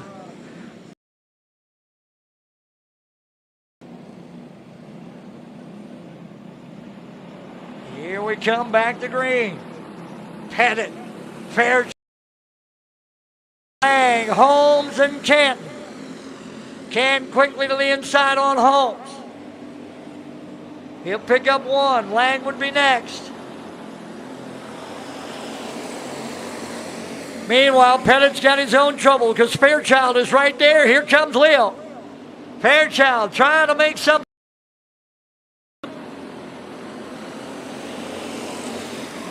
Canton looking to go outside on Lang. Now crosses back over. Settles back in.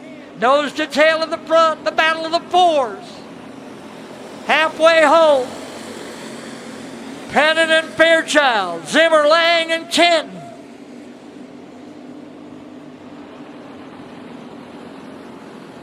Lang now to the inside on Zimmer. No, couldn't get there. Looked like he had room coming off of 4, but now Fairchild for the race lead. Fairchild off the corner gets Pettit. Pettit trying to get it right back, a little nudge. Fairchild said, "You're going to have to hit me harder than that." Leo Fairchild now out in front of the 4. Pettit running second, trying to get down to the inside.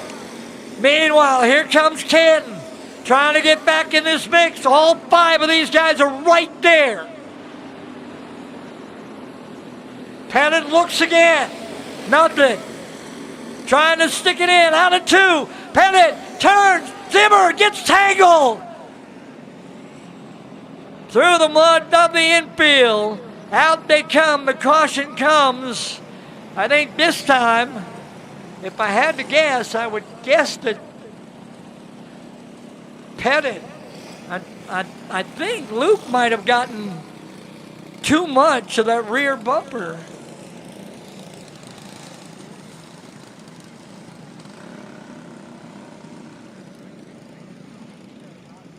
Fairchild's going back up front. Let's see how we're going to do this. All right, it's going to be Fairchild and Zimmer, Lang, Canton, Holmes, and then Pettit. I believe Pettit is going to get sent to the tail. I think he made too much contact, turned turned him just a little bit. Zimmer, she was in the wrong place at the wrong time. Kimber just was like, I don't know where to go, boys, and in between she went. All right, so Pettit to the back. Well, just about everybody now has gone to the back at one point or another in this thing. Lang has.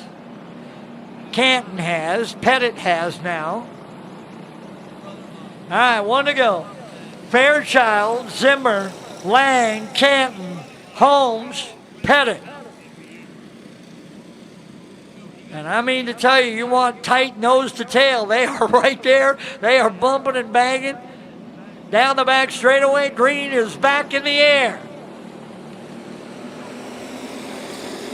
Fairchild, Zimmer, Lang, Canton, Holmes, Pettit. Lang to the outside on Zimmer. That's the long way around, but he can't make it happen. Now he'll come back. 5 to go. Lang trying to find a way around Kimber Zimmer.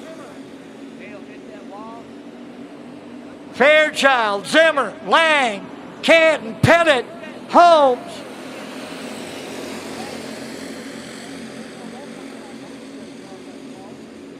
Lang again looks to the outside. I think he tries to set up outside, then dart back in. Maybe he'll get her to move. She's not biting at all. I don't know if he's fishing, but right now it ain't working. Whatever bait he's using ain't good. 2 to go. Fairchild. Here comes Canton to the inside on Lang. Canton into third. Pettit trying to come with.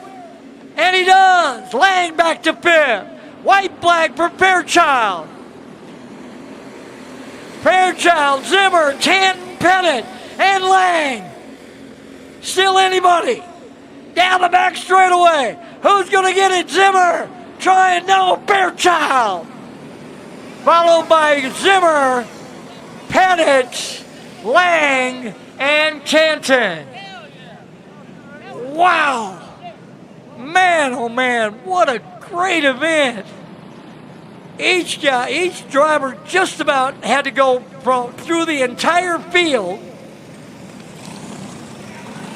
But Leo Fairchild picks up the win,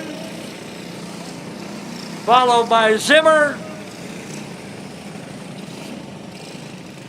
Pettit, Canton, Lang, and Holmes.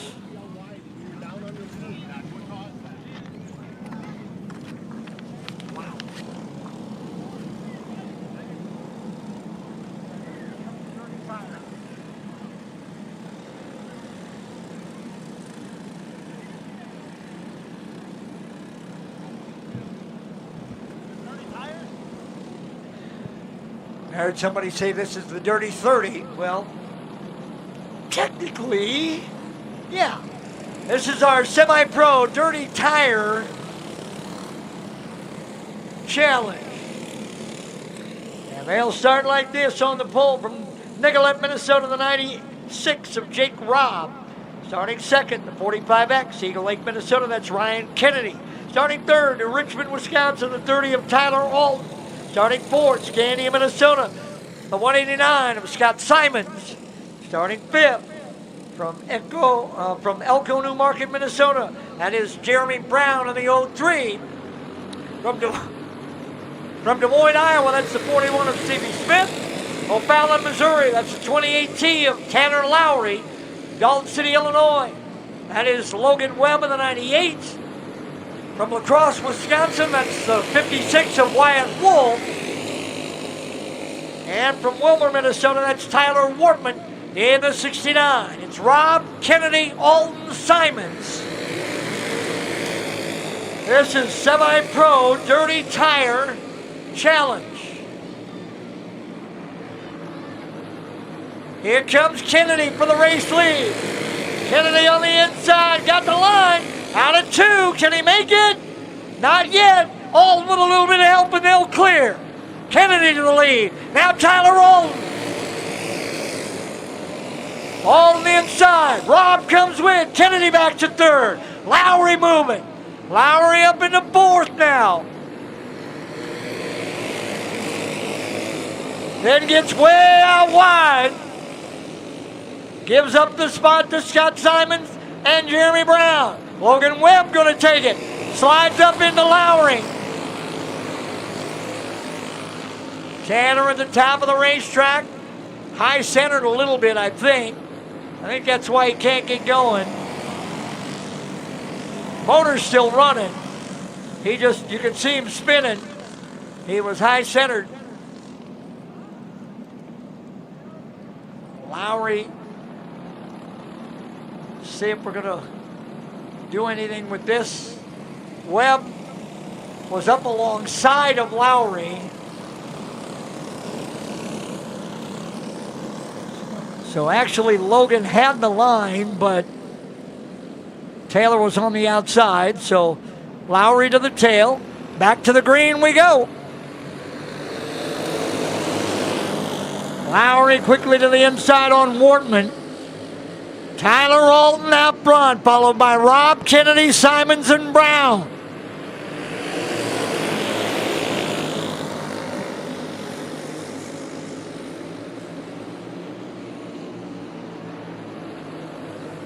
Brown looking to the inside on Simons. He has the run. Simons outside. He'll look for a hole to get in. He could get in right there. Behind Lowry. Cannot. Wolf gets through. Simons will get in front of Warner. Waltman. Tyler Alton still your leader. In front of Rob, Kennedy, and Brown. Here comes Lowry. Tanner Lowry moving back up through the field. Lowry drifted all the way back to second to last, and now he's back into the top five.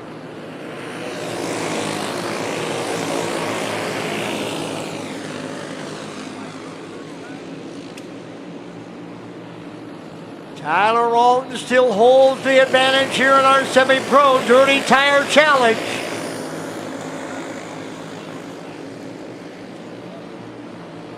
Alton, Rob Kennedy, Brown, and Lowry now your top five.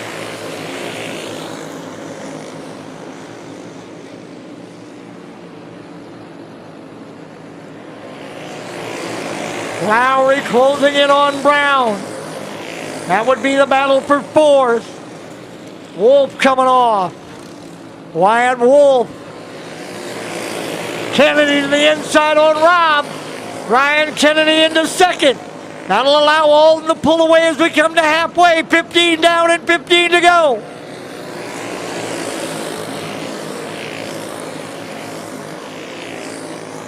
Kennedy, Rob, Brown, Lowry, 2, 3, 4, 5. Lowry down to the inside on Brown. Tanner Lowry into fourth.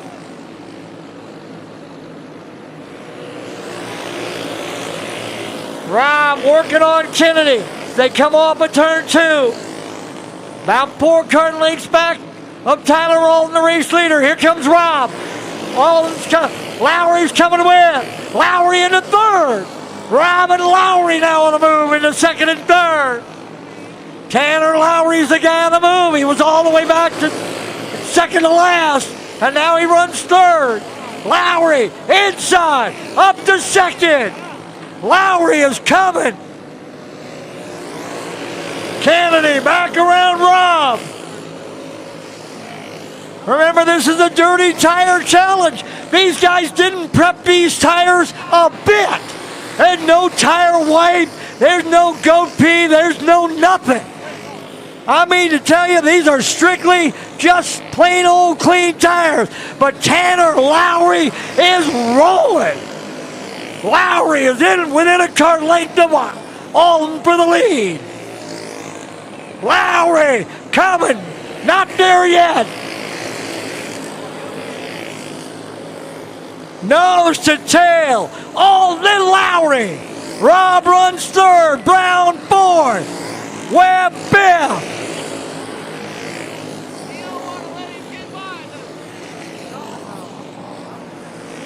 5 laps to go.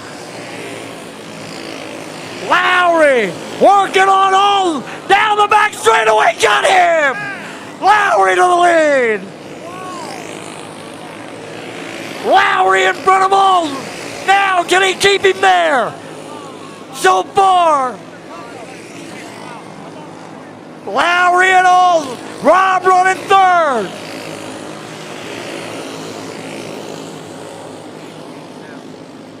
Tanner Lowry, 2 to go. Lowry now got to think about Waltman in front. Will he catch him? Will he have to pass him in the final 2? White flag, got him. Lowry, Alton, Rob, off of 4. Tanner Lowry gonna win semi-pro. Dirty tire. How about that, Pops? Oh my goodness. They unloaded the trailer yesterday, brand new car, new Millennium.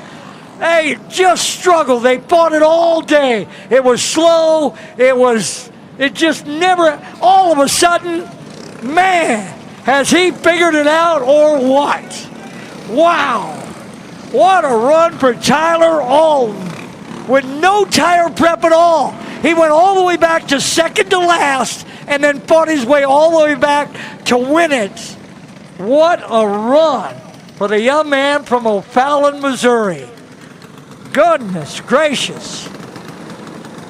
Looked like Tyler Alton had him covered, but there was no denying Tyler Alton and Tanner Lowry. And now here we go. This is our Junior Wing Mid-America Final. On the pole from Dresser, Wisconsin, that's Dominic Weber to the outside. From Owatonna, Minnesota, that's the 19 of Jacob Demmel. Row number 2. That has Jonathan Pettit III and Kaylee Milbray. Row 3 has Tanner Johnson and Jackson Balderas.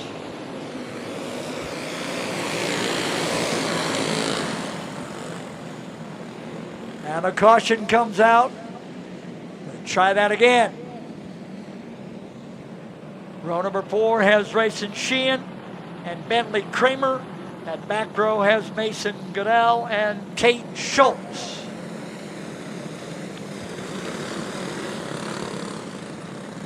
Along with the 71A, that's Aisley Anderson. Demmel and Weber. Line them up and banging. Pretty good start this time. Much better start for Jacob Demmel. Demmel did not get a very good start that last one, but he got a good one this time right behind Weber.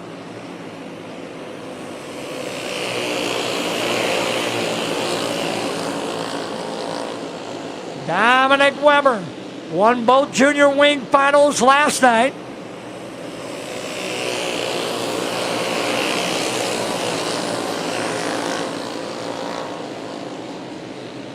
Out in front, Pettit running 3rd, Milbert run 4, Johnson in the 5 spot, Sheehan runs 6. Then Kramer, Balderas, Schultz, Goodall, and Anderson.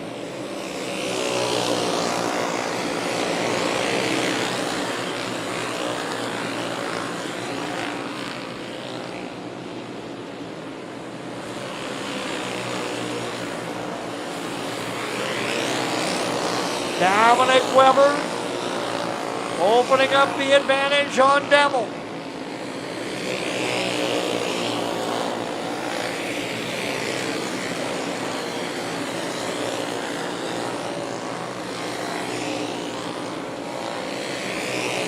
Demmel trying to run it down to the front. They'll be coming up on Anderson within a lap or 2. Weber closing on Aisley Anderson. Dom looks outside, goes inside, no trouble with a pass. Demmel will get through as well. Pettit will wait.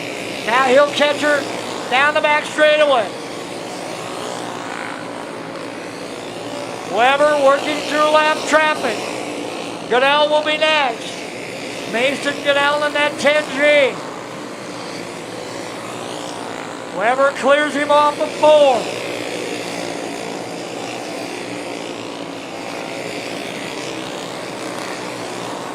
Demmel catches him and will clear him off of 4 as well. Now he has trouble, and that gives Weber an advantage. Weber able to drive away. He clearly got by Goodell. And Goodell did not make it easy. Oh, look out, look out, look out, look out! Goodness gracious, we just about had ourselves a T-bone. And Goodell was about to be the middle of that stake. So that'll sort things out a little bit. That'll move.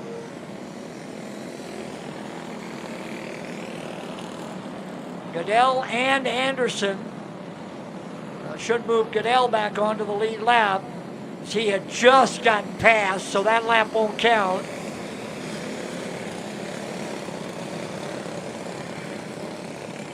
Weber, your leader, followed by Demel and Pettit. 3J is third. Milburn in the 7M should be fourth.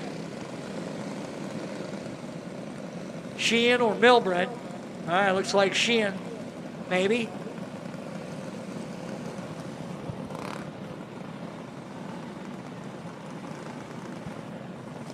Tanner Johnson now up into the 4 spot.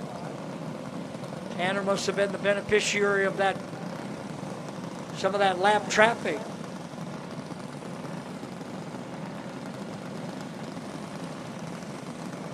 Both Sheehan and Milbright, I thought were in front of him, but a lot of passing. Sheehan having trouble getting started. Oh, that's a tough break for the young man from Gettysburg, South Dakota.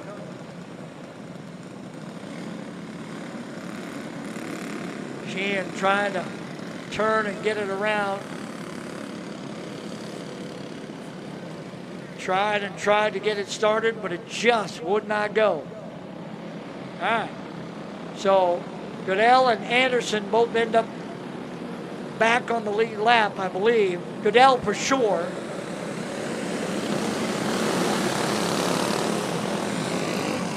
Anderson maybe not quite. All right, here we go. Nose to tail. Weber, Demel, Pettit, Johnson, Kramer, Milbrin, Balderas.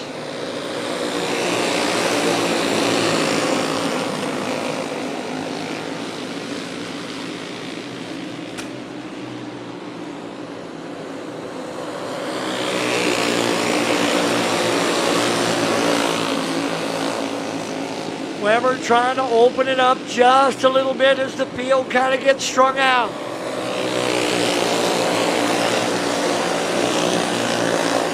Everybody spread out just a little bit with 5 to go.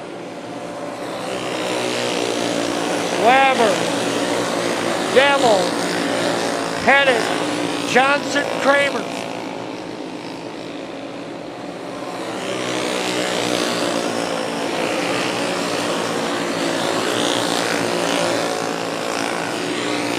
Dominic Weber.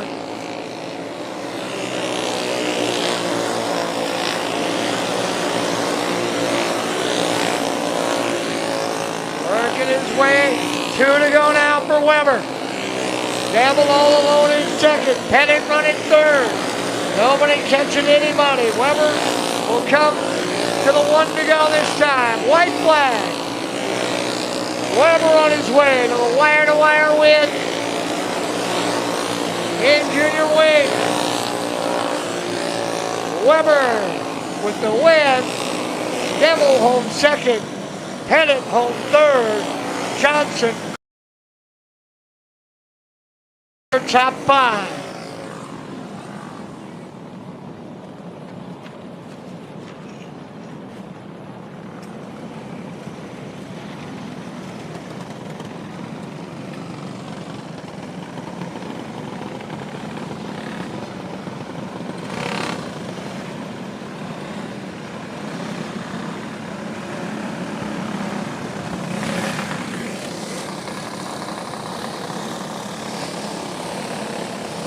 Field working to get their way off the speedway. We'll set the lineup for our Junior 2 final. Coming up next, this is our Junior 2 Mid-America final. 20 laps, 15 drivers. They start like this on the pole from Elko New Market, Minnesota, the 3. That's Carter Brown. Starting second from Stanhope, Iowa, the 72 of Henry Arnold. Starting third from Forest Lake, Minnesota, 25 of Garrett Tatnall. Starting fourth from Clear Lake, Minnesota, the 81 of Jaden Anderson. Starting fifth from Nicollet, Minnesota, the 07 of Robbie Perino. Starting eighth from Osceola, Wisconsin, the 32 of Riley Finnegan. Starting ninth from Boone, Iowa, the 78 of Ace Wolfgren. Starting 10th from Northfield, Minnesota, it's Gavin Underdahl. Starting in the 10th spot from Harrisburg, South Dakota, the 63, that's Bentley Kockelman. Starting 11th from Ham Prairie, Missouri, that's the 19 of Olivia Van Loo. Starting 12th from Lake Crystal, Minnesota, the 16, that's Braylon Manderfield. Starting 13th from Sparta, Missouri, Carter Roller in the 11R. From Northfield, Minnesota, the 91, that's Tatum Gillis in 14. And from Nicollet, Minnesota, the 06, that's Gavin Allen.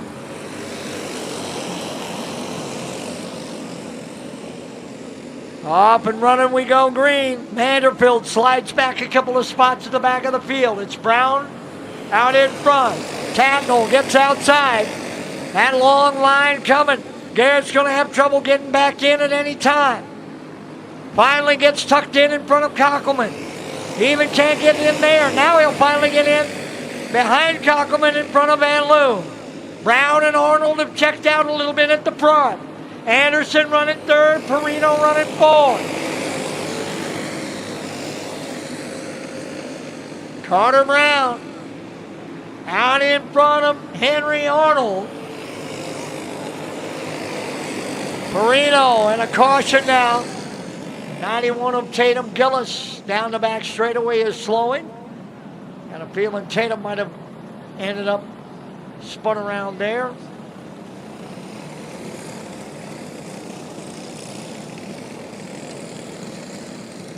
So Gillis to the back. Brown, Arnold.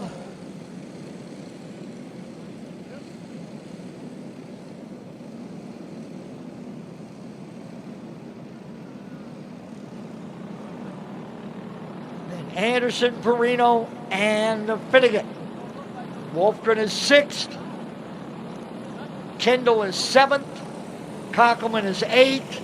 Tatnall has fallen all the way back to 9th. Roller is 10.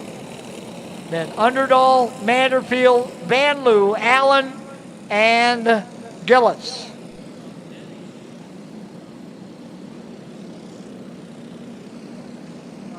Nose to tail, back half kind of catching up. Front half looks good. Green flag is in the air. Back under green. Finnegan looking to the inside on Perino. No help there. Can't get through. Perino way out wide. Washed out wide. Shoots right back down. Hangs on to the spot. Now Finnegan trying again. Still can't pull it. Finnegan trying to get Perino. Now he might have a chance. Yes, he does. Wolfgren trying to get through as well. Got crossed up a little bit. Lost a little ground. Meanwhile, Anderson has caught this front pair.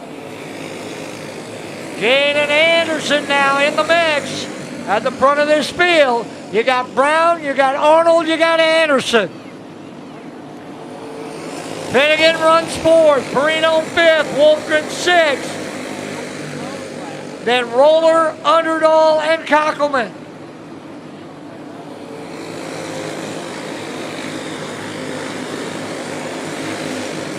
Just a couple of car lengths between those front 3 drivers.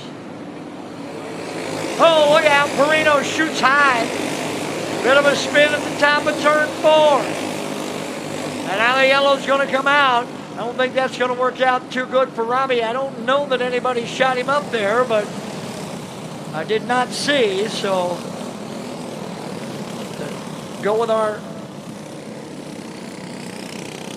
corner workers and see if Perino got help to the high side or he had really been running that top line. Kart gets restarted.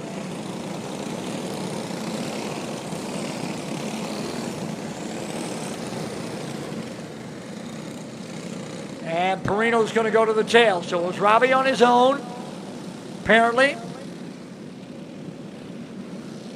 So it's Perino to the tail.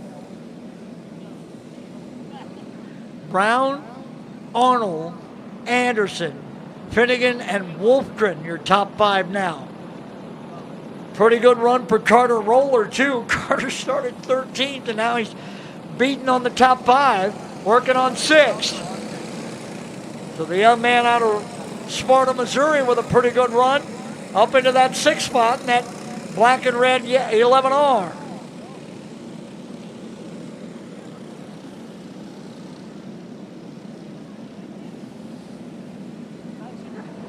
Brown. Caution flag is still out.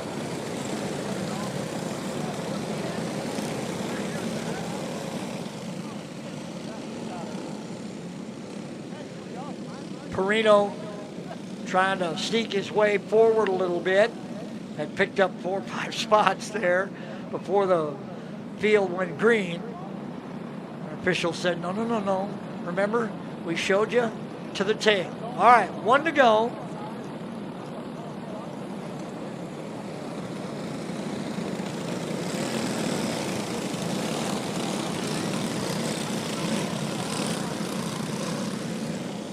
Single file, nose to tail. Corner lights go out.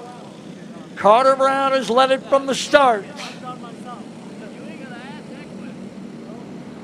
Brown will lead him off at 4. In front of Henry Arnold, Jaden Anderson, Riley Finnegan, and Ace Wolfgren, your top 5. Here comes Underdahl. Underdahl to the inside on Roller. Gavin Underdahl into 6 now. Roller coming right back. Roller back into the 6th spot. Wolfgren looking to go to work on Finnegan. That was for 4. Ace tucks back in.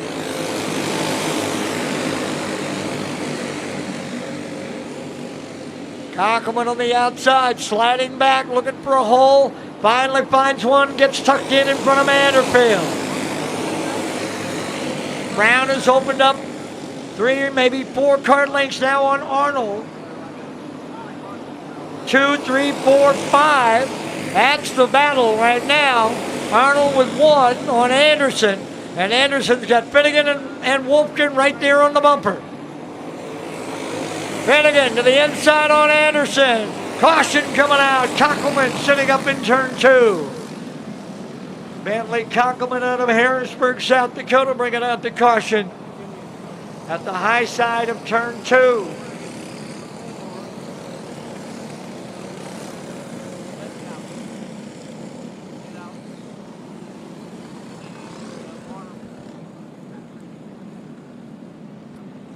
Brown, Arnold, Anderson, Finnegan, and Wolfgren, your top 5. Roller, Underdahl, Allen. Then Tatnall. Tatnall had dropped all the way to the back after getting shuffled out, starting up front early. Now slowly starting to work his way back in. Then Manderfield, Perino, Kindle, Van Loo, Gillis, and Cockelman.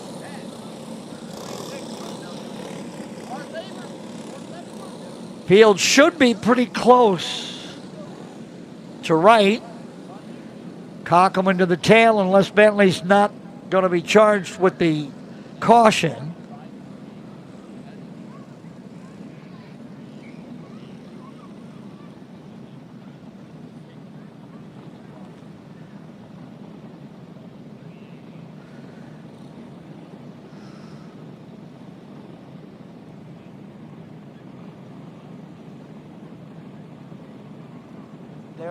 Scoring went down. Yeah, figures.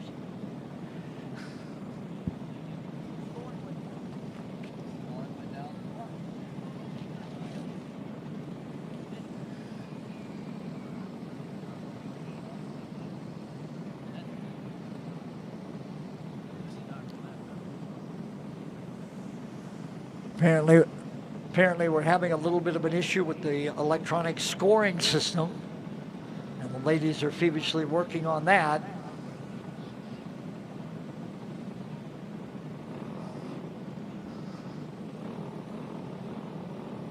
Meanwhile, we'll do it the old-fashioned way, pen and paper. Hey, worked for multiple decades. I don't know why it still don't work. So we'll reboot and go.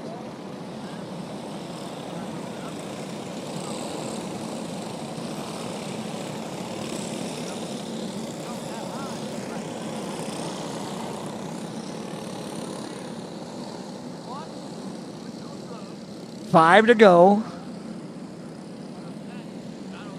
Brown has led from the get-go, but he's never really been able to shake this field.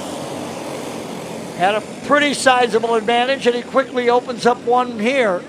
Roller trying to get inside on Wolfgren. That's for 5th and 6th. Look out, Allen to the infield. Gillis way up high, caution out again.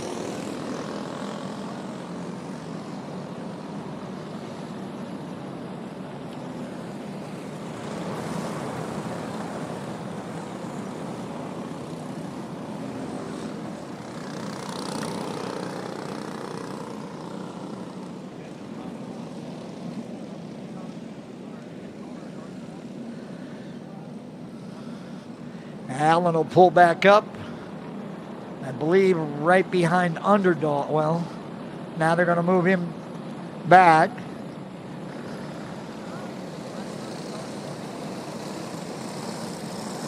So Allen looks like he'll be charged with the caution. He spun to the infield, and then Gillis spun to the high side. Field getting ready to go again. Should still be 5 remaining. We did not get a lap in. Here we go.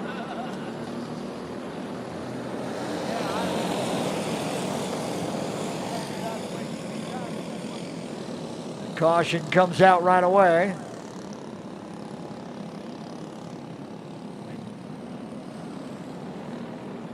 Here comes Garrett Tatnall.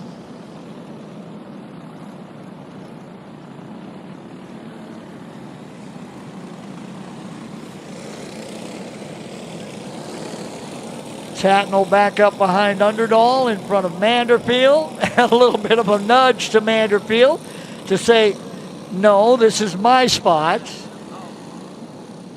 Braylon with a little nudge from behind to say, well then, let's go. All right, nose to tail, bunched up, off of 4. Green flag is back in the air.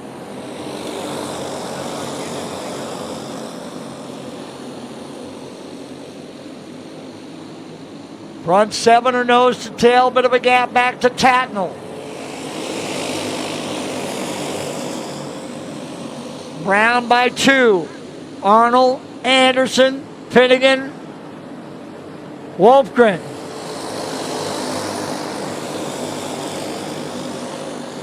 Finnegan looking, trying to get inside on Anderson. That'd be for 3rd.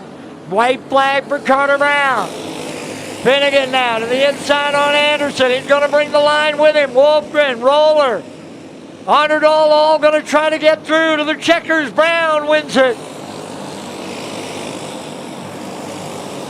Arnold home 2nd. Finnegan home 3rd.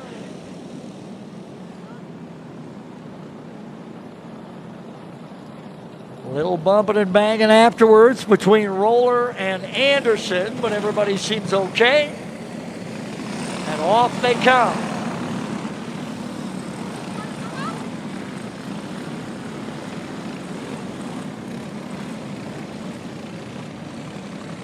All right, before we go to the next one, what do we got? Oh my goodness, $219 on the 50-50. All right, so if you've got a blue 50-50 ticket, grab it out. We got a blue 50-50 ticket. It's worth $219. $219. Yeah. Okay. It starts with a 686. So if you got a blue 50-50, dig them out. That 50-50 ticket's worth $219 tonight. $219. Good job, ladies. That's a nice total. It's like 500, just about $500, and then we split it in half. That's pretty good. 686 on the 50-50. 8, 4. Are you checking? Are you good? 6, 8, 4, and then the last one is a 6. 686, 8, 4, 6 on the 50-50 for $219. Okay, check them. We're looking for the winning ticket. 50-50, everybody's got them stretched out. They're looking, they're going, I don't have it. 686. Nope, you had it. You didn't have it either? Oh my gosh, how is that? All right, somebody's got it someplace. So come find us right here, and we got an envelope full of cash. $200 worth of cash, $219 of cash. 686-846 is what we're looking for. 686-846. 646. Somebody coming from way over. You got it way over there? All right, hang on. Did you go way over there and sell him tickets? Good job. He's really happy about that now because he got $219. All right, we'll see what the... Yeah, we'll match the ticket, make sure it's right, but goodness gracious, that's a good job. Okay, so you got one for the winner, and all right. Well, it doesn't matter because I'm not looking at the results on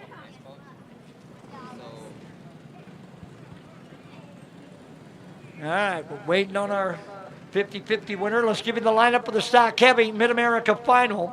It'll start like this on the pole from New Brighton, Minnesota. It's the 13 of Jonathan Hansen. Behind him from Belle Plaine, Minnesota, the 14K of Logan Katasic. Starting third from Mitchellville, Iowa, the 19 of Eddie Brose. Starting fourth from Alexandria, Minnesota, the 1, that's Jackson Clark. Starting fifth from Eagle Lake, Minnesota, the 45X, that is Ryan Kennedy. Right over here, I got the ticket. One of the little girls still has the envelope. Let me see.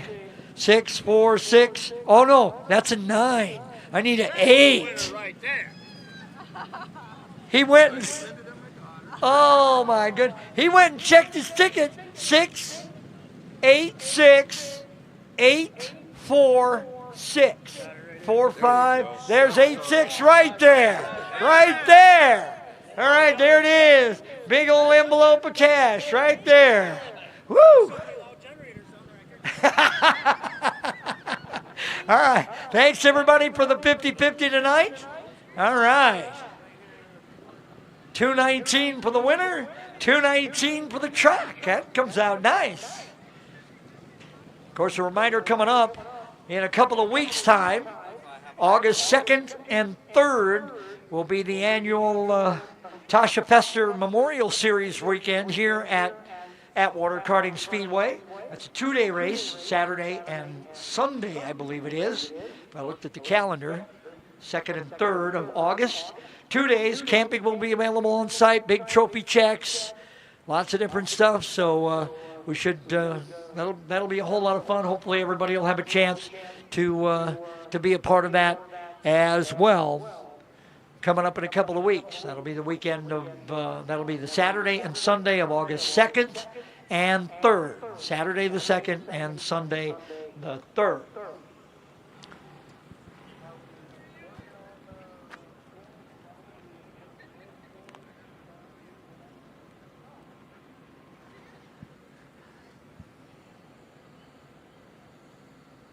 Our Stock Heavy Mid-America Final will be the next of our events to the Speedway. It'll be the last of our Mid-America events.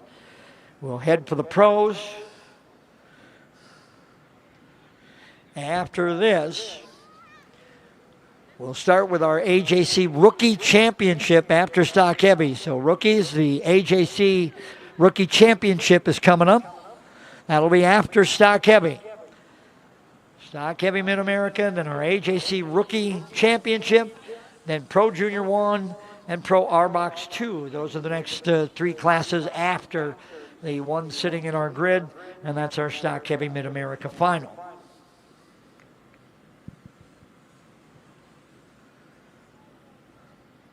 Stock Heavy Mid-America Final, as we said, will start like this. We mentioned on the pole from New Brighton, Minnesota. That's the 13 of Jonathan Hansen. Behind him, the 14K out of Belle Plaine, Minnesota. That's Logan Katasic. Starting third, the 19 from Mitchellville, Iowa. That's Eddie Brose. Starting fourth from Alexandria, Minnesota. Got one win already tonight, the 1 of Jackson Clark. Starting fifth, Eagle Lake, Minnesota, the 45X of Ryan Kennedy. Starting in the 6th spot, just won the Semi-Pro Dirty Tire Challenge a little while ago. From O'Fallon, Missouri, the 28T of Tanner Lowry. Starting 7th, Nicollet, Minnesota, the 96 of Jake Robb. Starting 8th from Des Moines, Iowa, the 41 of Stevie Smith. Starting 9th from Laverne, Minnesota, that's the 4 of Gavin Gregory. Starting 10th from Cedar Falls, Iowa, that's the 9S of Reagan Skolton. Starting 11th from New Richmond, Wisconsin, the 30 of Tyler Alton. Starting 12th from Ham Lake, Minnesota, the 6 of Declan Whitney. And right behind him from Ham Lake, Minnesota, is the 5 of his brother Reese Whitney. Starting in the 14th spot from Alexandria, Minnesota, the 7N, that's Blake Nelson. Starting 15th from La Crosse, Wisconsin, that's the 16 of Corey Wolf. And starting in the 16th spot from Coon Rapids, Minnesota, that's the 14G of Zachary Teeter. Hanson, Katasic, Bros and Clark, Kennedy and Lowry, Rob Smith, Gregory, Skolton, Alton, Whitney, Nelson, Wolf, and Teeter. Built seats ever I got into a 410 sprint car race. Yeah, Butler Build has been a supporter of mine for a long time. I've always run Butler built seats ever I got into 410 sprint car racing, and I feel like they have the nicest aluminum seats out there. The craftsmanship, the welding on it is top notch, and now they're pouring my inserts and have the gravel cut seat and gives you a lot of clearance for your hybrid or your Hans, and I feel like, there's no better seat out there. Yeah, I mean, a little bit of feedback, right? These guys do it every day. So as me as a sprint car driver specifically, every form of dirt racing, the seats are built different. And guys like us, drivers are wearing holes in their hybrids because they're rubbing on the seats. And I felt like there was a need for a little bit of a new design and a new generation of the sprint car advantage seat. So yeah, it's been a fun ride and hope to continue the relationship for a long time.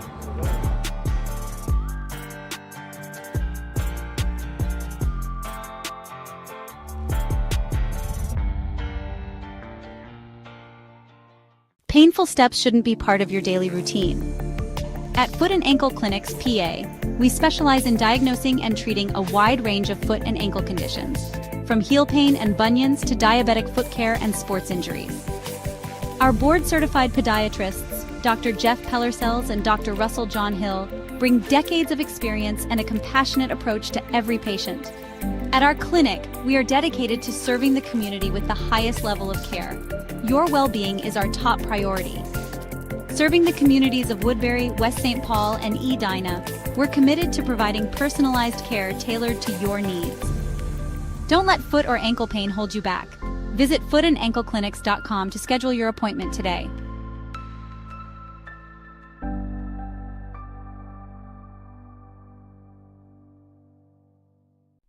Every great journey begins with a trusted guide. And when it comes to finding your perfect home, there's no one better than Kathy Vetter. With over 10 years of experience and a passion for real estate, Kathy Vetter helps you find the perfect home, a peaceful country retreat, a cozy single-family house, or your very first step toward a lifetime home. She also specializes in commercial real estate, guiding you through every step of the way.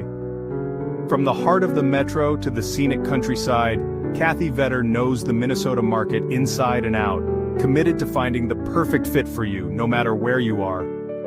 Buying your first home can feel overwhelming, but with Vetter by your side, it's a smooth and exciting journey. She makes first-time buyers feel confident, supported, and understood, every single step of the way. From your first showing to handing over the keys, Kathy Vetter works tirelessly to ensure you get the home you've always wanted. Kathy Vetter, your trusted real estate expert across Minnesota. From vibrant metro living to serene countryside escapes to agricultural and commercial spaces. Let her help you unlock the door to your next chapter.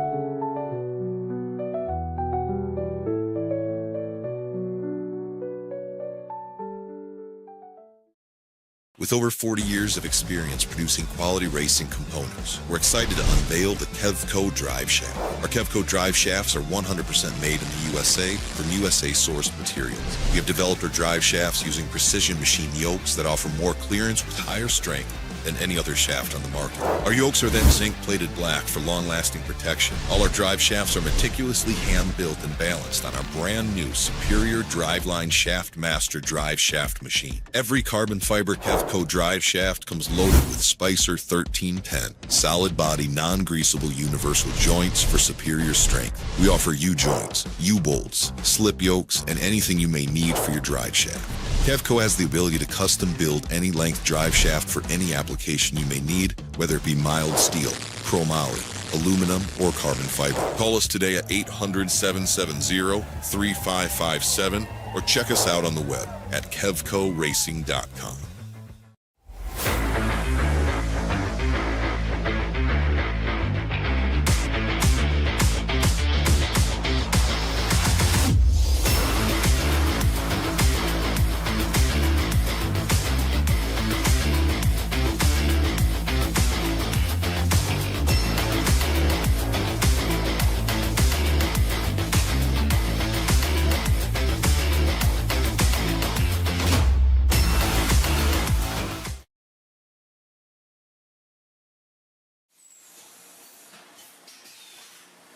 My two passions in life is racing and selling good high-end meat. So my grandfather came here from Germany back in the late 20s. He decided to open his own shop in 1951. He had all the recipes, he had all the talent. His father was a meat guy. His father's father was a butcher. They weren't football players, basketball players. They were in the meat business. And that's our family. That's what we're good at. Old World Meats was derived from Frank's Meats. That was my grandfather's name. I know the quality of my beef is the best because I've purchased it directly from the ranchers at Certified Angus Beef. We know what our beef is continuously, and it's very consistent. So we're located up here in Duluth on beautiful Lake Superior, just a stone throw off of Highway 61. I've lived here my whole life, and it's where I wanted to raise my family. To be successful, you need to have a talent. And I knew I was going to be in the meat business. I can taste spices, I can pick out flavors, where they need to come in, where they need to stop. So knowing your strengths are important and knowing where you came from. We have a hot snack stick that's got actually 8 different spices of heat in that, and it layers the flavors in the heat. That's what makes the difference with our product. The most exciting part was becoming coast to coast with the Old World Meats snack sticks. My neighbor stopped me on the street and said, "Paul, I was just down in Georgia and this gas station had your product." It was one of the highlights of the year. I don't know of a state at this point that we haven't had product in. Being in business in a small town really puts things into perspective. It's the little things for me to be appreciated and respected. So this whole operation here, it doesn't have to be the biggest, but it needs to have passion. And today, I'm changing lives of people that work with me. My guys are learning lifelong skills and values. That's the good stuff. Let's make the world a better place. Let's have a good time at it.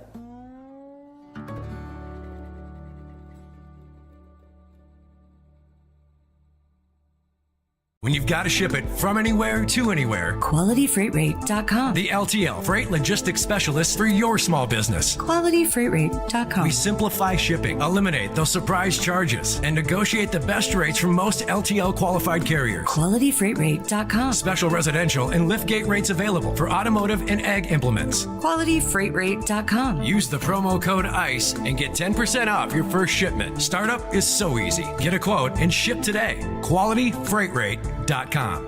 Ready to make a splash this summer?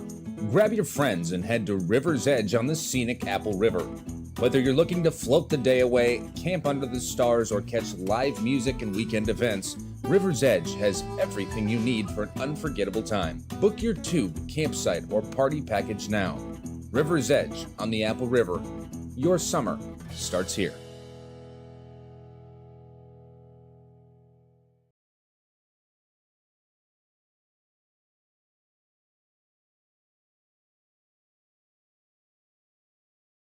America final.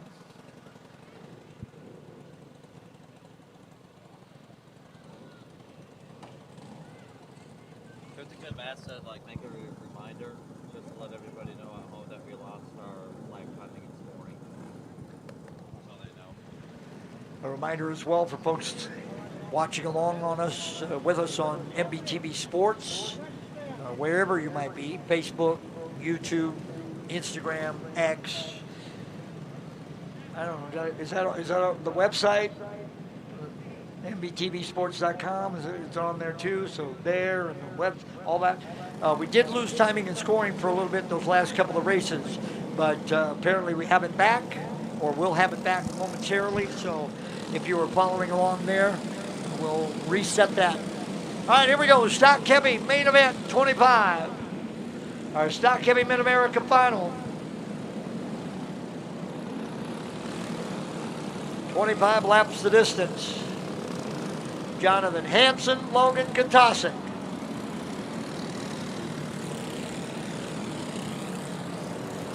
Eddie Brose and Jackson Clark. Ryan Kennedy and Tanner Lowry. Jake Rahm and Gavin Gregory. Regan Skolton and Tyler Alton. Reese and Declan and Reese Whitney. Blake Nelson, Corey Wolf. And Zachary Teeter.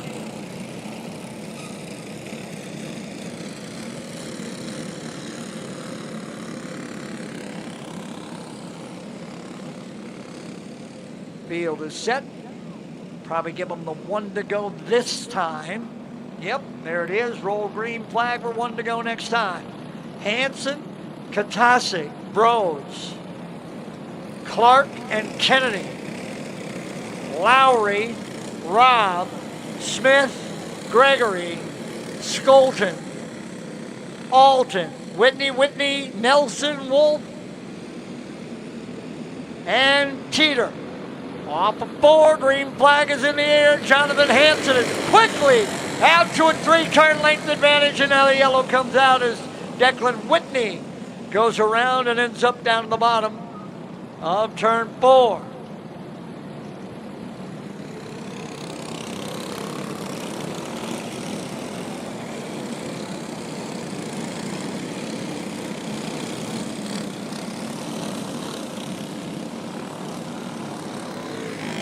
Whitney will come back around.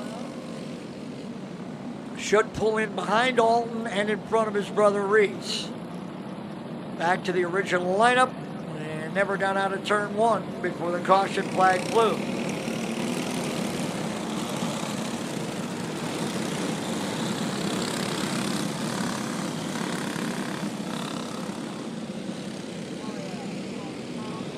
All right, here we go.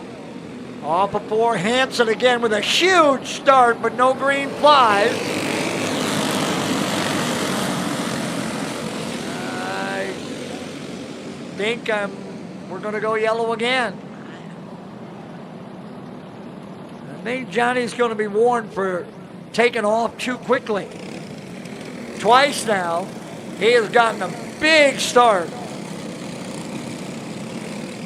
Everybody else is kind of nose to tail, and they're right there, but man, he has really snookered Katasic twice on the start and jumped away. All right, let's see if we get it this time. Yes, we do. Green flag is in the air. We're going green, green, green. Teeter around quickly, still going. We'll stay green. Zachary's going to have to hustle. Brose up to second quickly. Clark to third. Here comes Lowry with Rob.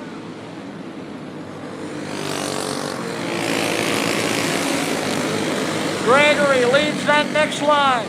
Gregory and Skolton. Alton and the Whitneys coming hard and fast. Jonathan Hansen up on the back of Zachary Teeter, trying to put him a lap down after an early spin. Teeter drifts wide. Everybody else will be able to find their way to the inside. Hansen, Brose, Clark, and Lowry.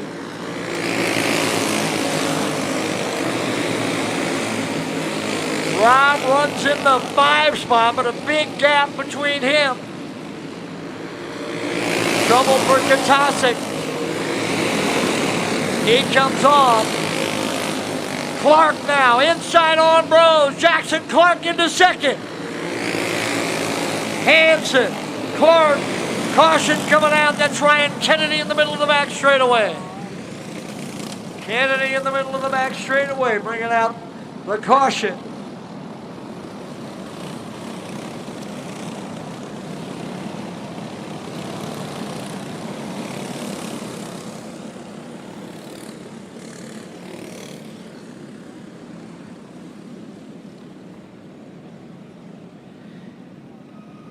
Field will get realigned.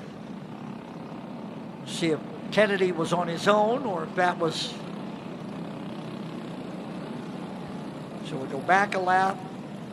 That'll put Bros back in second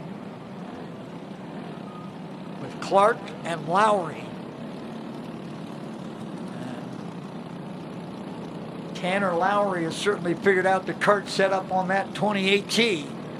They came into the weekend really struggling. I mean, they were fighting the daylights out of that thing, but man, they have figured it out now.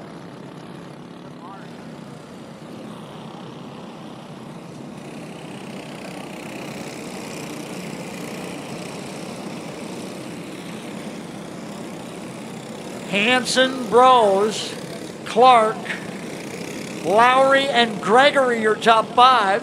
Skolton, Alton. Lowry got knocked out of line.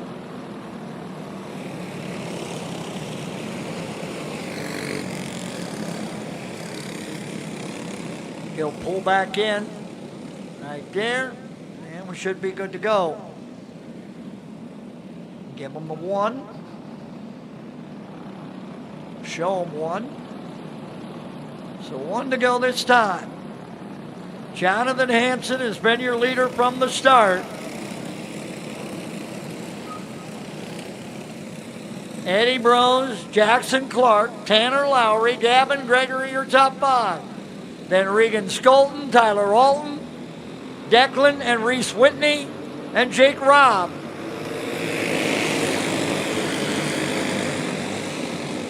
Field comes back to green. Gregory looking inside, got an up of the line on Lowry. He'll move him up the racetrack. Lowry trying to fight his way back to the bottom. Nothing there. Gregory gets tangled up with Wolf.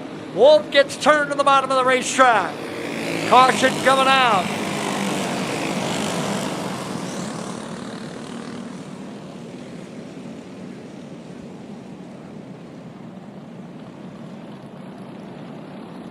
That'll be a big advantage for Tanner Lowry and Gavin Gregory if they're not the drivers involved. Lowry certainly wouldn't have. He got shuffled out. Wolf continues on. Let's see if anybody's going to get moved. Outside of Corey Wolf. Nope. 1 to go. So we go back to green. Wolf on his own apparently.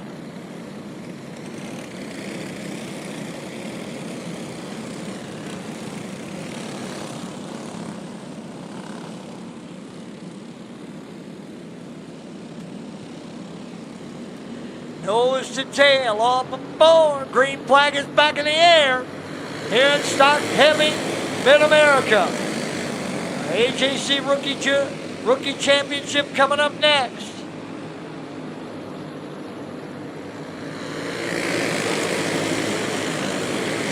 Field gets strung out, nice long line.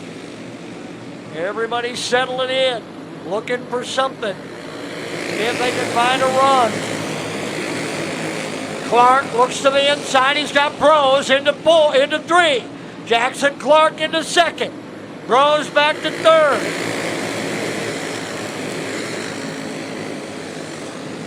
Stevie Smith coming on.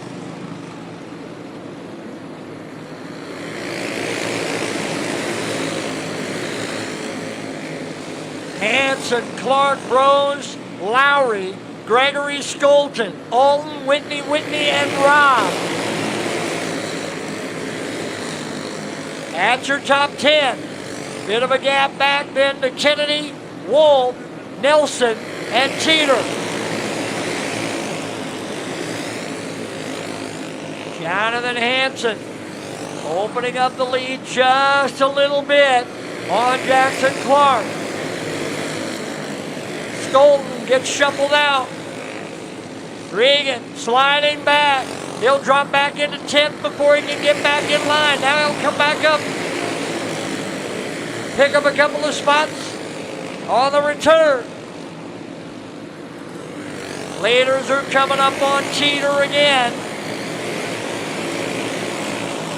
Zach went a lap down early. And here they come again. Nelson trying to get off, and the caution will come out for Blake Nelson. Nelson was trying to make that turn off and just couldn't get it slowed down enough to make that turn. That'll actually help the leaders because that lap car of Teeter will go back to the tail end of the lead lap. So it'll be clear racetrack for Jonathan Hansen again at the front, followed by Clark and Brose, Lowry, Gregory, and Alton.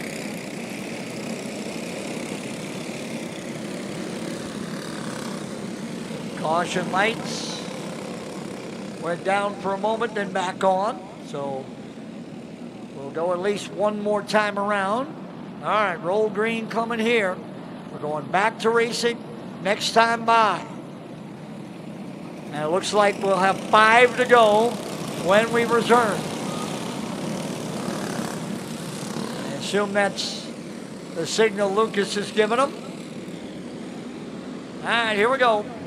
Hansen has led it the whole way and leads them back to the green. Clark, Brose, Lowry, Gregory.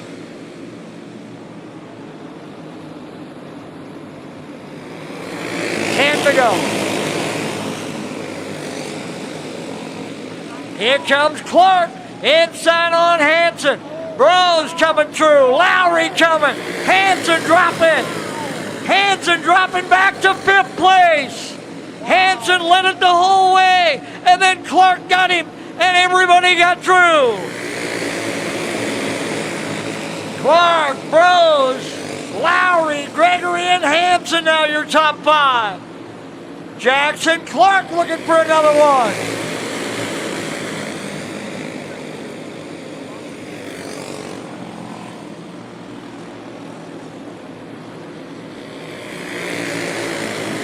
Front 5, stay nose to tail. Gregory trying to take a look on Lowry. That would be the battle for 3rd. Coming to 5 to go. 5 to go.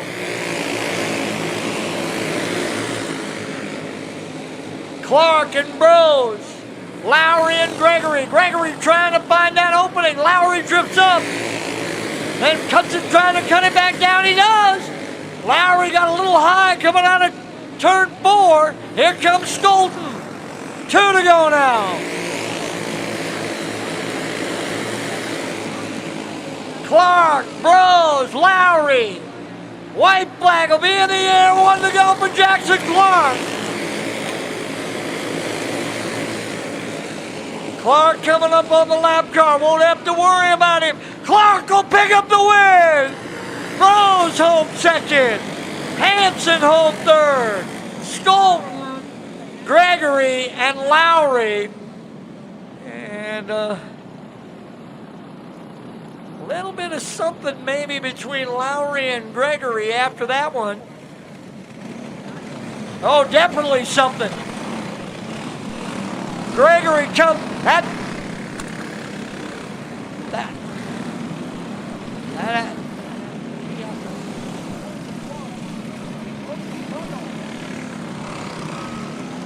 Lowry would like to drive off the racetrack, but he can't.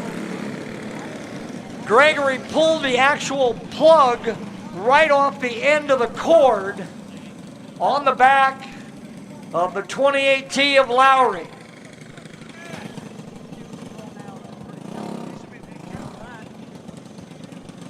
So Lowry's going to have to push the 28T off because they cannot start the motor.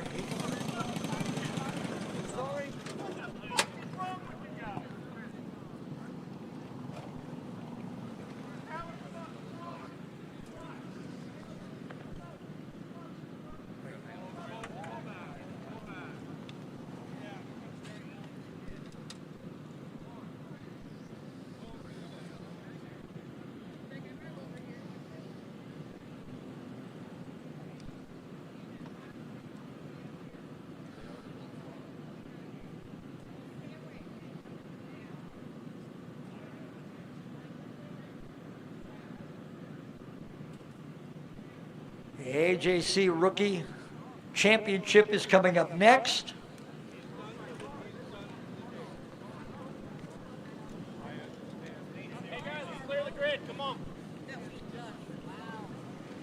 And this is how they will start in our AJC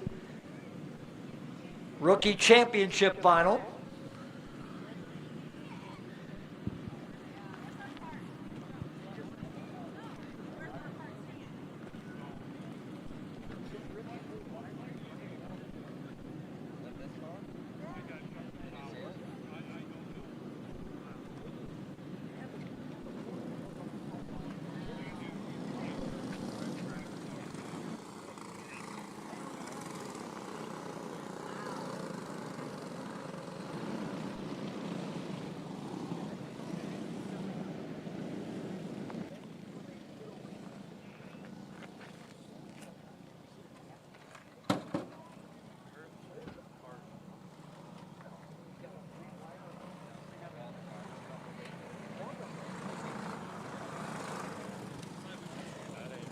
All right, here comes our AJC Rookie Championship. Jamison Ferguson to Richmond, Wisconsin to the 1JMO. Will lead them to the green. Followed by Max Wolfgren, Boone, Iowa in the 100. Zalem Anderfield, Lake Crystal, Minnesota in the 16. And Owen Quaintance out of New London, Wisconsin in the 20.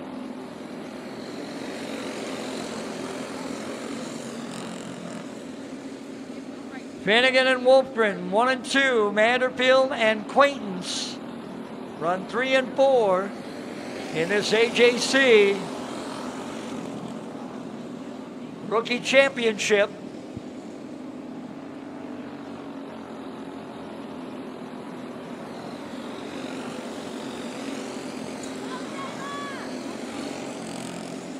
Finnegan opening up the advantage now on Wolfgren as the field gets spread out about equidistant around this racetrack.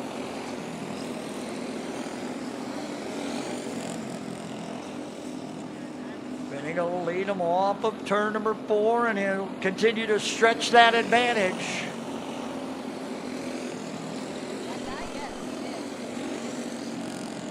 Wolfgren runs second, Manderfield in the 3rd spot, and then Quaintance runs 4th.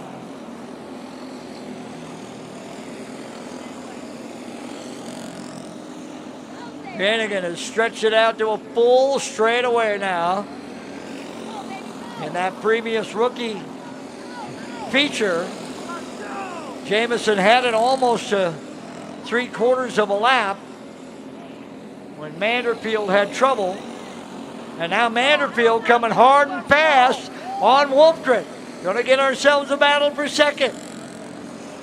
Zalem Manderfield up on Wolfgren. Into turn 3, off of 4. Wolfgren at the bottom. Manderfield looking. Now you got to be patient. Find an opening. Finnegan halfway home and on complete control of this one. The race is on for second. Wolfgren. Manderfield. Wolfgren opening it up just a little bit now. After Manderfield had run him right down and was right there on the back bumper. Now let's see if Zala can get there again. Here she comes, creeping in, trying to find some room. Trying to close the gap on second. Waltman a little off the mark coming off in turn number 2. Now she's right there on the back bumper. Vanderpeel trying to find that runner-up spot. Meanwhile, Finnegan is thinking about lapping the field. Vanderpeel again in that battle for second. Trying to find something. Staying right there. Looking for an opening. Meanwhile, Finnegan is closing in on 4. 5 laps to go. This time by for Jamison Finnegan. And Finnegan is about, here he comes, Vanderpeel to the inside on Wolfgren. Vanderpeel in second. Wolfgren back to third. Now can she hold him off? Well, he did not have the line going in. I don't think he had enough of the nose in there to get to the number plate. You really got to get all the way to the number to have the line. So I have a feeling that Zala's going to get that spot back, but let's see what happens. We'll get him stopped. Meanwhile, for Jamison Finnegan, that 3/4 of a lap lead that he had is gone, and Vanderpeel will be up behind him. All right, so Vanderpeel back to the second spot, and that'll put Quaintance in third and Wolfgren in fourth.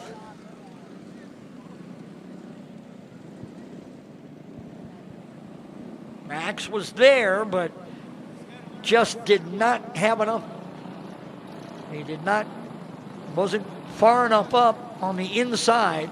Really only got to about the tire. And he had to be all the way up alongside of that pink number for him to really have an opportunity. So here we go. Nose to tail coming back to the green. Finnegan, Vanderpeel. Wolfgren wastes no time getting around Quaintance into third. Here he comes on Vanderpeel again with a big bump down the back straightaway. Another bump as they come through 3 and 4. She says, come on, bring it on.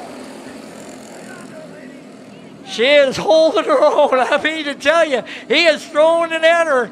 He is bumping and banging the whole way, but Vanderbilt has hung on. Here he comes again. This time, now he's got the line. She'll spin as the leader takes the white flag.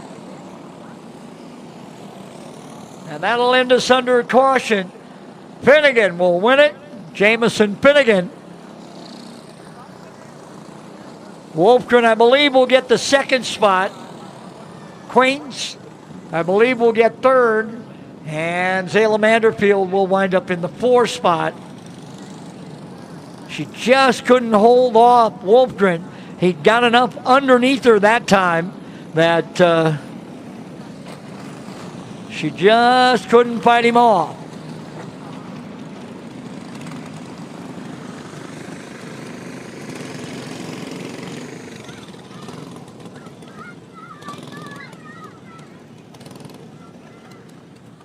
And now we begin our pro classes, starting with Pro Junior 1.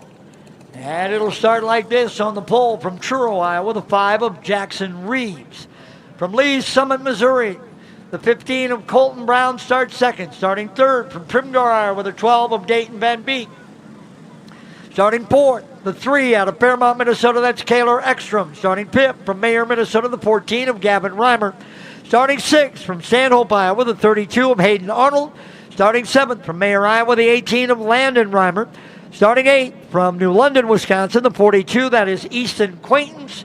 Starting 9th from Plato, Minnesota, the 15H, that is Evelyn Hess. And starting 10th from Urbana, Missouri, in the 15K, that is Kane Hooper. Reeves, Brown, Van Beek, Ekstrom.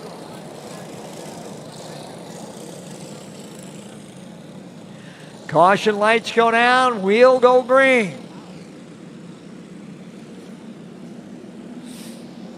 Here they come, off of 4, green flag in the air with Jackson Reeves to lead them down. Arnold quickly inside of Reimer. Ekstrom moves inside on Van Beek up into third. Reeves and Brown, 1 and 2.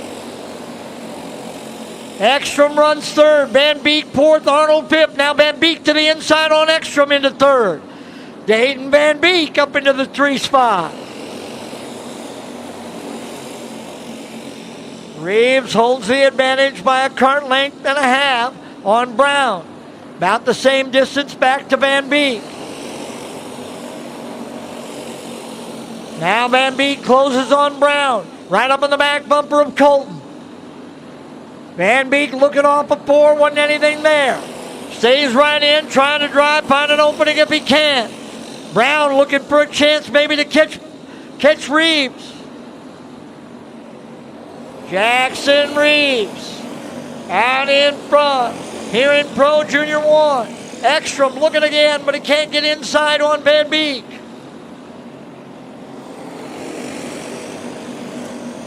Front 4 are nose to tail. Hayden Arnold runs fifth. Now Ekstrom to the inside on Van Beek. Taylor Ekstrom into third. Field now starting to spread out just a little bit. Front 2 still nose to tail. Reeves and Brown. You can see Brown take a little bit of a look coming off of 2. Wasn't anything there. Just trying to feel out whether or not he's got enough to make a move at some point. Ekstrom running third, trying to close the gap. 5 to go. 5 to go and Ekstrom coming hard. Here comes Kaler. Ekstrom has closed it down as they come up on Hooper. Everybody will get him off the bottom. Now they're nose to tail the front 3. Hooper comes down, a little contact with Ekstrom. Slowed him up just a little bit. And now Hooper will slow and come off. Front 3 remain there, now 2 to go. Ekstrom watching, but this one is down to Brown and Reeves. Jackson Reeves, Colton Brown. Ekstrom coming, trying to get in the mix. White flag, final lap. Reeves, Brown, Jackson Reeves off of 4. Reeves will win it. Brown home second, Ekstrom home third. Then Van Beek and Arnold. Reeves goes wire to win Pro Junior 1.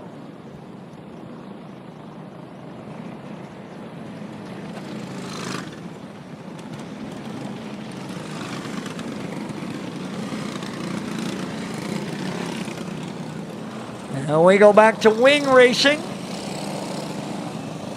with our Pro R-Box 2.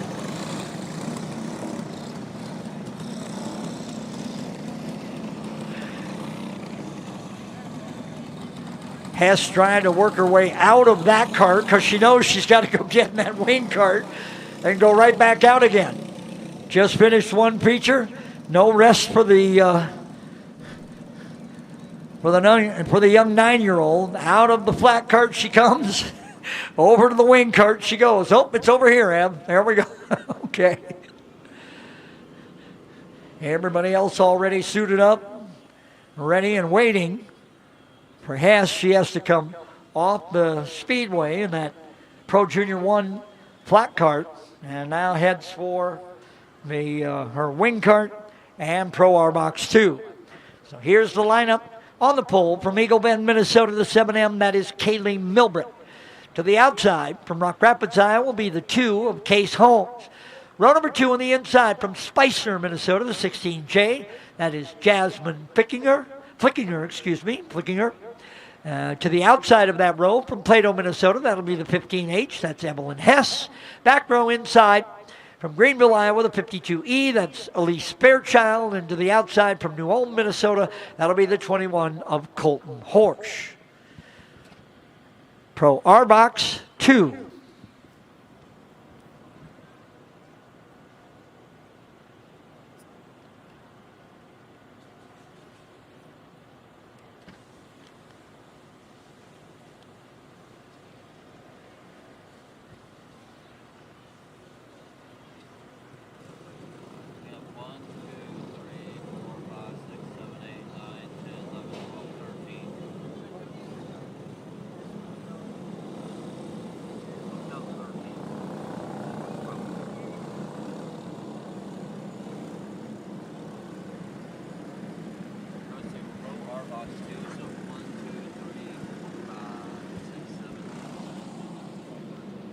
I'm looking at it. It's got to be like Some of those are done. Rookie cage. Nose to tail, here we come, side by side. Pro R Box 2. Milbrent, Holmes, Flickinger and Hess, Fairchild and Horsch. Ready to come, green. Rookie cage final coming up next, and then Pro Stock Heavy. Rookie cage final coming up next, and then Pro Stock Heavy. Then our AJC R-Box Championship follows Pro Stock Heavy. All right. Ready to go again. Side by side, nose to tail.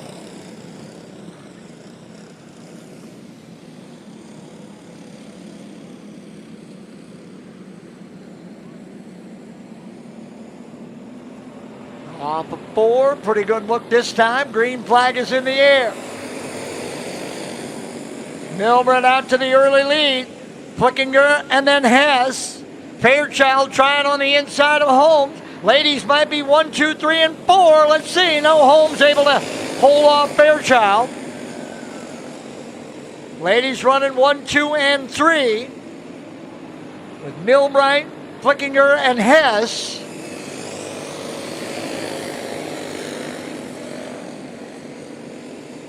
Holmes in the 4 spot. Good battle per second between Flickinger, Hess, and Holmes.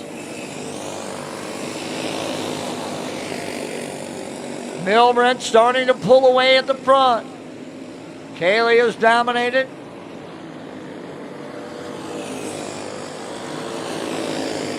Pro R-Box 2.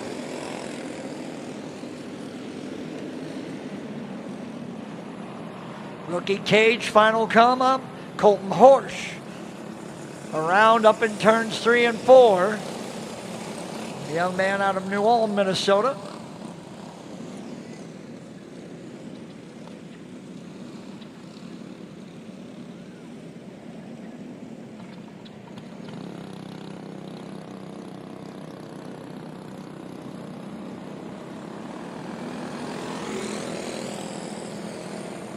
Horsch gets started.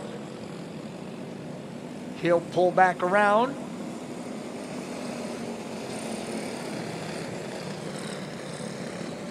Field should be ready to go this time. Caution lights go out. Means the green flag should wave.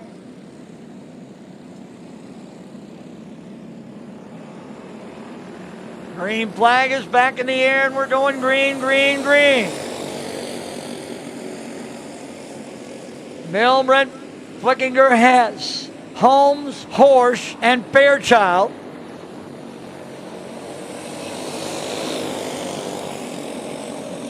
Hess trying to battle Flickinger for that second spot. Now Holmes gets in the mix.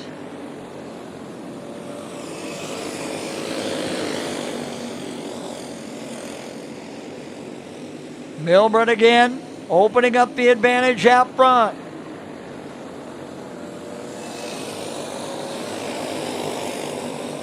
Nose to tail, Jasmine Flickinger, Evelyn Hess.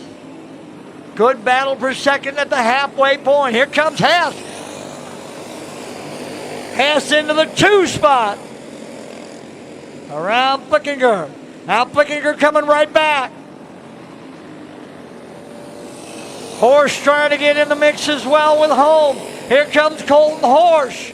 Horsch coming hard and fast. He's up into 4th around Holmes. Horsch running that way high line has really made it work for him. 5 to go now. Milbrent all by herself out in front.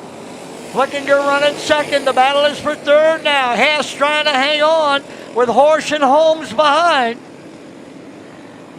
Colton Horsch coming hard. You can see him worked out high side on the straightaways.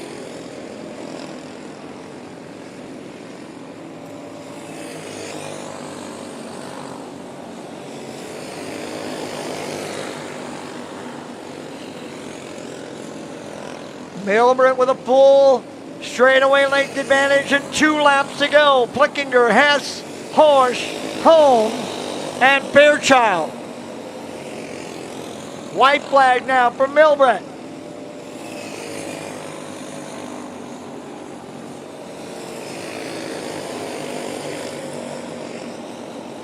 Checkers will wave. Kaylee Milbert wins Pro Arbox 2.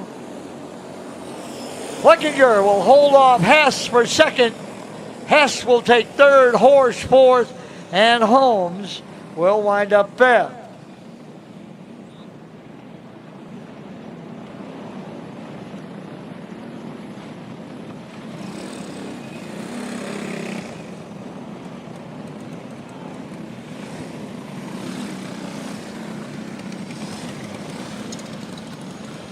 That'll bring our rookie cage carts to the Speedway.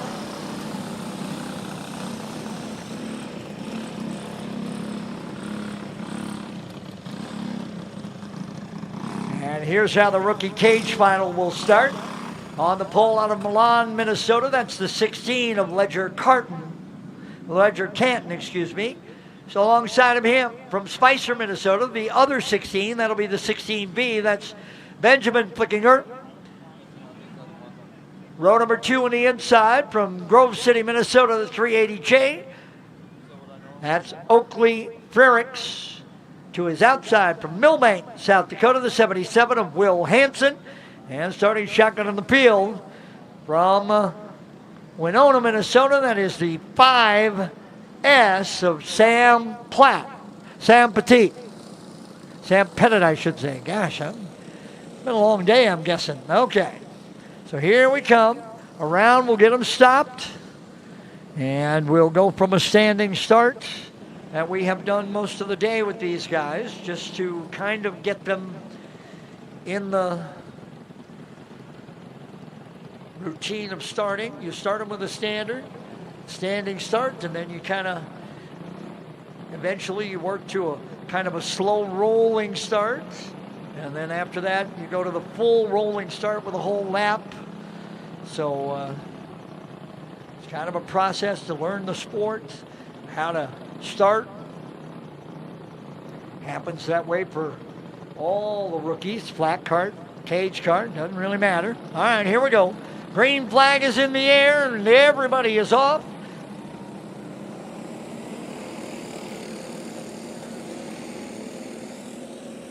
Canton is out quickly. Here comes Frericks. Canton and Frericks running 1 and 2. Plickinger in the third spot. And then Hansen.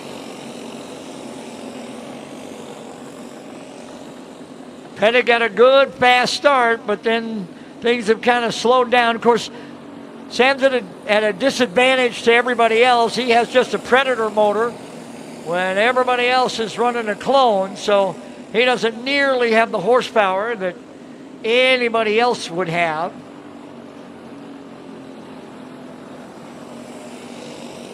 Whoa, look out.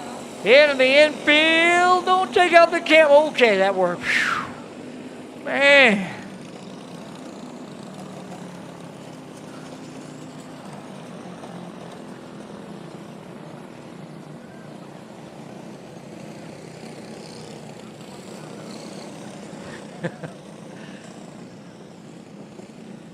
All right, field will get realigned.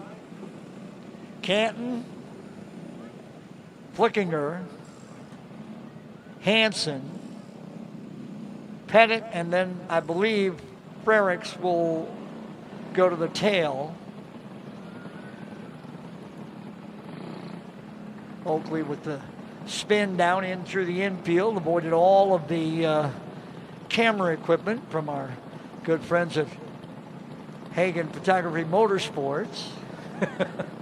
I had a feeling they were a little worried about some of that, but Oakley was okay, drove his way around, and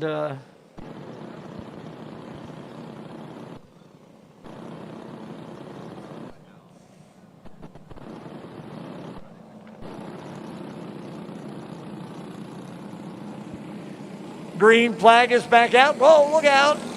Frericks in the infield again. Off the start. This time he had a little bit of help, I think, and so now we'll try it again. The caution has come back out. We'll line him right back up.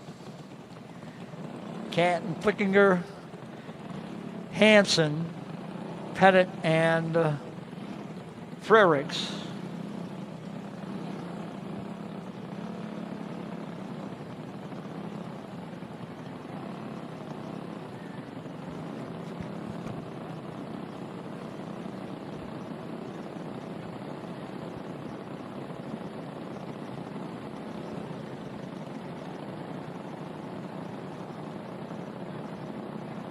Pro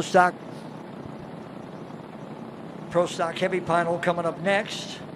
Pro Stock Heavy Final, then our AJC R-Box Championship, and then Pro Junior 2. Rookie Cage Final off and running again to green. It's Ledger Canton out in front. Benjamin Flickinger in that second spot. Then Will Hansen and Oakley Frericks.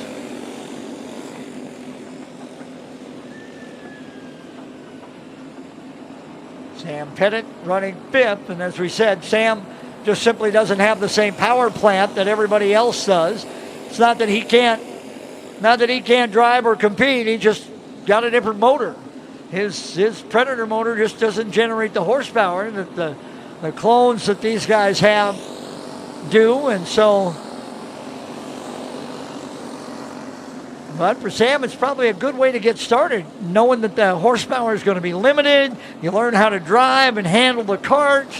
You don't worry about going so fast. You worry about how it handles, and then as you get more comfortable, you get the clone and you go a little bit faster. Canton out in front. Flickinger runs second. Hansen third. Frericks fourth. Pettit in the 5 spot.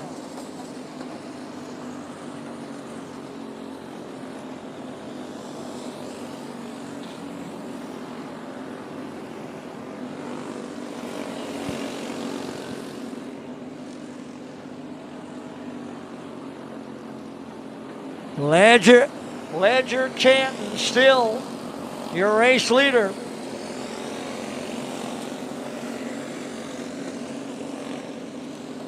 Coming to the white flag. 1 to go for Canton.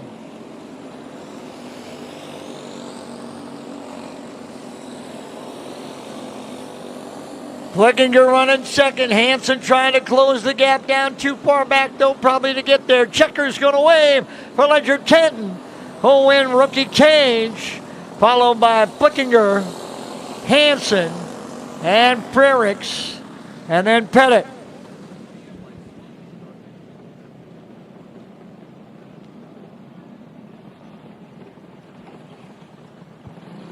So around they'll come, and off the speedway they'll come after a good show.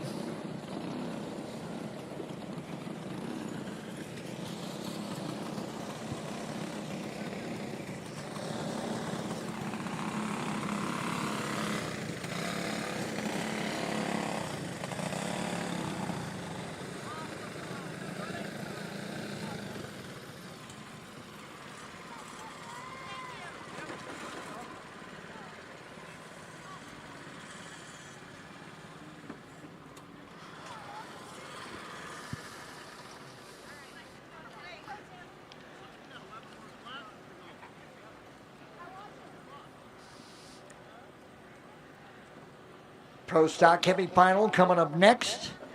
And that field will line up like this. On the pole from New Brighton, Minnesota is the 13 of Jonathan Hansen. Starting second, the 14K out of Belle Plaine. That's Logan Kotasik.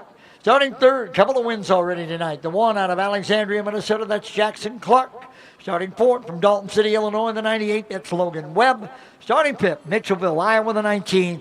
That is Eddie Brose. Starting sixth, Nicollet, Minnesota, the 96. That is Jake Robb. Starting in the 7th spot from Laverne, Minnesota, the 4. That's Gavin Gregory. Starting 8th from Ham Lake, Minnesota, the 6 of Declan Whitney. Starting 9th from Des Moines, Iowa, the 41 of Stevie Smith. Starting 10th from Cedar Falls, Iowa, the 9S of Regan Skolton. Starting 11th from New Richmond, Wisconsin, that's the 30 of Tyler Alton. Starting 12th from La Crosse, Wisconsin, the 16 of Corey Wolf. Starting 13th from O'Fallon, Missouri, that's the 28T of Tanner Lowry. Starting 14th from Ham Lake, Minnesota, the 5 of Reese Whitney. Starting 15th from Alexandria, Minnesota, the 7N of Blake Nelson. And starting in the 16th spot from Eagle Lake, Minnesota, that's the 45K of Ryan Kennedy.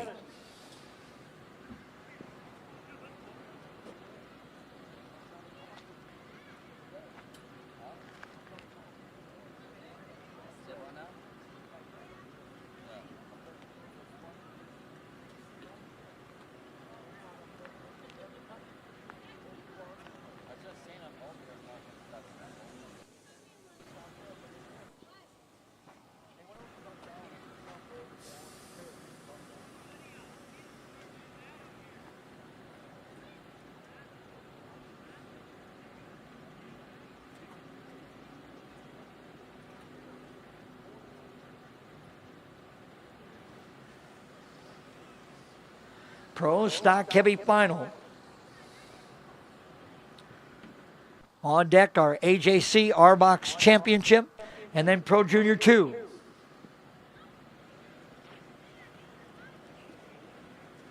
Remember, drivers and crews, when you're done for the final time, transponders back to registration where you got them. Get that driver's license or credit card or bank card, whatever it was that you put up for collateral for the transponder, get that back. We never want to leave with any of those. We want all the transponders and you to have all your information back. So again, when you are all done, and we're starting to get there. Some of those are things are all done.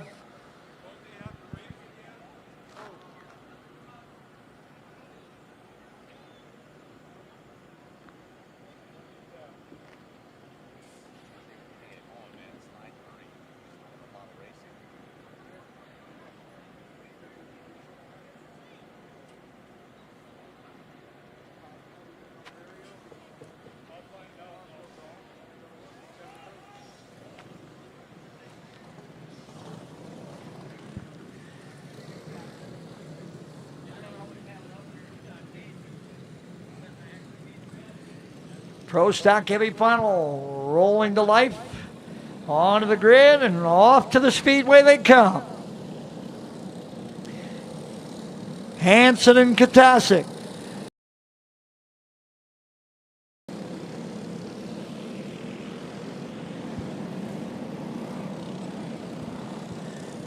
Rose and Robb, Gregory, Smith, Skolton, Alton, Whitney, Wolf, Whitney, Kennedy, Nelson. Here comes Lowry.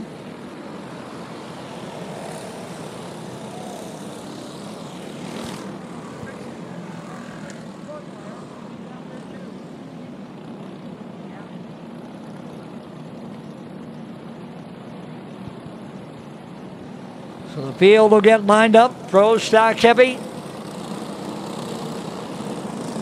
20 laps. AJC R-Box Championship Final coming up next.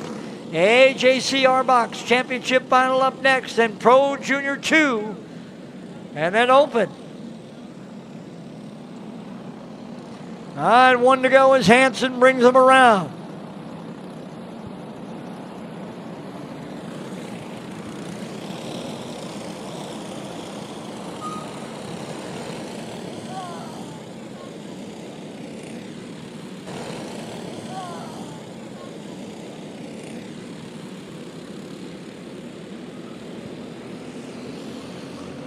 Off and running off the 4. Green flag is in the air.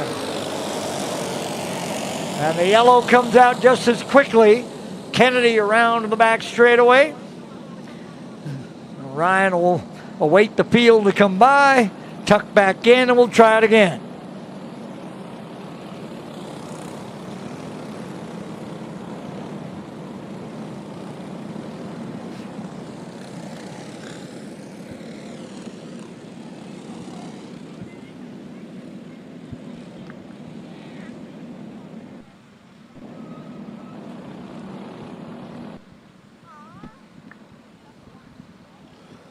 Field will get the one to go.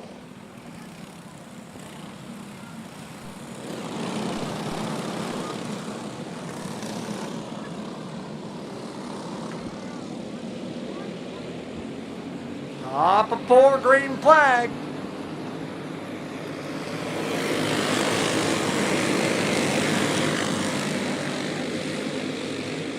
Clark looking to the inside quickly. That would be the battle for second.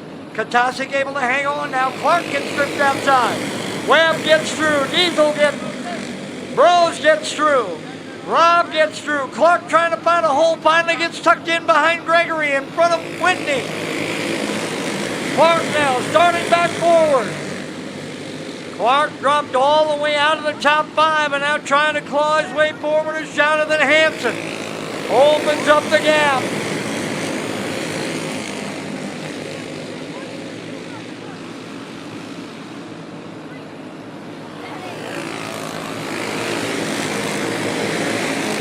Hanson stretching the advantage at the front here in Pro Stock Heavy. Katasic running second. Webb runs third. Bros 4th. Rob 5th. Clark 6th. Now Rob inside on Bros. Clark coming with. Bros now back to 6th and the caution coming out. Got a debris caution. Big chunk of. That's an air filter. Yeah, somebody lost the air filter off that thing. That's not going to be good. You get a little dust down in that air filter. All right, the word we're getting is that it's Stevie Smith.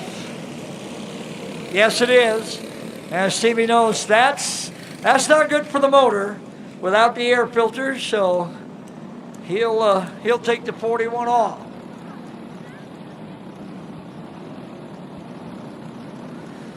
So the filter comes off for Smith, and for Stevie, he's out of this one. That'll bunch him back up just a little bit. Jonathan Hanson had really opened up a sizable advantage, but that's all gone by the wayside now.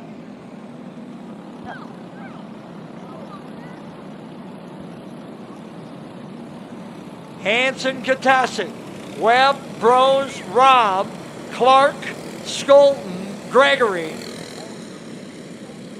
Alton, Lowry, Webb, Wolf, Whitney, Kennedy, and Nelson. Back to green.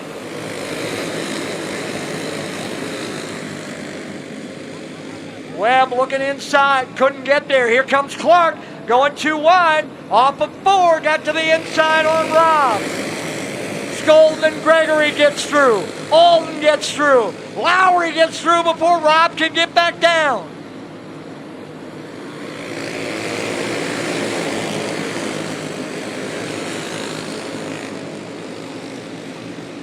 Jonathan Hanson in front of Logan Katasic. Logan Webb running 3rd. Jackson Clark running 4th. Regan Skolton running 5th. Gavin Gregory in the 6th spot. Tyler Alton, Tanner Lowry, and Jake Robb. Halfway home, Hanson's led it all.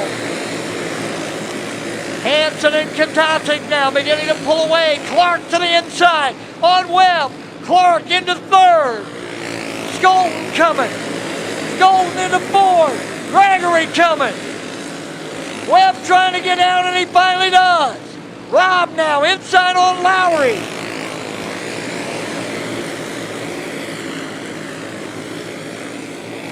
Jonathan Hanson all by himself out front. Logan Katasic running 2nd. Jackson Clark runs 3rd. Regan Skolton in the 4th spot. Gavin Gregory is 5th. We got 5 to go. 5 remaining. Hanson has led it wire to wire, never really been challenged. Katasic now solidly all alone in 2nd. Clark running 3rd. Bros coming off. Nelson coming off.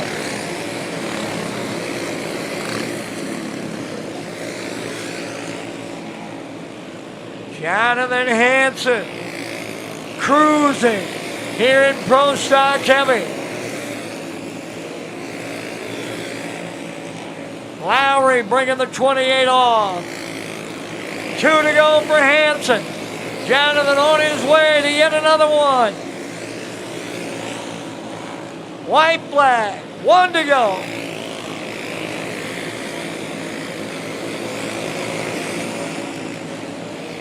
Off of 4, Hansen with the checkers in the air, he'll win it. Followed by Katasic, Clark, Skolton, and Gregory, your top 5. Jonathan Hansen goes wire to wire and was really never challenged. A couple of restarts didn't make any difference. Johnny was able to quickly pull away, pick up the win. Oh! Webb and Katasic with a look out!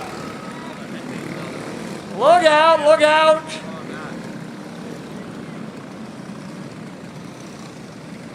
Little extracurricular after the event between Webb and Katasic. Must have been something early because there wasn't anything late.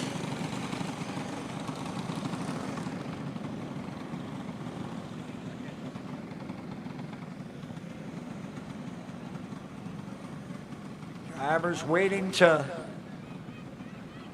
make their final pass across the scale. Only the top 3 have to officially, but anybody and everybody can weigh to make sure. We have the next of our AJC championships. It's our R-Box final. AJC R-Box championship coming up next, then Pro Junior 2, then Open, and then AJC Junior Wing.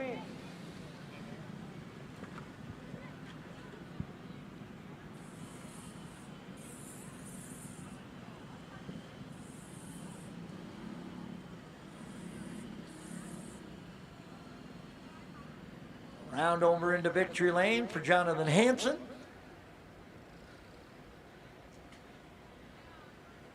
As the young man from New Brighton picks up the win. Controlling that one fairly easily. I mean, there really wasn't much of a challenge there. AJC R-Box Championship coming up next.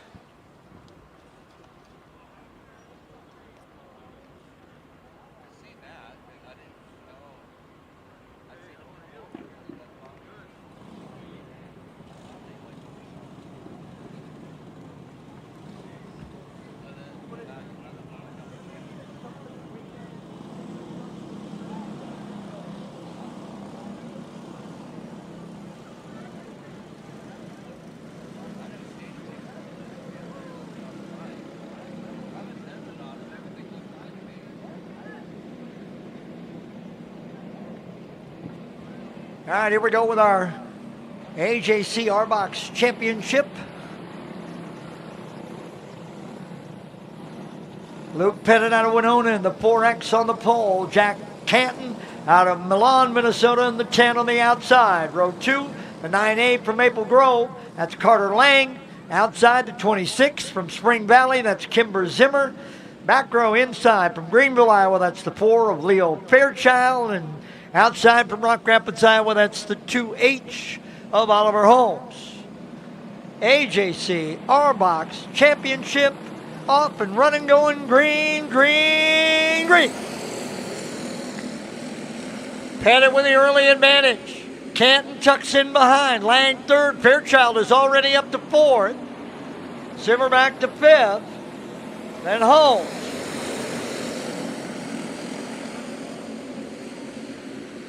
Now Fairchild working on Lang. Fairchild up into 3rd. Leo's on the run. Fairchild trying to work his way forward.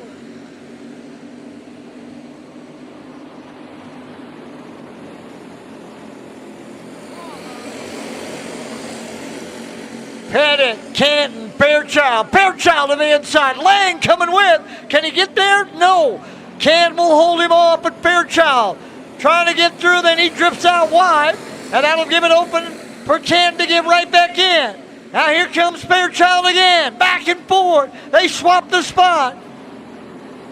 Now Lang gets through.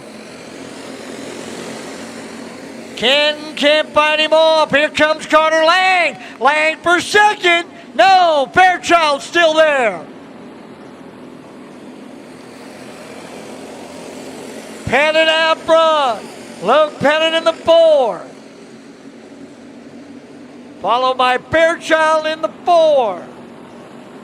Pettit with a 4X. Fairchild with the 4.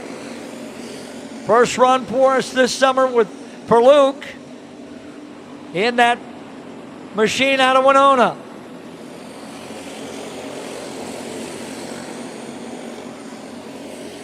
Field starting to settle. Front 5. Separated each by a cart or 2. Here comes Lang to the inside on Fairchild. Carter Lang trying, no, he couldn't get him down the back straightaway. Lang made a run at him, but Fairchild was able to fight him off heading into that corner.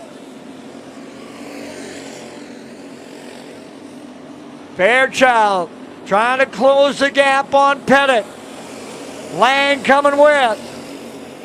Lang will take a look again. Off of turn 2. Got the nose in, but not enough. Helps Fairchild come. We're halfway home. Halfway home.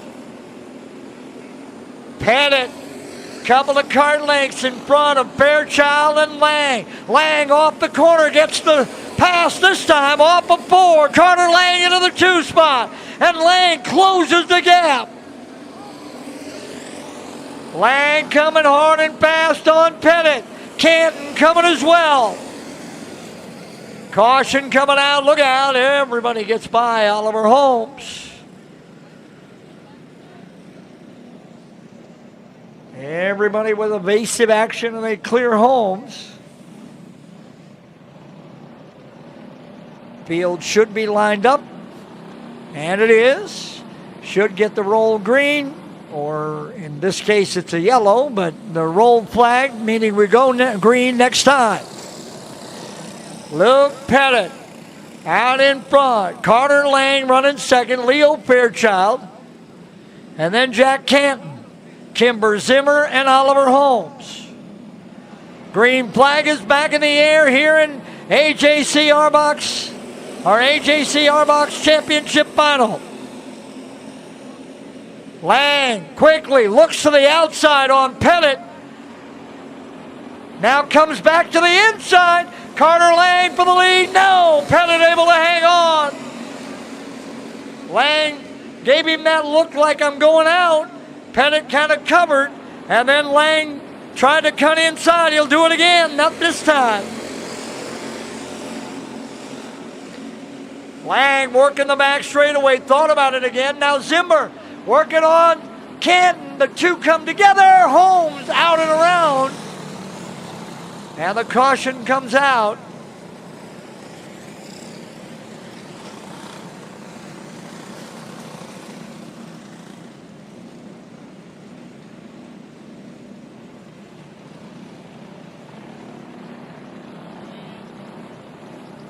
Field will get realigned, and it looks like, let's see how we're going to sort this out. Zimmer to the back, I believe. I think that's, nope. All right. Pettit and Lang, Fairchild, Canton, Zimmer and Holmes. All right, green flag is back in the air. We're going green. Very slow start off that corner. I'm not sure the field thought they were actually going to go green, and then did. Everybody had a little trouble getting on it. Now Lang to the inside on Pettit. Got him into one. Carter Lang, your new leader. Carter Lang in the 9A, now your new leader here in AJC Arbox. Pettit running second. Fairchild, Canton, Zimmer, and Holmes. Oh, look out. Fairchild over on his side. Red flag quickly. Everybody will get stopped. We'll get Leo Fairchild back up on all fours. There he is.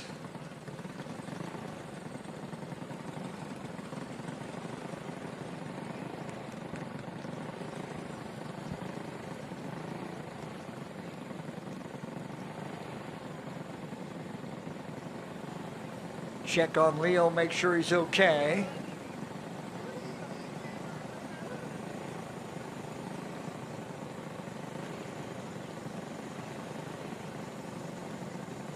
Going to restart the motor. He's okay. He's going to drive it off.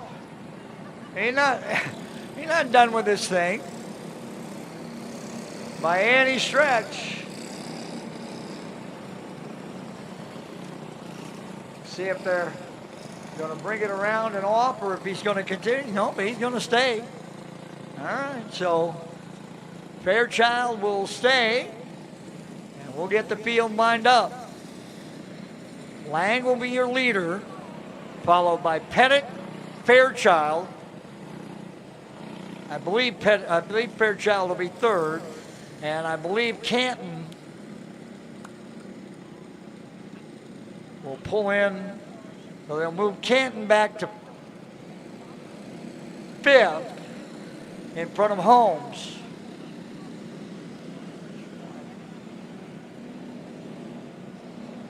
Caution lights are down, so the field will look. Let's see whether we're coming. Yes, we are. We're going green. Still, again, kind of a slow start. Pettit to the inside on Lang. Fairchild coming hard. Oh, Pettit, Fairchild, and Lang come together. Lang keeps it going. And the yellow has come out.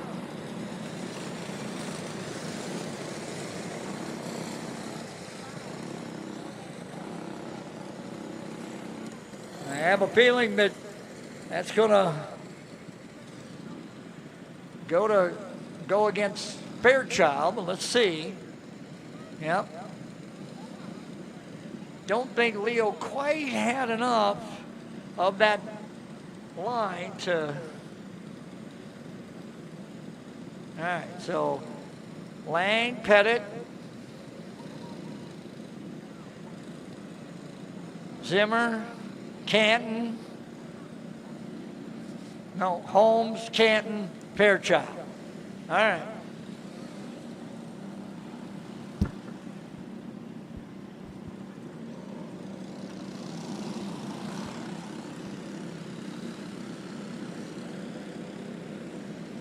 Here we come. So Fairchild at the back. Green flag back in the air. Again, kind of a slow start off the corner. It takes a minute, it seems like, to get them wound up. Lang pulls away with a sizable advantage on Pettit. Zimmer now runs third. Holmes fourth. Canton fifth. Fairchild in the sixth spot. Canton to the inside on Holmes. Canton into fourth now. Holmes back to fifth.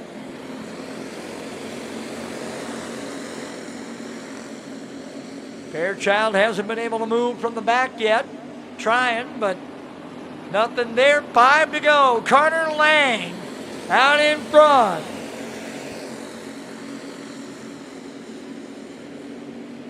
Pettit runs second. Zimmer runs third. Canton is fourth. Holmes and Fairchild. Now Fairchild to the inside on Holmes.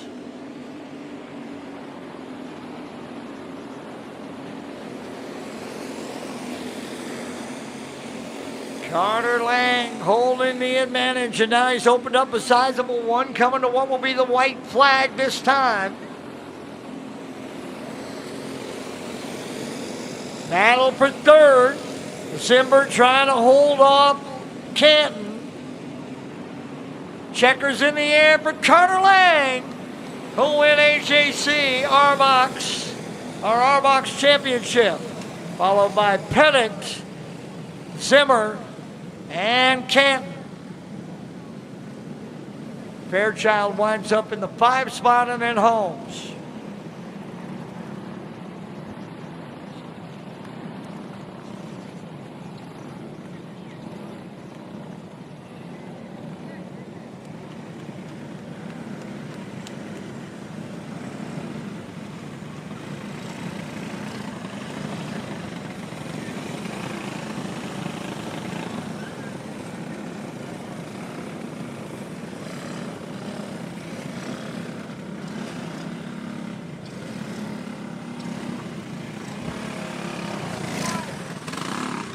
That'll bring us to Pro Junior 2. Is that now?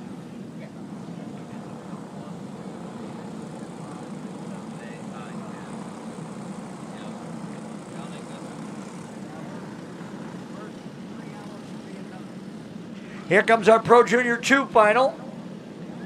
Robbie Perino out of Nicollet, Minnesota in the 07 will start on the pole. Behind him, the 78 out of Boone, Iowa. That's Ace Wolfgren. Starting third, Elko, New Market, Minnesota. The 3 of Carter Brown. Starting fourth, Osceola, Wisconsin. The 32 of Riley Finnegan. Starting fifth, Stanhope, Iowa. The 72, Henry Arnold.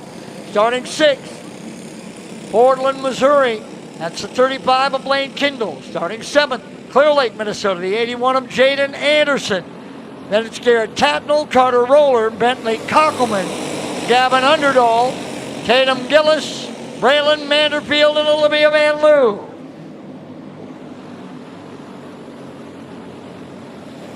Brown looking to the inside on Wolfgren. Brings Finnegan with. Here comes Arnold. Arnold to the inside on Finnegan. Brown to second. Perino and Brown. Now Carter Brown to the inside on Robbie Perino. And he's got him for the lead. Arnold trying to move up as well. The caution comes out, so that lap and pass by Carter Brown may not count. Remember, you go back to the last completed lap in scoring, and so that might put Perino back up front. See whether or not it does.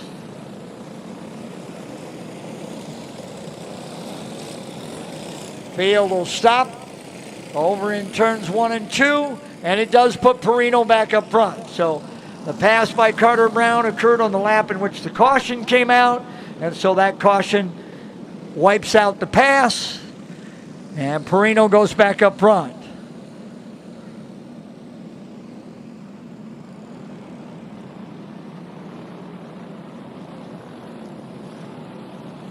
Still kind of bunched up as if to say, I'm not giving up this spot. So we'll make them run another lap, try to get them lined up, stop them again.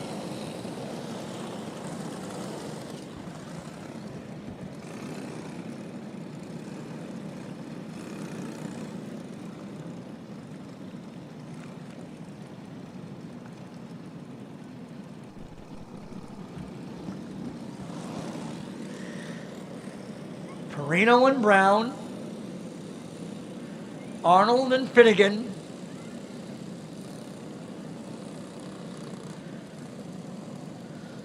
not sure who they're looking for. I believe it's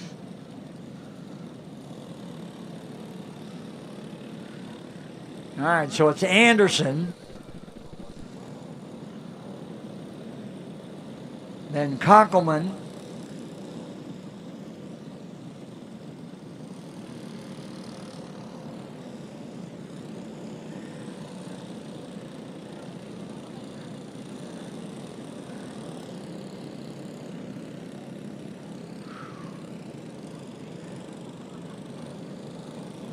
all right. Field appears to be lined up now.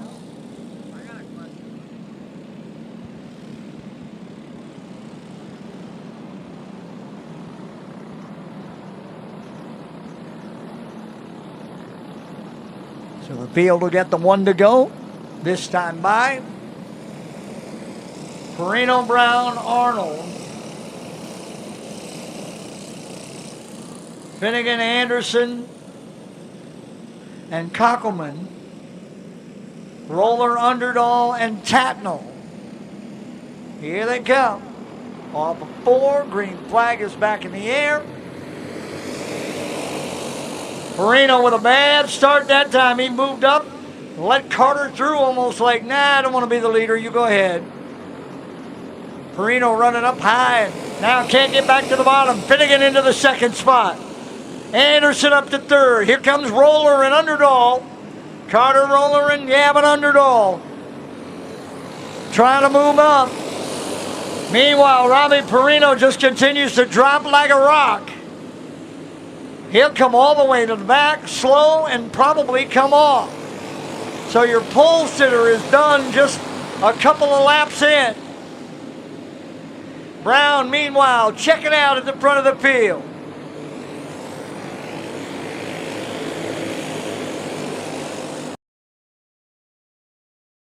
Spot, but he's a good third of a straightaway behind Brown. Anderson, Roller, and Underdahl in the battle for 3, 4, and 5. Arnold, Tatnall, Waltman, and Kindle all kind of in that mix. Pretty good group from third back on to about 8th place, all right there together. Carter Brown stretching it out, now just about over a half a straightaway on Finnegan. And Finnegan with about a third of a straightaway on that battle for third. Here comes Roller. Carter Roller into third. Anderson fourth. Arnold fifth. Tatnall into sixth now. Waltman moving up. Underdahl getting shuffled back. Tucks in behind Kindle. Carter Brown on cruise control. No problems for Brown.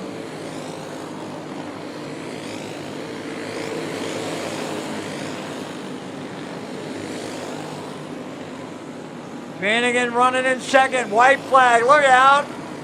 Van Leeuwen Gillis involved. The white and then the checkered. Brown's going to win it. Followed by Finnegan, Roller, Anderson, and Arnold. I believe your top 5. Carter Brown, with ease, wins Pro Junior 2.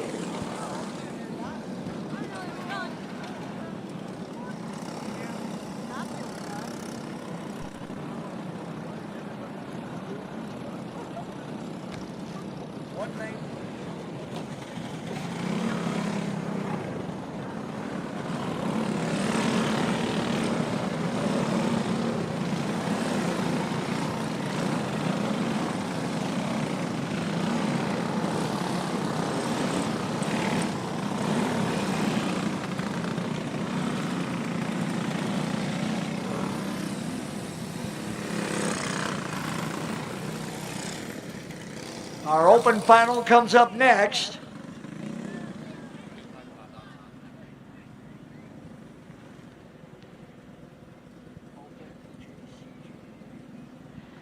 Open final up next, then our AJC Junior Wing Championship final, then our Intermediate Wing final, then our Pro Stock Light final. And then the final break of the program